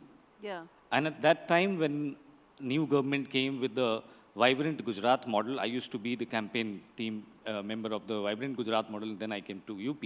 So UP was given first possibility for us to work and bring and make it possible for investor to become a destination for investment. Bringing technology in a sensible manner is a competitive federalism competition between states today, that we do not end up becoming America, China, and again becoming into a same loop where nobody wishes to live in cities. And ultimately, if the adoption of technology is not done in a way, particularly after the global disappointment of COP29, which was placed as a solution provider for the world. World is looking at India now that the way how sustainability and development can work together, Prakriti bhi, Samriddhi bhi, Vikas bhi, or Virasat bhi. So there are three aspects of what you said, and all three are equally important, but they are distinct from each other.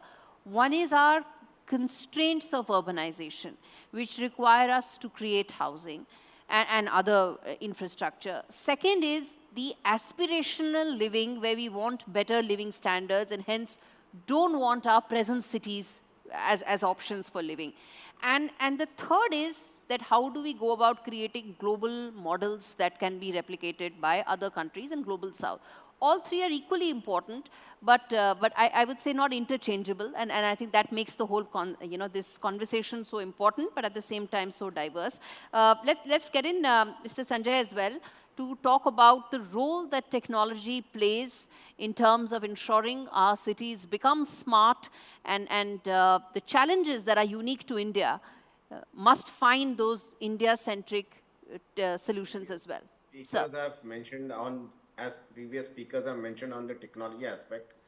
I would say that there are few examples in India which are good examples, but I would take the example of the gift city in Ahmedabad. which is the smaller version of a investment destination. But that's a complete where everything with respect to technology, IoT, and all the aspects of drainage, sewerage, drinking water, cooling of the air conditioning of the buildings, everything is being taken care of. So we will have to find local what is applicable, because all technologies cannot be made applicable in all cities. So we'll have to see. And as has been said, that the command control center which has been set up is a very good example. But in that, only one aspect by and large have been done by all the states, that is traffic control, bottlenecking, traffic regulation, etc., etc. But with respect to the service aspect, where is the drainage leakage, where is the sewerage, where are the points, where are the where complaints would come up in the next 2-3 days, or where in the during night fire has taken place. So there are 3 aspects of command and control center. One is the basic traffic regulation and things like that, law and order, etc., etc. The other is your services, and third is your monitoring of all the services, where your services are there and where they will give you problems. So it has to trigger and tell in advance the administrators of that city that, look, in the next few hours there is a problem which may come, so please get it rectified, or a problem has already come, so get it rectified. So we have to use technology in that way. All right, so that's an important point. And in the spirit of time, the third, this question I want to ask to the panel, I would request all of you to keep it short so that I can also take maybe 1 or 2 questions from the audience.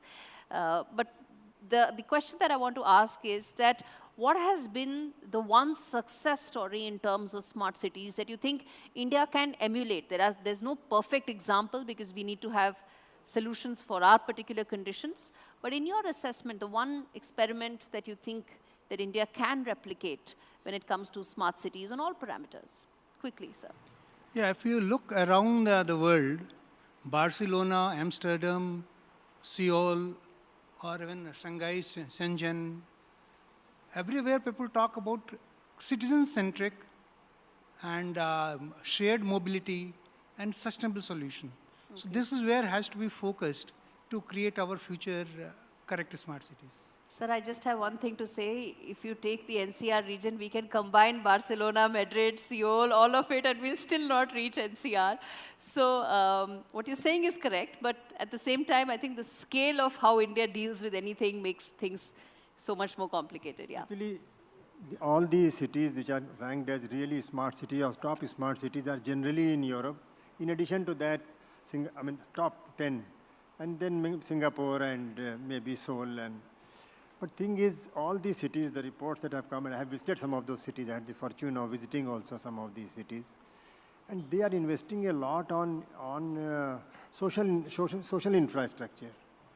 You know, awareness, education of people, children education, healthcare, you know, public facilities like public parks and so on. So it is an integrated, it's very difficult. You see, you cannot bring smart gadgets and display here and there, distribute smart gadgets and to companies and to municipalities and to people and say that city will become smart. The whole framework has to be, so along with the smartness solutions, we should have a planning vision also as to how the city will be, what is the characteristic of the people, what are their requirements, and with that we work, you know. Vision is very important. Exactly, yeah. Yes. Yeah. You asked for an example of a success that can be replicated all across the country. If I can say 2, please. One is Coimbatore Smart City, which cleaned up its water bodies and restored through biological, ecological restoration methods all of its water bodies.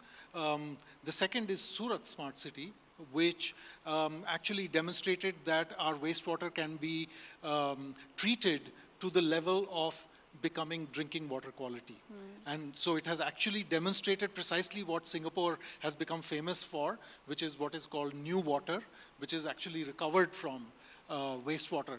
Surat has already demonstrated that. So I would say that these 2 water bodies, as well as the Surat example of cleaning up the water, and maybe I should add Indore's example of solid waste management, which is clearly something that can be replicated across the country. Indeed, yes. I would say reduction of our GDP spend on logistic 14% to 9%, decarbonization of our surface transport. These two have been a big issue for the economic growth of India. From last 10 years where we have reached now to bring a very good climate taxonomy, also making electric highways to connect the smart cities. Because in future, mostly people will be owning in smart cities electric cars. And they would like to go on highways. It is important and necessary. It was very important for us to build a good network of electric highway. India has a very successful example of now entering into building of 5,500 kilometer e-highway on entire golden quadrilateral Bharatmala and Sagarmala, reaching from Delhi to Kanyakumari. It will also give a global example because the other successful example, Germany, which had the electric highway of the overhead wire, was 22 crore rupees per kilometer per se. India has only 1 crore rupees per kilometer. Right, okay. Sanjay sir, let me give the final word to you, sir, in terms of what do you think are the successful experiments that India can replicate or scale up on a larger level? Keeping in mind your time constraint, I would say all my four learned panelists have mentioned that. So you will have to summarize what they have said. And from that, we will have to learn from the good examples we have, as has been rightly mentioned in Coimbatore, Surat. Ahmedabad also had mentioned another example of Gift City. So we will have to do it that way. Thank you. All right, thank you so much. And on that note, I have to end this conversation. It was extremely important, threw up a lot of interesting ideas, insights, and I think it's all about being able to implement and solve some of the challenges that may come along. And thank you so much to the audience for being a patient listener. All the panelists are available offline. We can't take the questions given that the next session is lined up. Thank you so much.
और अब हम final session की तरफ बढ़ते हैं और अगले हमारे खास मेहमान हैं शलभ गोयल जी, मैनेजिंग डायरेक्टर NCRTC। शलभ जी, बहुत बहुत स्वागत है, आप मंच पर आए।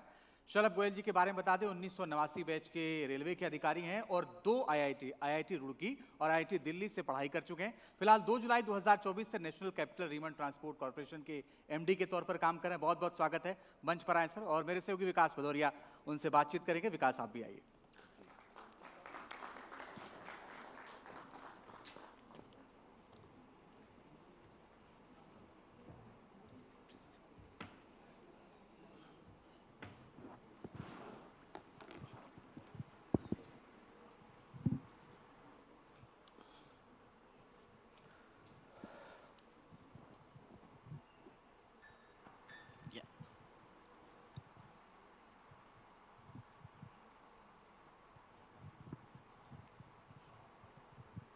नमस्कार, फ्यूचर समिट एनडीटीवी में आपका स्वागत है। और हमारे साथ इस वक्त जो खास मेहमान हैं शलभ गोयल हैं, मैनेजिंग डायरेक्टर हैं एनसीआरटीसी के, और इनके कंधों पर जिम्मेदारी है कि देश में जो क्षेत्रीय परिवहन है, जो लोकल ट्रांसपोर्ट है, जो रीजनल कनेक्टिविटी के लिए खास तौर पर उसकी कनेक्टिविटी, मल्टी मॉडल कनेक्टिविटी को एनहेंस करने की और उसको बढ़ाने की, ताकि लोगों की जो यातायात की सुविधाएं हैं वो बढ़ती चली जाएं। तो आपका बहुत बहुत स्वागत है। आपने व्यस्त समय में हमारे लिए समय निकाला, बहुत बहुत धन्यवाद। और हम आपसे इस बातचीत के जरिए कोशिश करेंगे कि अगले 1 दशक के भीतर जो मल्टी मॉडल कनेक्टिविटी है वो लोगों को किस तरह से राहत पहुंचाने जा रही है, किस तरह से उनका आवागमन सुगम हो रहा है। और ख़ास तौर पर एनसीआर के परिप्रेक्ष्य में, चूँकि ये पूरी फ्यूचर समिट जेवर airport, Yamuna expressway authority, industrial development authority के आसपास किस तरह से सिनेरियो बदलने वाला है उस पर है। और हम ये समझना चाहते हैं कि एनसीआरटीसी इस पूरे जेवर एयरपोर्ट और यमुना इंडस्ट्रियल एक्सप्रेसवे के आसपास जो कनेक्टिविटी है, मल्टी मॉडल कनेक्टिविटी है, उसमें कैसे रोल प्ले कर रहा है। सर्वप्रथम मैं बहुत बहुत धन्यवाद देना चाहूँगा, आपने मुझे यहाँ पे बुलाया। मैं बताना चाहूँगा कि अगर हम पूरे ट्रांसपोर्टेशन सिस्टम को देखें तो दिल्ली मेट्रो आया, दिल्ली मेट्रो ने एक पूरा रेवोल्यूशन ला दिया और पूरे एक कंट्री में मेट्रोज़ एक के बाद एक बनते चले गए। जब मैं मेट्रो बोलता हूँ तो वो एक इंट्रा सिटी ट्रैवल है, यानी कि शहर के भीतर ही उसमें ट्रैवल करना है। जहाँ तक आरआरटीएस या जो नमो भारत जिसको हम कहते हैं, उसका मकसद ये है कि मैं जो हब है, हमारा सिटी का हब है, उस हब से 100 किलोमीटर के दायरे में, रेडियस में, मैं जो बड़े बड़े शहर हैं उनको मैं जोड़ सकूं। जैसा कि अभी दिल्ली सराय काले खां से मोदीपुरम को जोड़ा जा रहा है, जो कि करीब करीब 100 किलोमीटर के आसपास हो जाता है। और उसका मकसद ये है कि 55 मिनट में हम आपको 100 किलोमीटर का जो है यात्रा कराया जा सके। उसका मेन मकसद ये है कि जो हमारे जो सिटी सेंटर्स हैं वहाँ पे बहुत क्राउडेड है, प्रॉपर्टीज़ के दाम बढ़ रहे हैं, लोगों के लिए बहुत ज़्यादा कंजेशन है। तो अगर मैं मोदीपुरम या मेरठ या गाज़ियाबाद में रह के यहाँ पे दिल्ली में नौकरी कर सकता हूँ या वाइस वर्सा, तो मेरे लिए जो है मतलब कॉस्ट ऑफ लिविंग भी कम हो जाता है। 55 मिनट या 50 मिनट या 40 मिनट की यात्रा करके मैं मेरठ की ओर से या गाज़ियाबाद की ओर से मैं दिल्ली आ सकता हूँ। दिल्ली में मैंने नौकरी करी और शाम को मैं वापस चले जाऊँ। एंड वो इतना कंफर्टेबल ट्रैवल है जिसमें कि मतलब it is air condition travel है पूरा। वो टिकट्स भी बहुत कम रखे गए हैं, उसमें सीट्स बहुत कंफर्टेबल हैं, कुशन सीट्स हैं 2x2। और जहाँ तक सर्दियों का या फॉग वाला जो मौसम होता है उसमें ये इसमें टेक्नोलॉजी ऐसी इस्तेमाल की गई है कि ये फॉग से अफेक्ट नहीं होता है। इसमें सारी कैब सिग्नलिंग है, ट्रेन की गति जो एक मैक्सिमम स्पीड जो है इसकी 160 kmph है, 160 पे गाड़ी चल सकती है पूरा, हालांकि बाहर पूरा फॉग हो और कोचेस भी अंदर से हीटेड है। तो जब हम लोग इसके ट्रायल्स अभी चल रहे थे तो मैं देख रहा था कि बाहर इतनी ज़्यादा ठंड, बूंदाबांदी हो रही है, बारिश भी हो रही है, लेकिन आप कोच के अंदर बिल्कुल एक गर्म 26-27 डिग्री के टेम्परेचर पे आप पूरा ट्रैवल कर सकते हैं। तो एक पूरा सोशो इकोनॉमिक सिनेरियो एनसीआर का एक बदलने वाला है। एंड जो लोग बात दिल्ली में ही रहना प्रेफर करते थे या मेरठ और दिल्ली की या मोदीपुरम और दिल्ली की जो दूरी होती थी वो बहुत नज़दीक अब होती जा रही है। और इस तरह से खाली ये दिल्ली से लेकर ये मोदीपुरम का तो पहला 8 कॉरिडोर है, लेकिन जब सरकार ने पहले सोचा था टोटल 8 कॉरिडोर ऐसे तकरीबन आइडेंटिफाई किए थे, जिसमें से 2 कॉरिडोर्स और प्रायोरिटी पे हैं। एक है दिल्ली सराय काले खां से लेकर करनाल की ओर और अगला है दिल्ली सराय काले खां से गुड़गांव होते हुए SNB की ओर टूवर्ड्स अलवर। तो ये दोनों कॉरिडोर्स की भी DPR बना के हम लोगों ने हमारी ministry of housing and urban affairs के अंडर में आता है NCRTC, उसकी DPR भी सबमिट कर दी है। जेवर एयरपोर्ट की जहाँ तक आपने बात करी, हम लोगों ने गाजियाबाद से जेवर, मैं आपको रोकूंगा, जेवर एयरपोर्ट पे बाद में आएंगे। आपने करनाल और गुड़गांव के RRTS की बात की, DPR आ चुकी, लेकिन इसका टारगेट कब तक का है, कब ये कंप्लीट हो जाएगी? देखिए ये बहुत मेगा प्रोजेक्ट्स हैं जिसमें कि तमाम तरह की चैलेंजेस एनकाउंटर करने पड़ते हैं।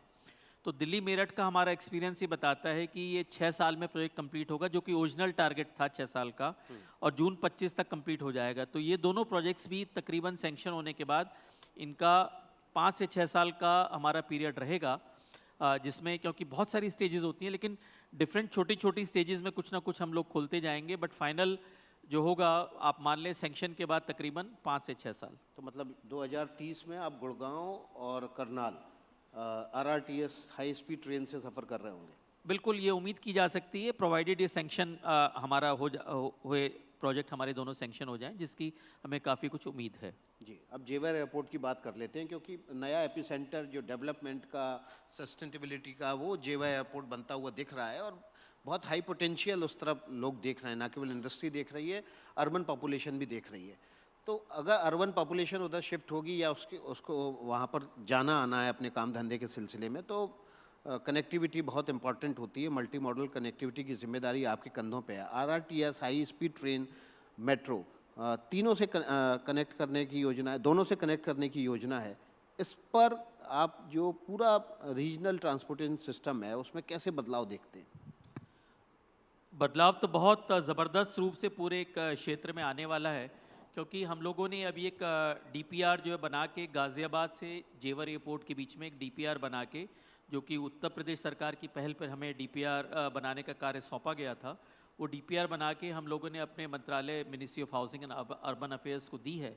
वहाँ पे उसका इवैल्यूएशन चल रहा है, और उसमें बहुत सारे डिफरेंट ऑल्टरनेटिव्स भी एक्सप्लोर किए जा रहे हैं। फर्दर क्या हो सकता है, उन सब पे विचार विमर्श अभी मंत्रालय के साथ चल रहा है। तो बट डेफिनेटली जब भी ये बन जाता है या जो भी ऑल्टरनेट इसमें लिया जाता है, उसमें मल्टी मॉडल कनेक्टिविटी पे पूरा ध्यान रखा जाएगा, और पूरी जो पब्लिक की जो रिक्वायरमेंट है उसको ध्यान में रखते हुए ही पूरा कॉरिडोर और उसका जो अलाइनमेंट उसको फाइनल किया जाएगा। अभी ज़रूरत है डेवलपमेंट के साथ इस बात का भी ध्यान रखा जाए कि आपकी प्रोजेक्ट जो हैं वो पर्यावरण के मित्र भी हों। ख़ास तौर पर ऊर्जा संरक्षण से पर ज़्यादा जोर है। इस तरह से अगर NCRTC को देखा जाए तो किस तरह से regional connectivity, multi modal connectivity पे काम करते हुए इस फंड पर भी काम कर रहा हो?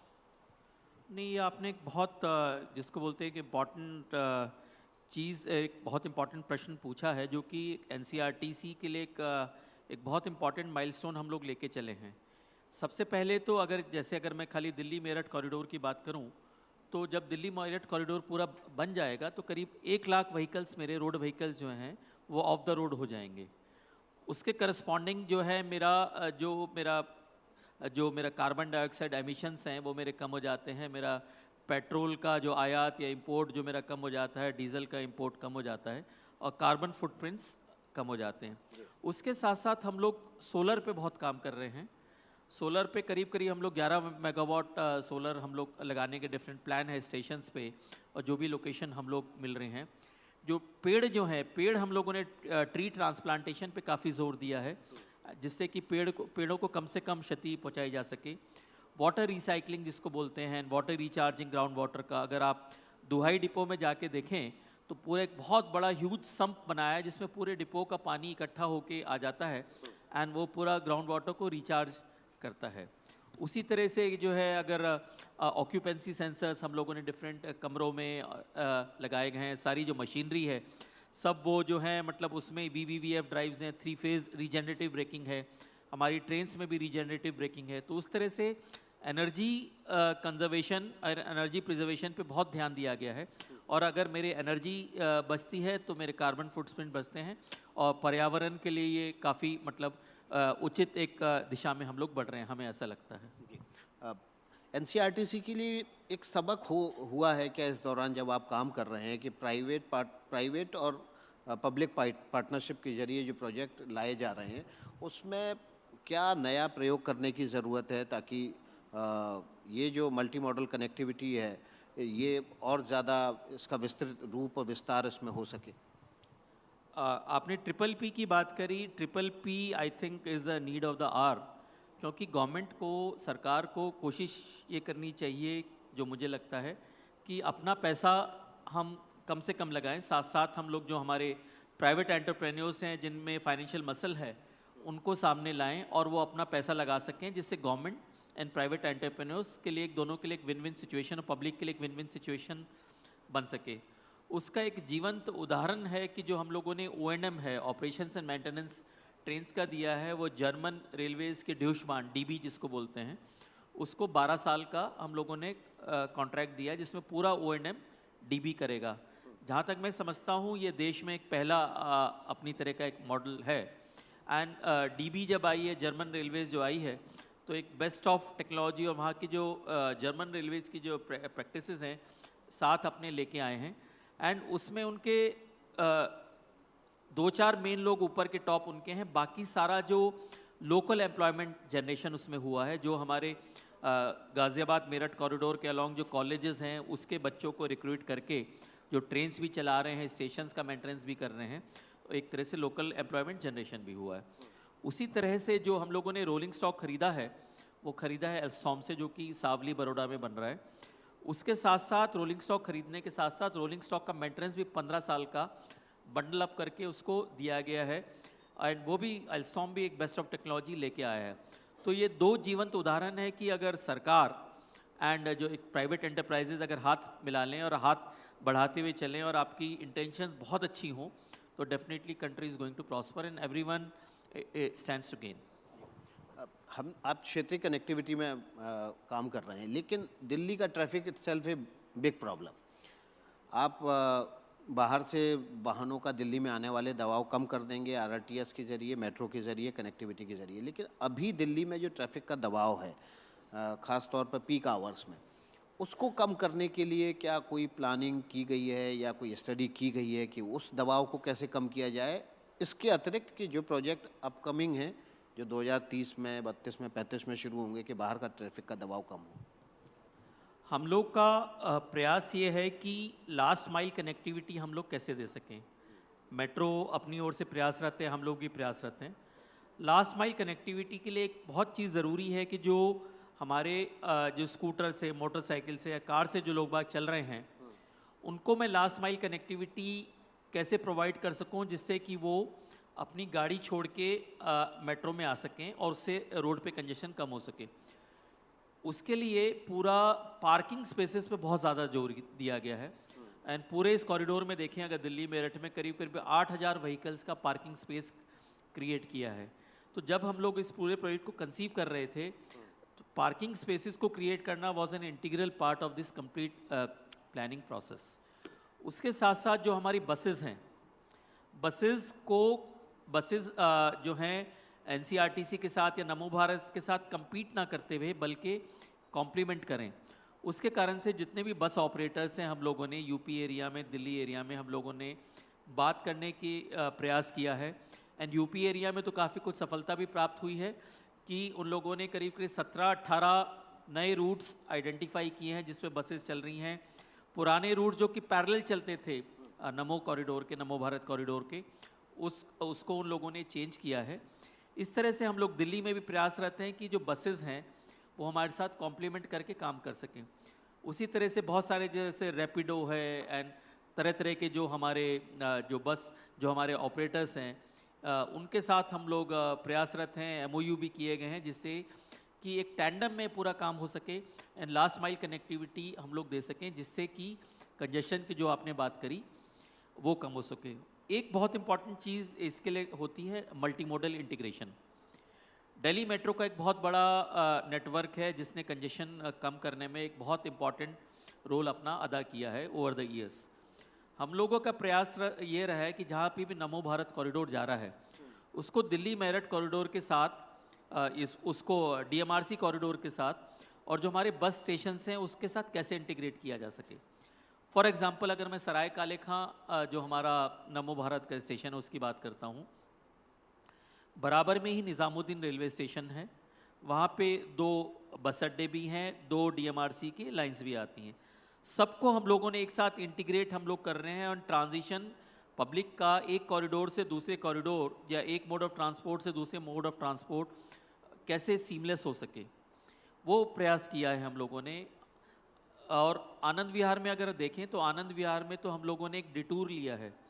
हमारा कॉरिडोर पहले सीधे जा रहा था, लेकिन डिटूर लेके हम लोग लेके आए उसको भारतीय रेल के आनंद विहार स्टेशन, और जो दिल्ली मेट्रो के 2 वहाँ पे लाइंस जाती हैं और 2 बस अड्डे जाते हैं वहाँ पे गवर्नमेंट ऑफ यूपी के। तो सब को लाके हम लोगों ने एक साथ इंटीग्रेट किया है और हम लोग अब उसके लिए FOBs भी बना रहे हैं और FOBs पे आगे चल के ट्रेवलेटर भी पूरा प्लान कर रहे हैं जिससे कि सीमलेस इंटीग्रेशन हो सके। तो अगर मैं सीमलेस इंटीग्रेशन प्रोवाइड कर पाता हूँ और लास्ट माइल कनेक्टिविटी प्रोवाइड कर पाता हूँ तो पब्लिक ऑटोमेटिकली इधर आने के लिए मोटिवेट होगी, वो हमारा प्रयास है। टिकटिंग में भी इसमें हम लोगों ने प्रयास किया, जैसे कि पहले दिल्ली मेट्रो का मोमेंटम ऐप है जिससे कि आप टिकट खरीद सकते हैं। हमारा जो NCRTC का नमो भारत ऐप है, पहले क्या था कि ना अगर मुझे दिल्ली मेट्रो का टिकट खरीदना है तो मुझे उसके ऐप पे जाना पड़ेगा, मेरा टिकट खरीदना है तो मेरे ऐप पे जाना पड़ेगा, अलग अलग विंडोज़ पे लगना पड़ेगा। नाउ दोनों को हम लोगों ने इंटीग्रेट कर दिया है। इंटीग्रेट करने से क्या हुआ है कि मैं दिल्ली मेट्रो के ऐप पे NCRTC के टिकट खरीद सकता हूँ और वाइस वर्सा। तो इस तरह के कुछ प्रयास जारी हैं और बहुत सारे आइडियाज़ सजेशंस हम लोग को पब्लिक से, प्रेस से मिलते रहते हैं और हमारा हमेशा प्रयास रहता है कि उस पर हम लोग आगे बढ़ें। एटलीस्ट 50-60% भी कर पाते हैं तो डेफिनेटली हम लोग पब्लिक को मोटिवेट कर पाएंगे कि अपनी गाड़ी छोड़ के नमो भारत कॉरिडोर पे माइग्रेट कर सकें। जी, जिस तरह से दिल्ली में रिंग रोड है, उसी तरह से एक रिंग रेलवे हुआ करती थी, हम लोगों ने तो चलते भी नहीं देखी उनको, लेकिन उसको अगर ज़िंदा करेंगे दोबारा से, पूरा एक नेटवर्क है रेल का, रिंग दिल्ली के चारों तरफ स्टेशंस का नेटवर्क है, उसको क्यों नहीं ज़िंदा करते? वो भी एक लास्ट माइल कनेक्टिविटी अगर उसमें दें आप स्टेशन से और बाहर शहर के बीचों बीच आने के लिए, तो वो भी एक अच्छा कनेक्टिविटी का इंफ्रास्ट्रक्चर है आपके पास। ये विषय भारतीय रेल का है और NCRTC का विषय नहीं है, तो मेरे ख्याल से भारतीय रेल की ओर से बेहतर इसको बताया जा सकेगा। बट उसमें डेफिनेटली जहाँ तक मैं समझता हूँ, जहाँ तक मेरे को एज एन आउटसाइडर समझ में आता है कि उसमें इंडियन रेलवेज काफ़ी कुछ कर रहा है, प्रयासरत है। जेवर एयरपोर्ट की बात कर लेते हैं। ये कहा जाता है कि इंफ्रास्ट्रक्चर पहले क्रिएट कीजिए तो अपने आप उस इलाके की तस्वीर बदल जाती है। जेवर एयरपोर्ट का इंफ्रास्ट्रक्चर क्रिएट हो गया, ग्रेटर नोएडा वहाँ बस गया है, आसपास और स्ट्रक्चर इंडस्ट्रीज आ रही है, रियल एस्टेट का कारोबार हो रहा है, लेकिन जो कनेक्टिविटी है वो एक बड़ी समस्या है आज भी। एक्सप्रेसवे के अलावा वहाँ पर ना तो अभी मेट्रो का नेटवर्क है उस तरफ जाने के लिए, ना अभी रेल का नेटवर्क है। तो कुल मिला के वाहनों का दबाव सड़कों पर बढ़ना ही है जैसे ही वो एक नया स्ट्रक्चर खड़ा होगा। तो इससे पहले एयरपोर्ट चालू हो, इस पर क्यों नहीं ध्यान दिया गया कि वहाँ पर मेट्रो रेल की कनेक्टिविटी भी कर दी जाए? देखिए, ये सारे जो प्रोजेक्ट्स हैं, मेट्रो के हों, चाहे NCRTC का हो या इंडियन रेलवेज़ का हो, सारे बहुत कॉस्ट इंटेंसिव प्रोजेक्ट्स हैं। तो जो मिनिस्ट्री हमारी है, मंत्रालय, वो एक ऑप्टिमल सॉल्यूशन निकालने की हमेशा कोशिश करता है, प्रयासरत रहता है कि कौन सा प्रोजेक्ट सैंक्शन करें जिससे मैक्सिमम एक आउटपुट मिल सके एंड क्या कौन सा अलाइनमेंट मुझे बेस्ट आउटपुट देगा। तो मिनिस्ट्री से जितनी हमारी बातचीत हुई है वो लोग इस दिशा में अभी प्रयासरत हैं। इस पूरे रीजन की अगर आप दिल्ली NCR रीजन की बात करें तो मल्टीपल एक्सप्रेसवेज आसपास से गुजर रहे हैं, लेकिन उनके बीच कनेक्टिविटी इशू है। EPS है, ईस्टर्न पेरिफेरल है, वेस्टर्न पेरिफेरल है, नीचे से उसके 2 एक्सप्रेसवे गुजर रहे हैं, लेकिन उनकी कनेक्टिविटी नहीं है।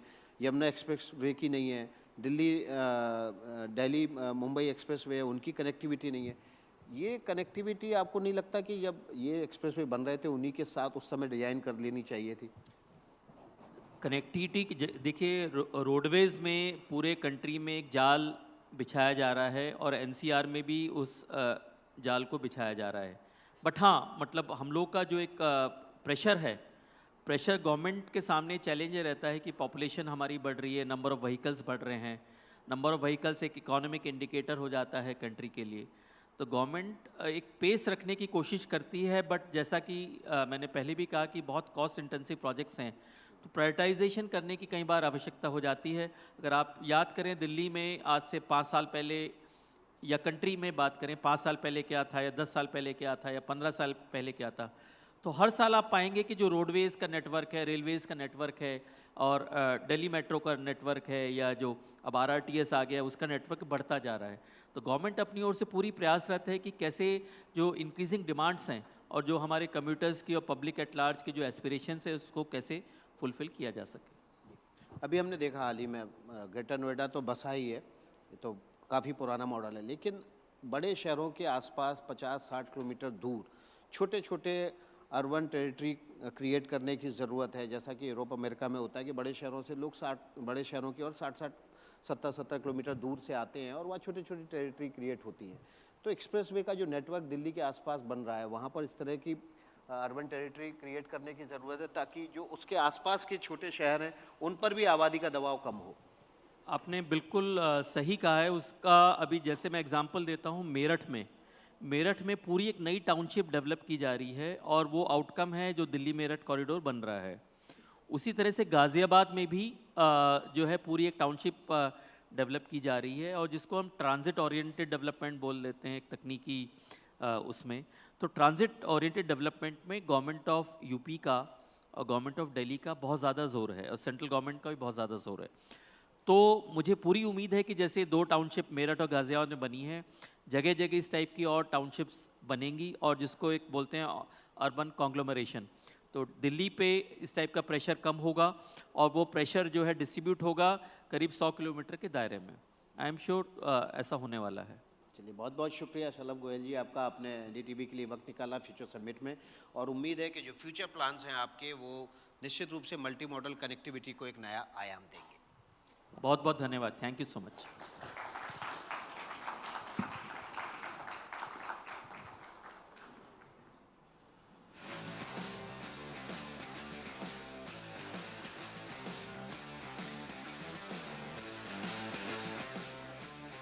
बहुत बहुत शुक्रिया शलभ गोयल जी हमारे साथ बात करने के लिए।